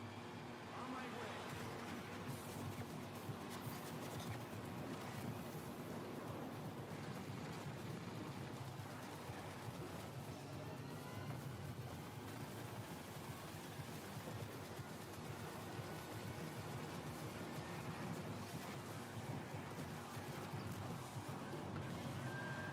So, that's the job. Firebreak? That looks good too. Good. I've got a liability waiver here with your name on it. That's something else. That's the death rat. My Kayate is A little bit. I'm gonna skip We never until we get to the next one. had a developed blood one of exit event, so yeah, of the like not be stapler and all that gives yeah for just me. Look up a few tricks. 17. Here we go. A Ubisoft game.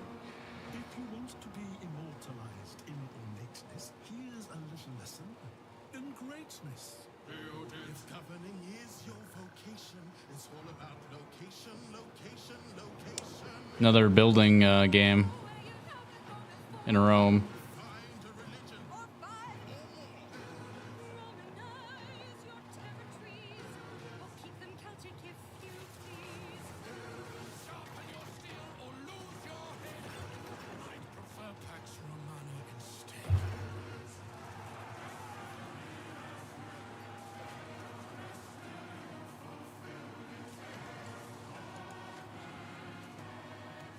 What is this?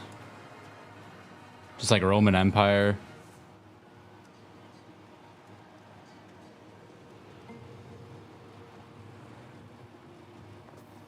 Oh, yeah, it's a building game. The Roman Empire building game.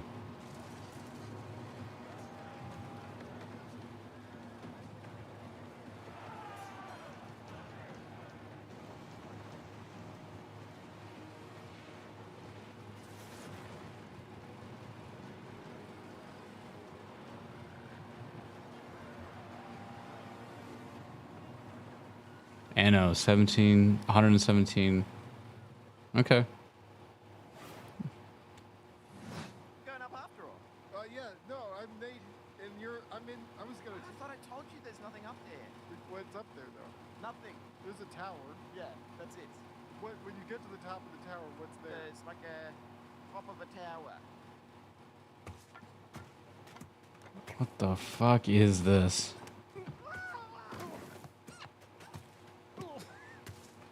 Is this supposed to be like a...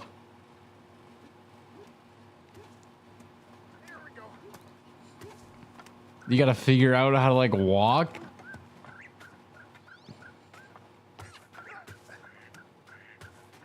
You're just walking up a tower?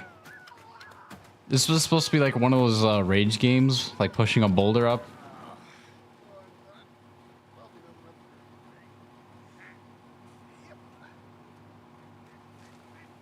Oh, now you're just walking. So this is just a walking game?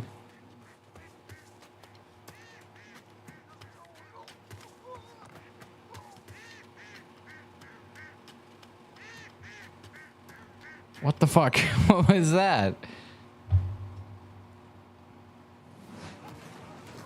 What is this? Fat Shark, what? That's a crazy game. It's a crazy title.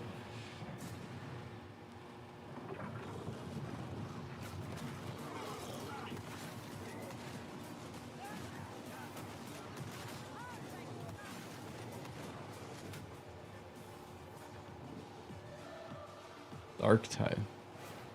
There's a deluxe edition. That was a lot. That was quick. Jesus Christ. Is this another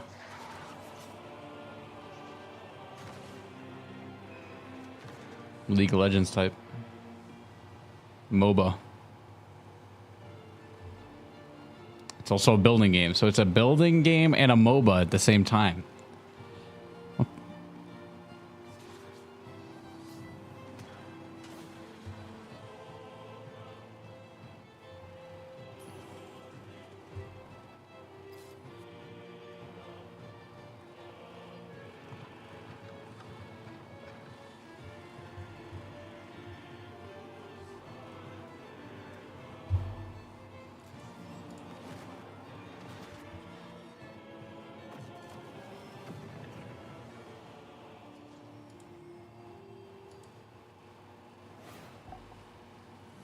I'm sure you're eager to see Oh. more of the rig, and I'm eager. I'm eager to skip. Ooh. 8-bit. Or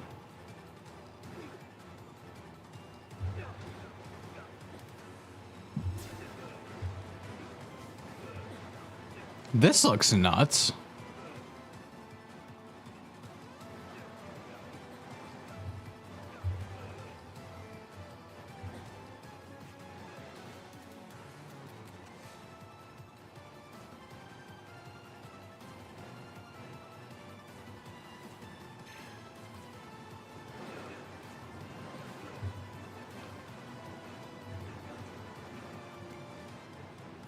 All you gotta do is smash your keyboard and it'll work? No way.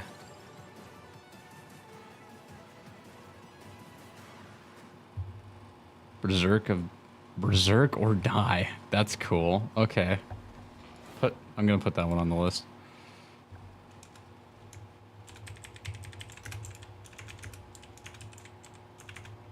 I like indie games, so watching these, there's gonna be a few of them. I'm like, oh, yeah, for sure that one. Minimum wage warfare. What? Overpowered or underpaid?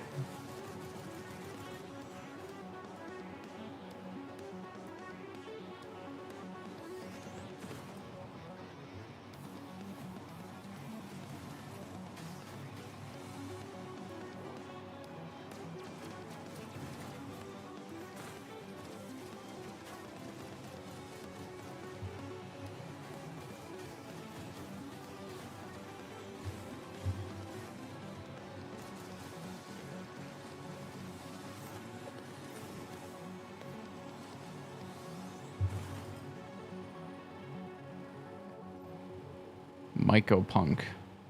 Okay. That's good. Happy to be here. Greetings, local life forms. Delighted to meet you. Open your mind. This could be a party. We simply can't pass it up. Up we go, buckaroo! Lippo Plus. For when you want something a little different. Coming your way. Hold on. What's on your mind? Aliens. The anomaly. The band. We could theoretically send TV through it. We already are. The Bend is a planet-wide What is this? and a hoax.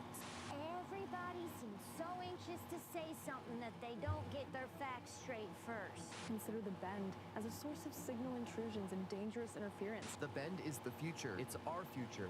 Couldn't catch me zooming into any bend in space. Let us eagerly embrace the abyss. What? Television. Only on Blippo Plus.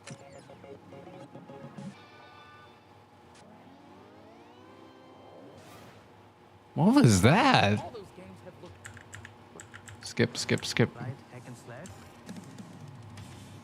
Morbid Metal is a fast-paced, roguelite hack and slash that is built for intense combo-driven combat.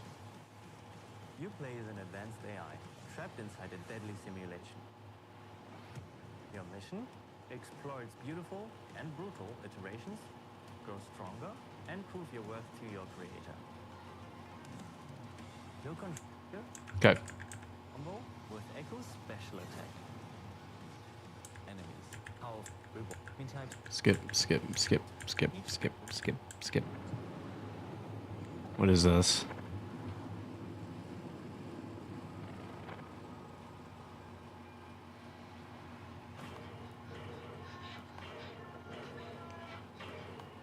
Platformer. What is this?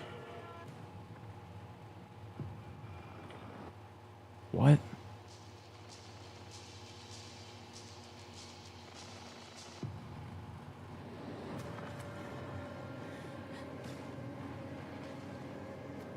What the fuck is this? I'm interested in the story of it.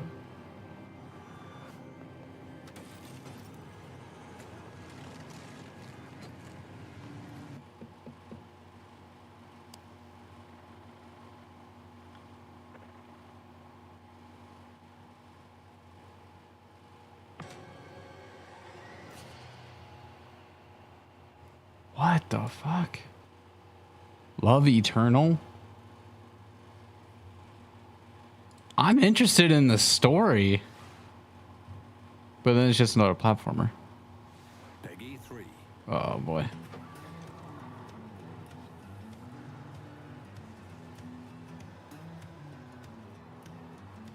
Still Alive Studios. Busbound. It's a bus driving simulator. Ain't no way. First day of our very own public bus service. The bus services will start in the tracks and ash tree, but will expand to more neighborhoods as passenger approvals roll in.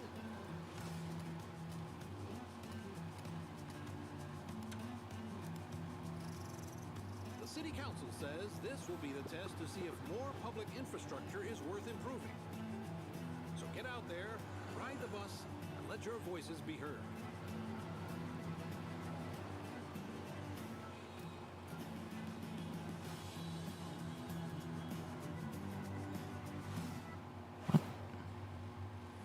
Hey, Sean, Skip, skip, skip, skip, skip, skip, skip, skip, skip, skip, skip. Skip, skip, skip. Alright, here we go. Games.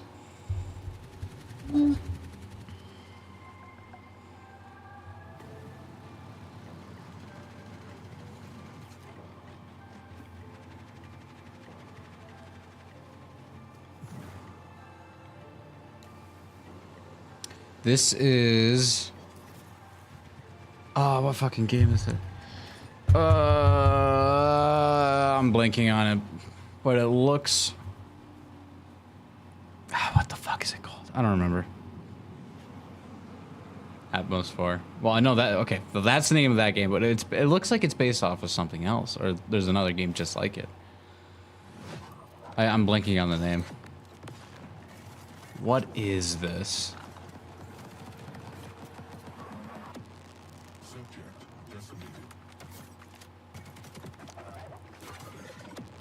Holy fuck.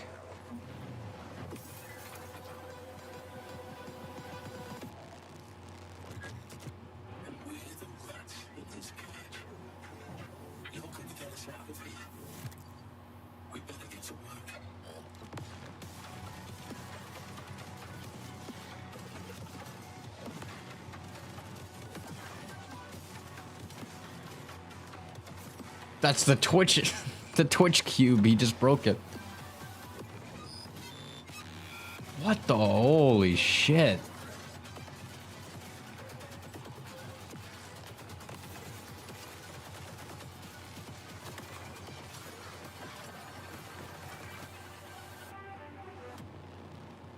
Voidbreaker. That looks very good. It looks like crack. I'll tell you what. I'll put that on the list too.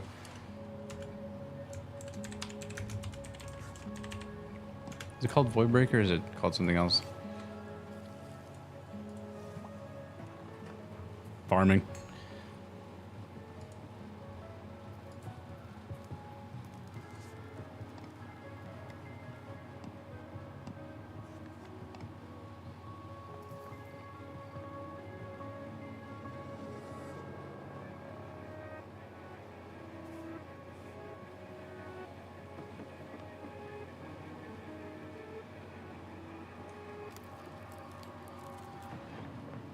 Wait a minute.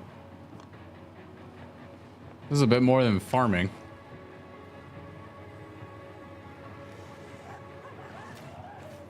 Oh, fuck.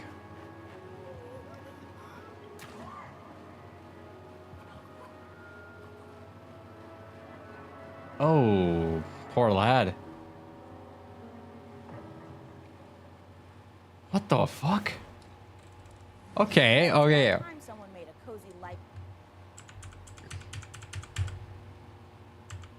I looked away for like a second. When did it start going wrong? So so you want, I like how it makes you think this is a farm trailer or a farming game.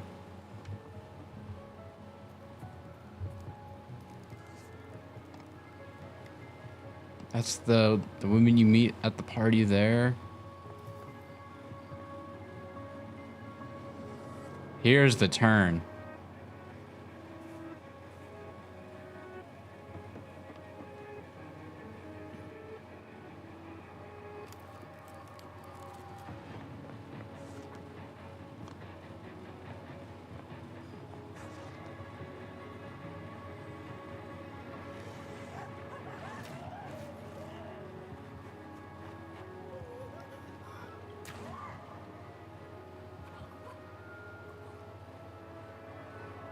Jesus Christ. That looks good. This is the only game that made me like go back. You know, it's about time someone made a cozy life sim filled with supernatural. I'm thinking about putting on the list. But I'm like more interested in the story of it. Like I'd be down to like watch that for like that'd be a really good season for like a TV show. I don't know if it's the best. A Blumhouse game. Okay, hold on, shut up. I would like to raise a toast. New friends, I bid you welcome to the club. We've got to get out of here. The club. This will help. Keep an eye out for anything dangerous. I'll check for anything on the floor. A terrible curse has drawn you together, but fear threatens to drive you apart. Did you seriously rob me? Is that God! Oh, God!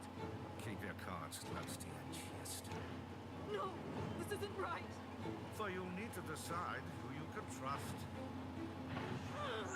Is somebody there? Before the rest of my guests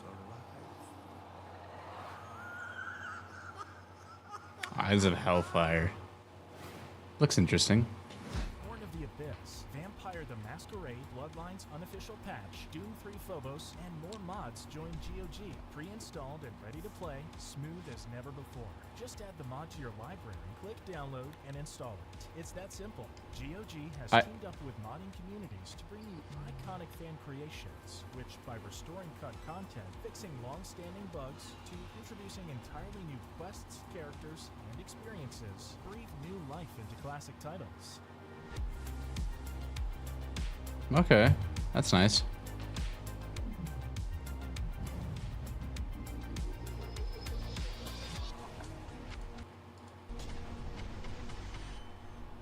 Later this year. Hungry? Get some fast food. What is this? Oh, top down. Did you see a fat guy eating noodles? And I was more interested in the guy eating the noodles than this. Sorry, but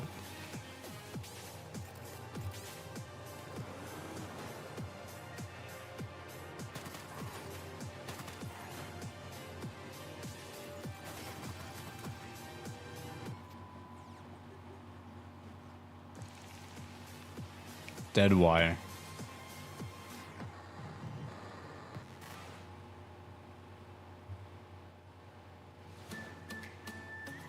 What is this? This is a farming game.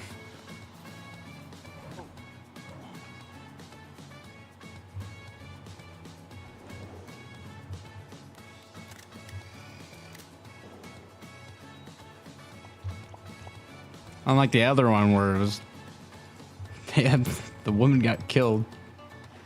Poor lass.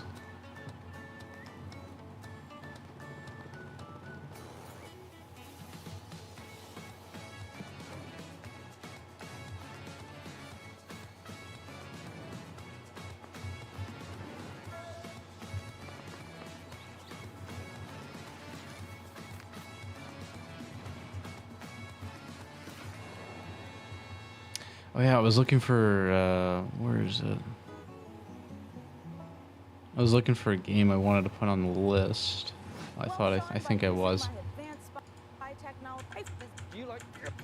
Skip.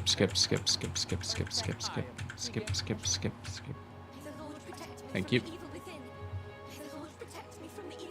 The evil within.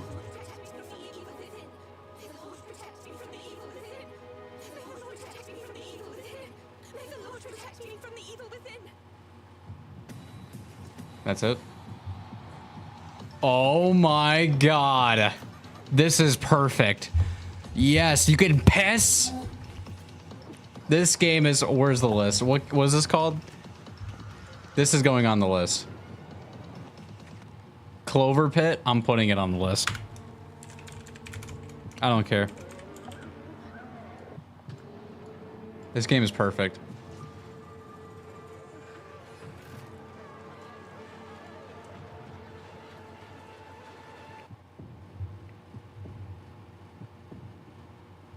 That looked good too. Did it just jump immediately? Oh, hold on. It jumped immediately from my favorite thing to like lore. Hold on. So yes.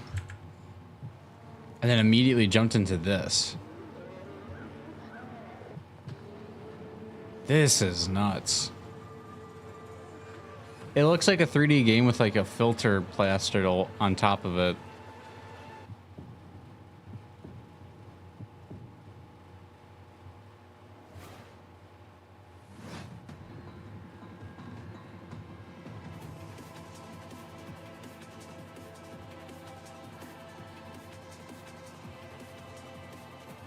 Got an exhaust pipe.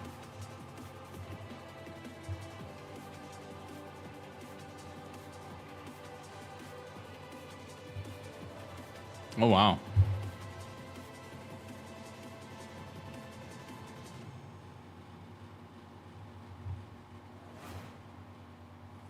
We're Play Fusion, a studio.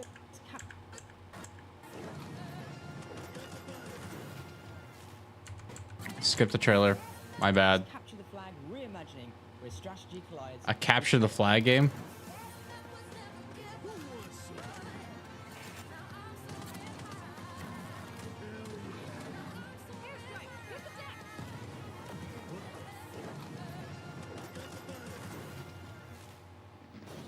It's like capture the flag on crack. Okay, calm down.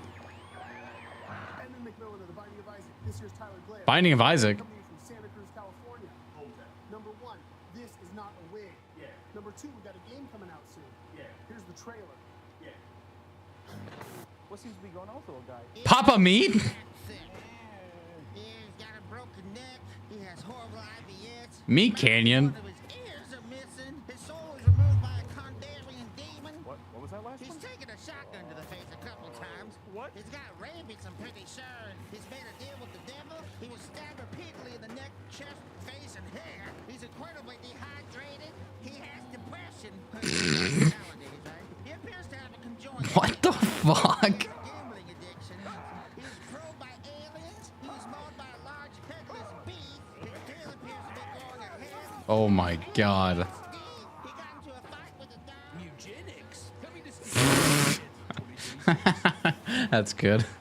Magnificent game.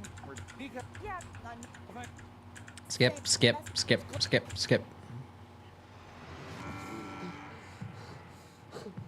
This looks a little too real.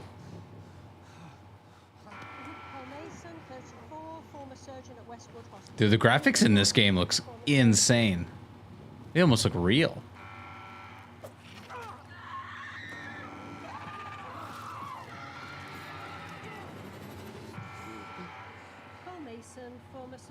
Oh. I don't know how, but I think we've done this already. Oh, there's a way out here.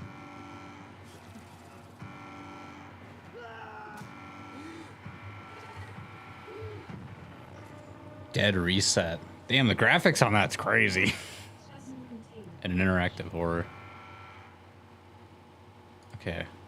I want to look, because I know that's not gameplay. I want to see more. I want to see more from it. I'm on the tier of it, so I'm trying to find it on the Steam page here of when they announce games, but I don't see it listed. It's called Dead Reset. All right, let me start from the bottom.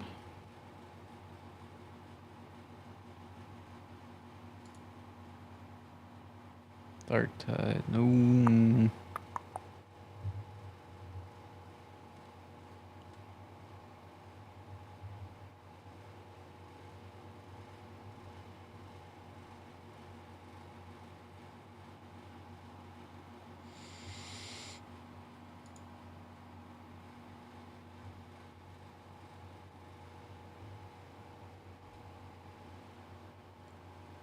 Says it's on Steam. It should be on this page. It's called Dead Reset. What the fuck? It's not here. Unless I missed it. Alright, I'll just look it up. Yeah, I'll just look it up. Okay.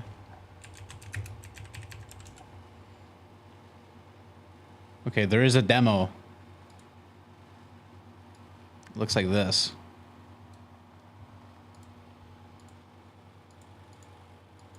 Is there gameplay? That's the trailer. But there's just pictures. Trapped in a terrifying death loop, the surgeon Cole Mason is kidnapped and brought to an underwater facility, forced to operate on a patient to extract an evolved parasitic horror. Dead Reset is a blood-soaked interactive horror where each death brings you closer to the truth. I don't know. I don't know if this one's a winner. Trapped in a terrifying death loop. Embrace the horror.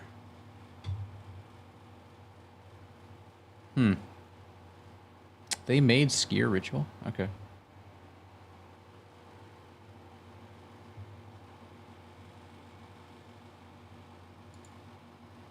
Oh, so they made these kinds of games before where they're like, I guess if you, okay, I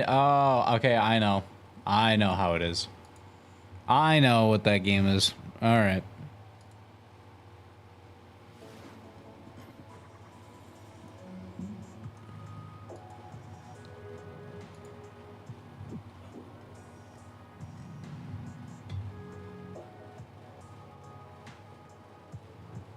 What is this?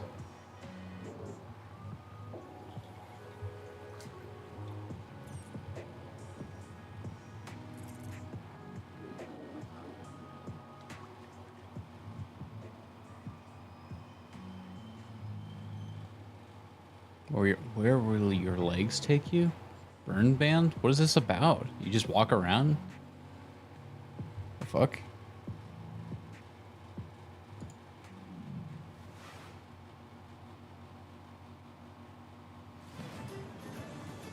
Oh, here we go. What is the movie or the book called where it's like, it's on wheels?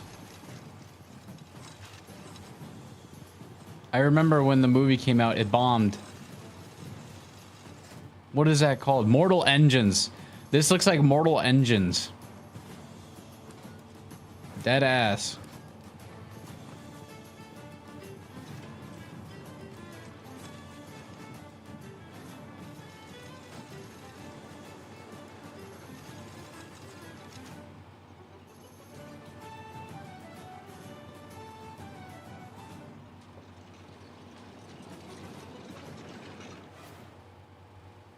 What a spectacular show that was. Is that it?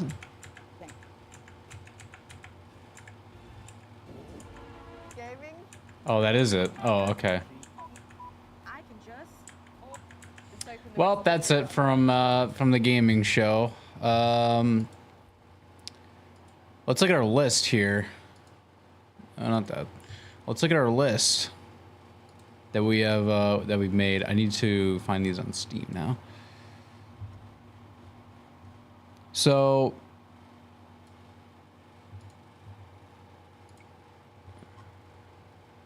I know they're all just like somewhere in where the fuck there it is.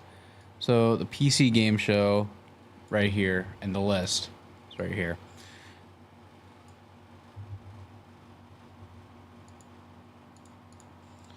So it started off with Bosu. It looked really fun. Baby Steps, I think is. Did we cover? Did I put this on the list? No. I get that's because it looks dumb. It looks stupid. Goblin America looks crazy. This looks good. Clover Pit's obviously a winner. Oh, here it is.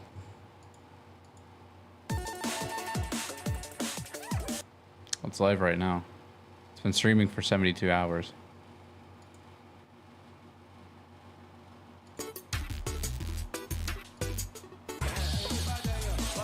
I don't like how it's loud and the frame rate's like dog shit.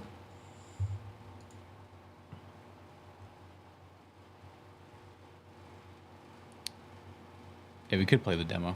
Oh, we could do that for our stream. Just like play all the demos of everything from this. That'd be fun. Okay. No, I'm not human. I threw that on the list after like looking at it because I'm like, this looks crazy.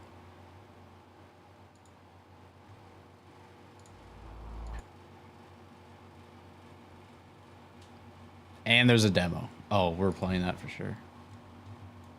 Okay, what's next? It was. Where is it? I know it here. Here you are. This you need to ask for a playtest, and then you'll get an email about it. But this looks good. I like this. It's just a guy just watching. One guy looks over. And then it was the Ultra Kill update. I need to play it. I don't have it. I need to play it. And then I would be able to tell you. And then Dispatch I saw was like towards the bottom is this. There's a demo of this. So we'll play this.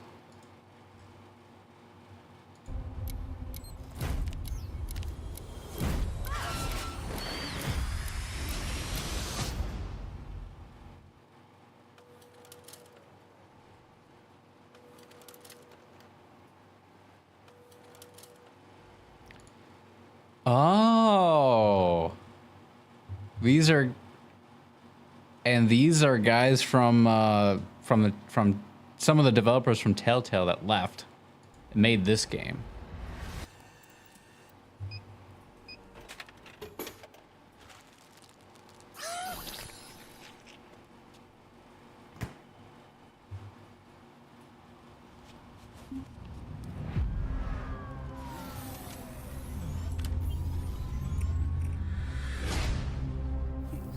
I like that. I really do like that. It looks good. And then, yep, Multisonic, Ultra Kill, Dispatch, Berserker Die. Yes, I did see that. I thought it looked good. Is that towards the top? Yeah, here it is. It's available to play right now.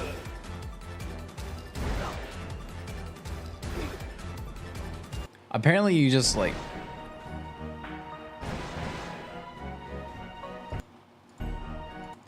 So you use the spacebar, okay. And so you're just mashing your keyboard and just moving around your mouse.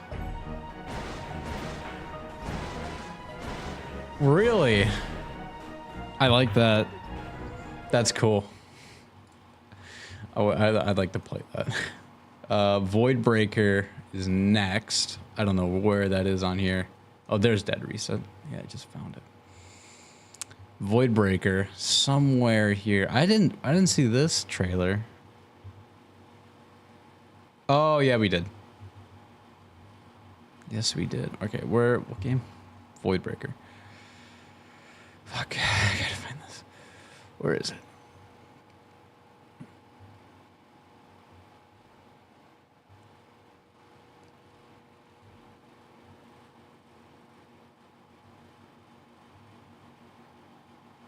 Here it is.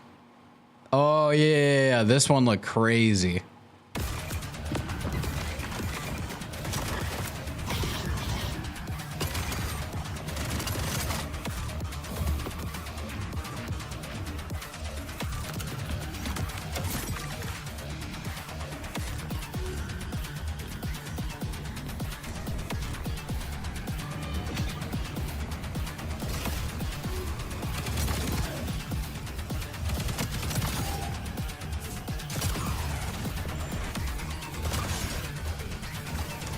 It looks a lot tamer, but because the trailer was bad shit insane, but yeah, this is good. There's a demo, so we're getting there. And the last one is Clover Pit. And I think I was trying to add one more, but I don't know where it is. I should probably wishlist you. Clover Pit. I wasn't looking for that.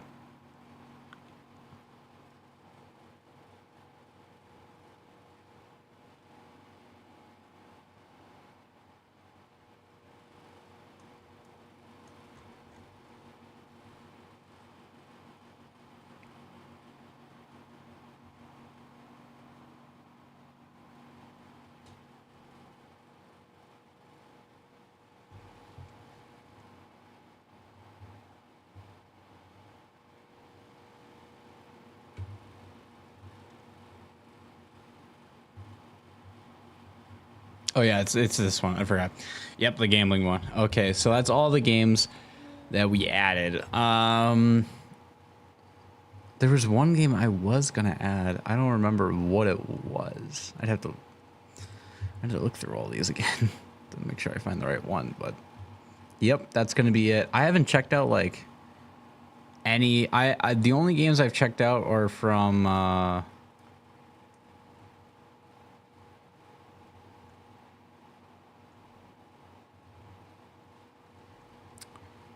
Where is it? I haven't seen any of like the Summer Games Fest. I did. Ill was one of these games that we looked through, or that I looked through, and I thought, yeah, that looks pretty good. Sonic Racing Cross Worlds. This is gonna go nuts because it's got Hatsune Miku. It's also $70, so yeah, crazy. Atomic Hearts 2. You love to see it on there. Assassin's Creed's on there. Lego Voyagers looked interesting. It's like it takes two kind of games where it's like a dual. You have to have like, it's a 2-player, figure it out, you know. Mouse of PI looked really good too. I remember watching like videos and like developer updates on this, and yeah, I'm excited for this when it comes out. It'll be good.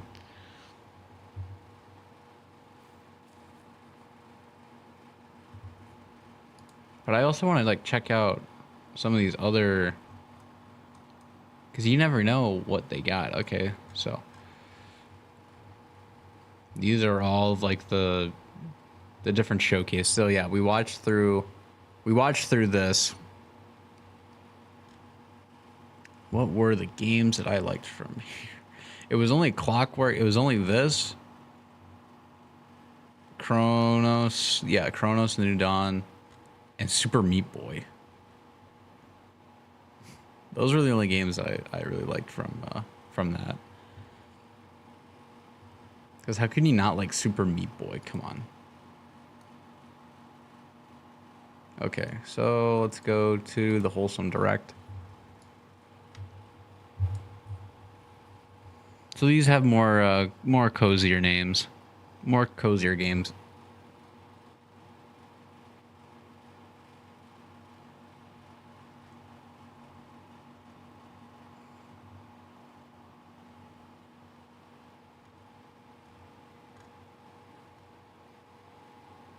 Fishbowl.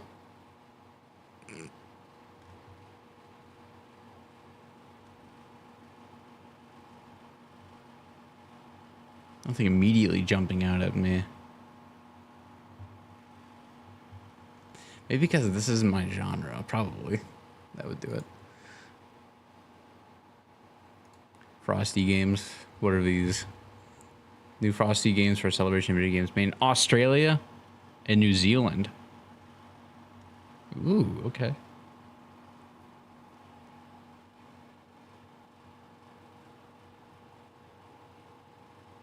Damn, what's the art direction in this?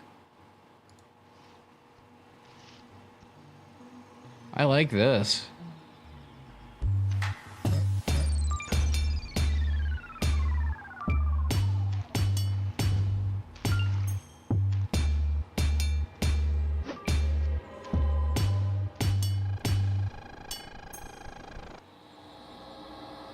I like the art direction.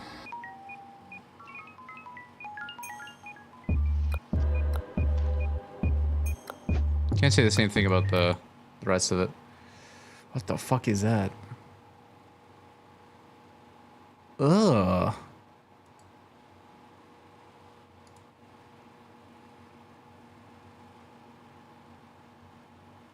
What the fuck?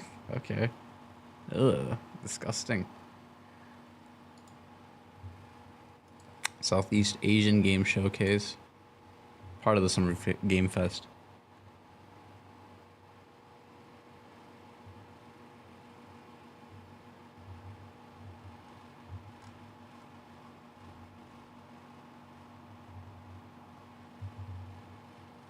But yeah, a lot of stuff. Coffee Talk Tokyo. I love playing these games. Is it out yet? Oh, it's planned. Okay.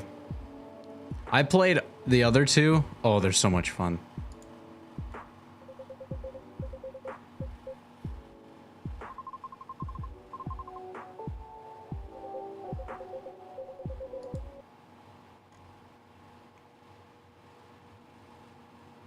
There is a demo. It'll be fun to play. But yeah, these guys, like Coffee Talk is a good, you should probably play some of that. Good stories.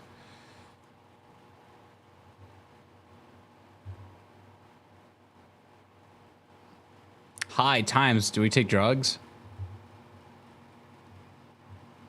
No, it's a donut shop game.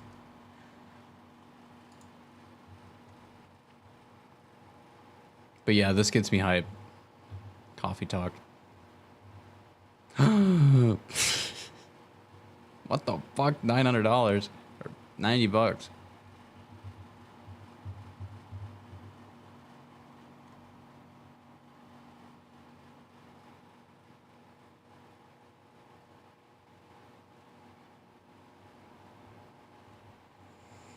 Oh, the trolley situation. That's funny. That's actually really funny. I'd like to see where that goes.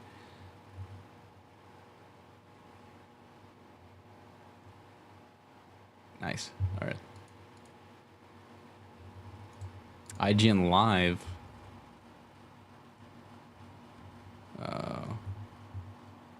Killing Floor 3.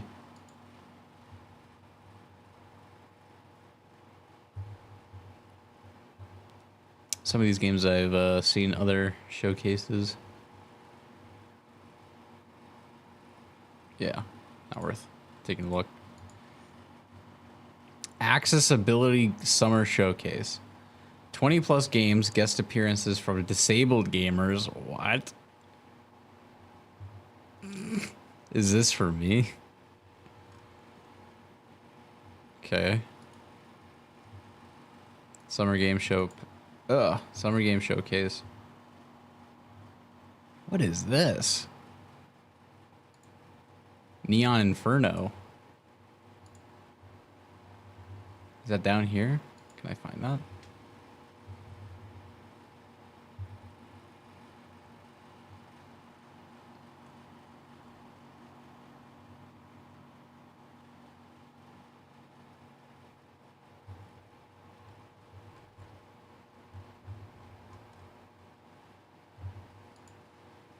Here we go.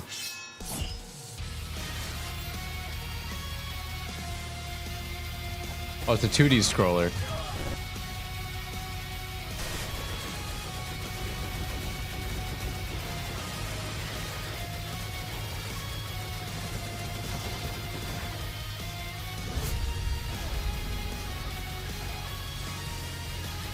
I like this. Oh, the settings are so vibrant. I love the Oh, wow. Yeah, this shit cooks. Add this to the wish list.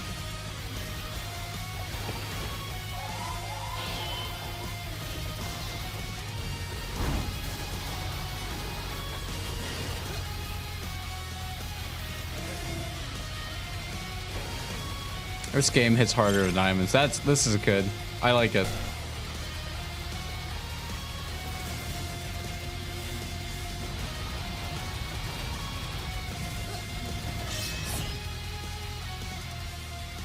Love it. I'll play the demo. We gotta play the demo for somebody. No, I didn't want to leave. Hold on. Go back. Here we go. Okay, so we went through there. Next is Latin America.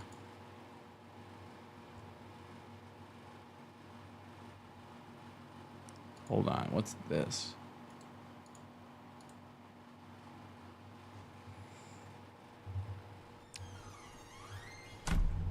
Uh-oh.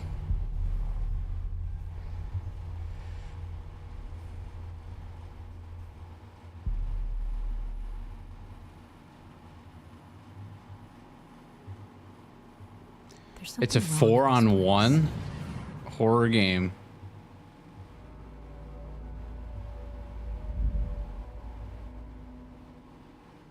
Rumor has it that 13 years ago, a group of people went missing inside this building. Yeah, probably. Sorry.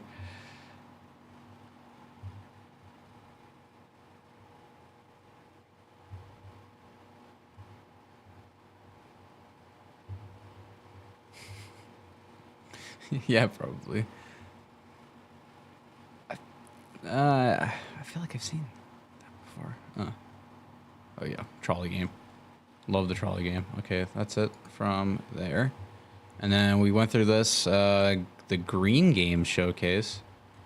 Planet Play is a non-for-profit platform that empowers gamers worldwide to contribute to environmental action through in-game purchases. Uh-oh. The Walking Dead game. Uh-oh. Sociable soccer. What? Why are there so many Walking Dead? Okay, whatever. Okay, cool. And then the future, we'll do the women-led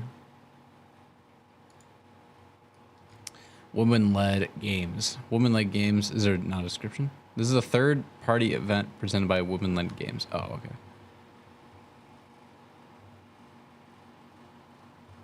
This is...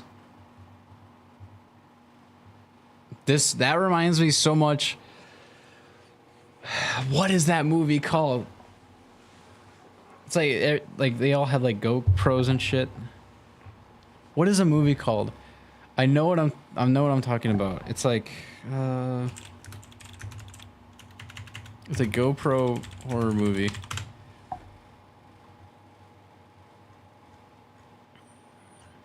No. What's the Skype horror movie? Dark Web. Or no, Unfriended. That's what it is.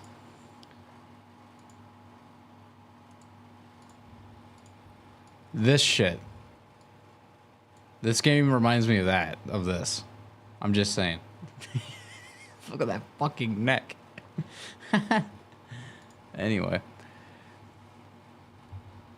So these are games with, I'm assuming not only like female leads, but like female directors or female game directors. That's cool. Okay, that's done. Not actually a lot of games, but there's some. And then the feature showcase. I think I watched this last year.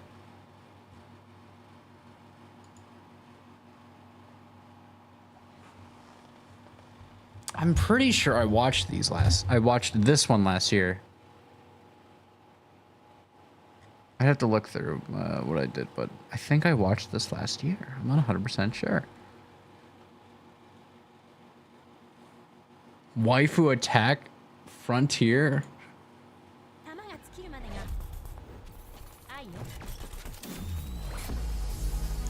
Oh my god, this is a game for me.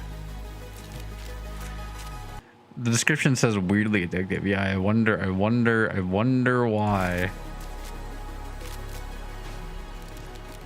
Oh my god, the reticle is a heart shape. That's of course it is. Why wouldn't it be? All right, you're done. Oh wait, no, I gotta look through everything else.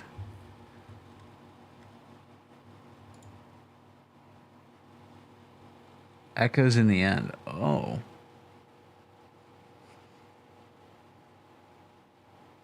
My pirate game, finally. We're back.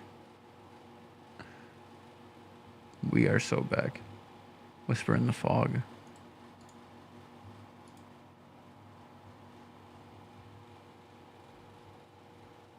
Come on, Steam.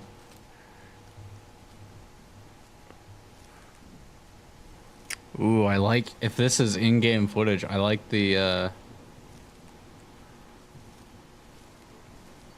it's really dark.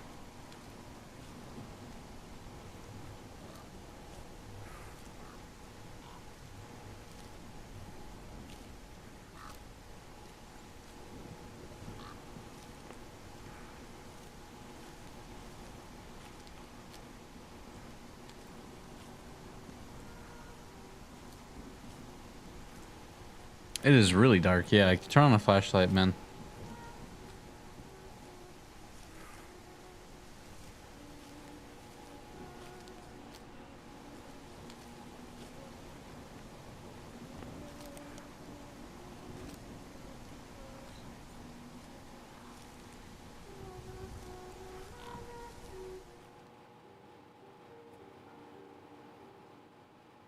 You wake up in a forest with no memory? Yeah, probably, brother. What?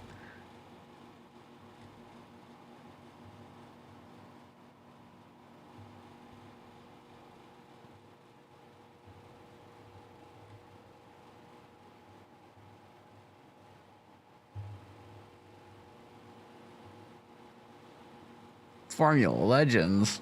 Yeah, right, buddy.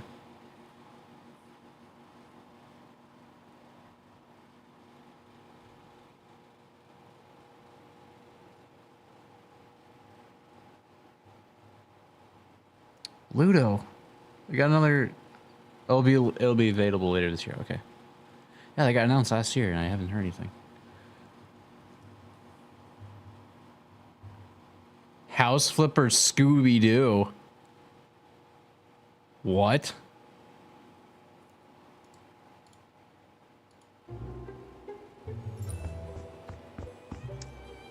Scooby snacks and a barrel of cum.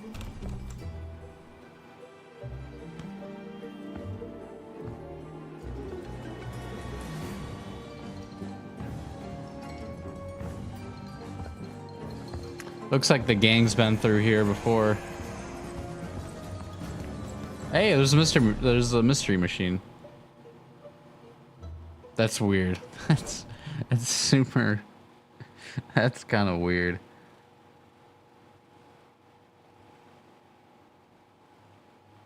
Death ground. Running away from like dinosaurs and shit.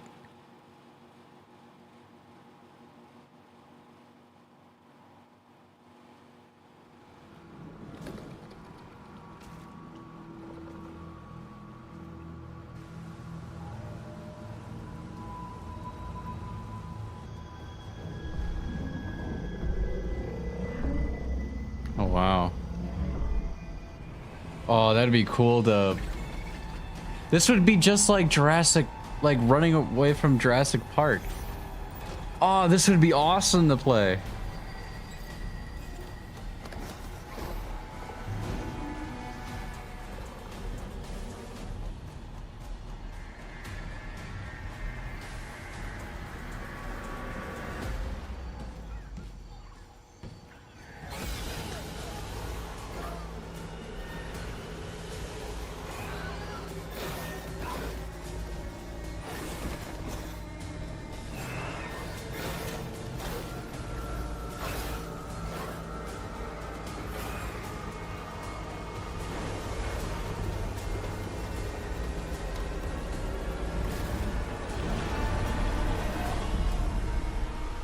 That looks awesome. I'd play that. That looks good. Okay. A firefighter simulator. Cool.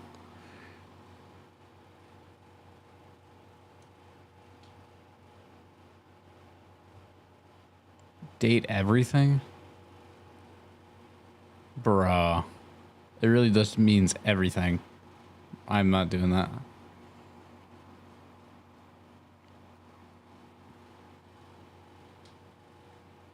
Davy Jones's locker. That's it? Okay. And then we see the PC game show. All right. And that's it. That's a bit of everything. So that's going to conclude our stream today. I hope you guys enjoyed. I hope you guys enjoyed what you've seen. I'm very excited for some of these games that are going to be coming out. I do have a bunch of them wish listed. So in all, I think what I want to do is go through all those games and play the demos of them. That's what I want to do for like a live stream. That'd be cool. And so next week, hopefully you can do that next week. I don't know. I got a lot of things going on, so you have to be patient with me. Okay. But yeah, that's going to conclude today's stream. Hope you guys enjoyed. Excited for gaming, the future of gaming. More games coming out. Let's play video games.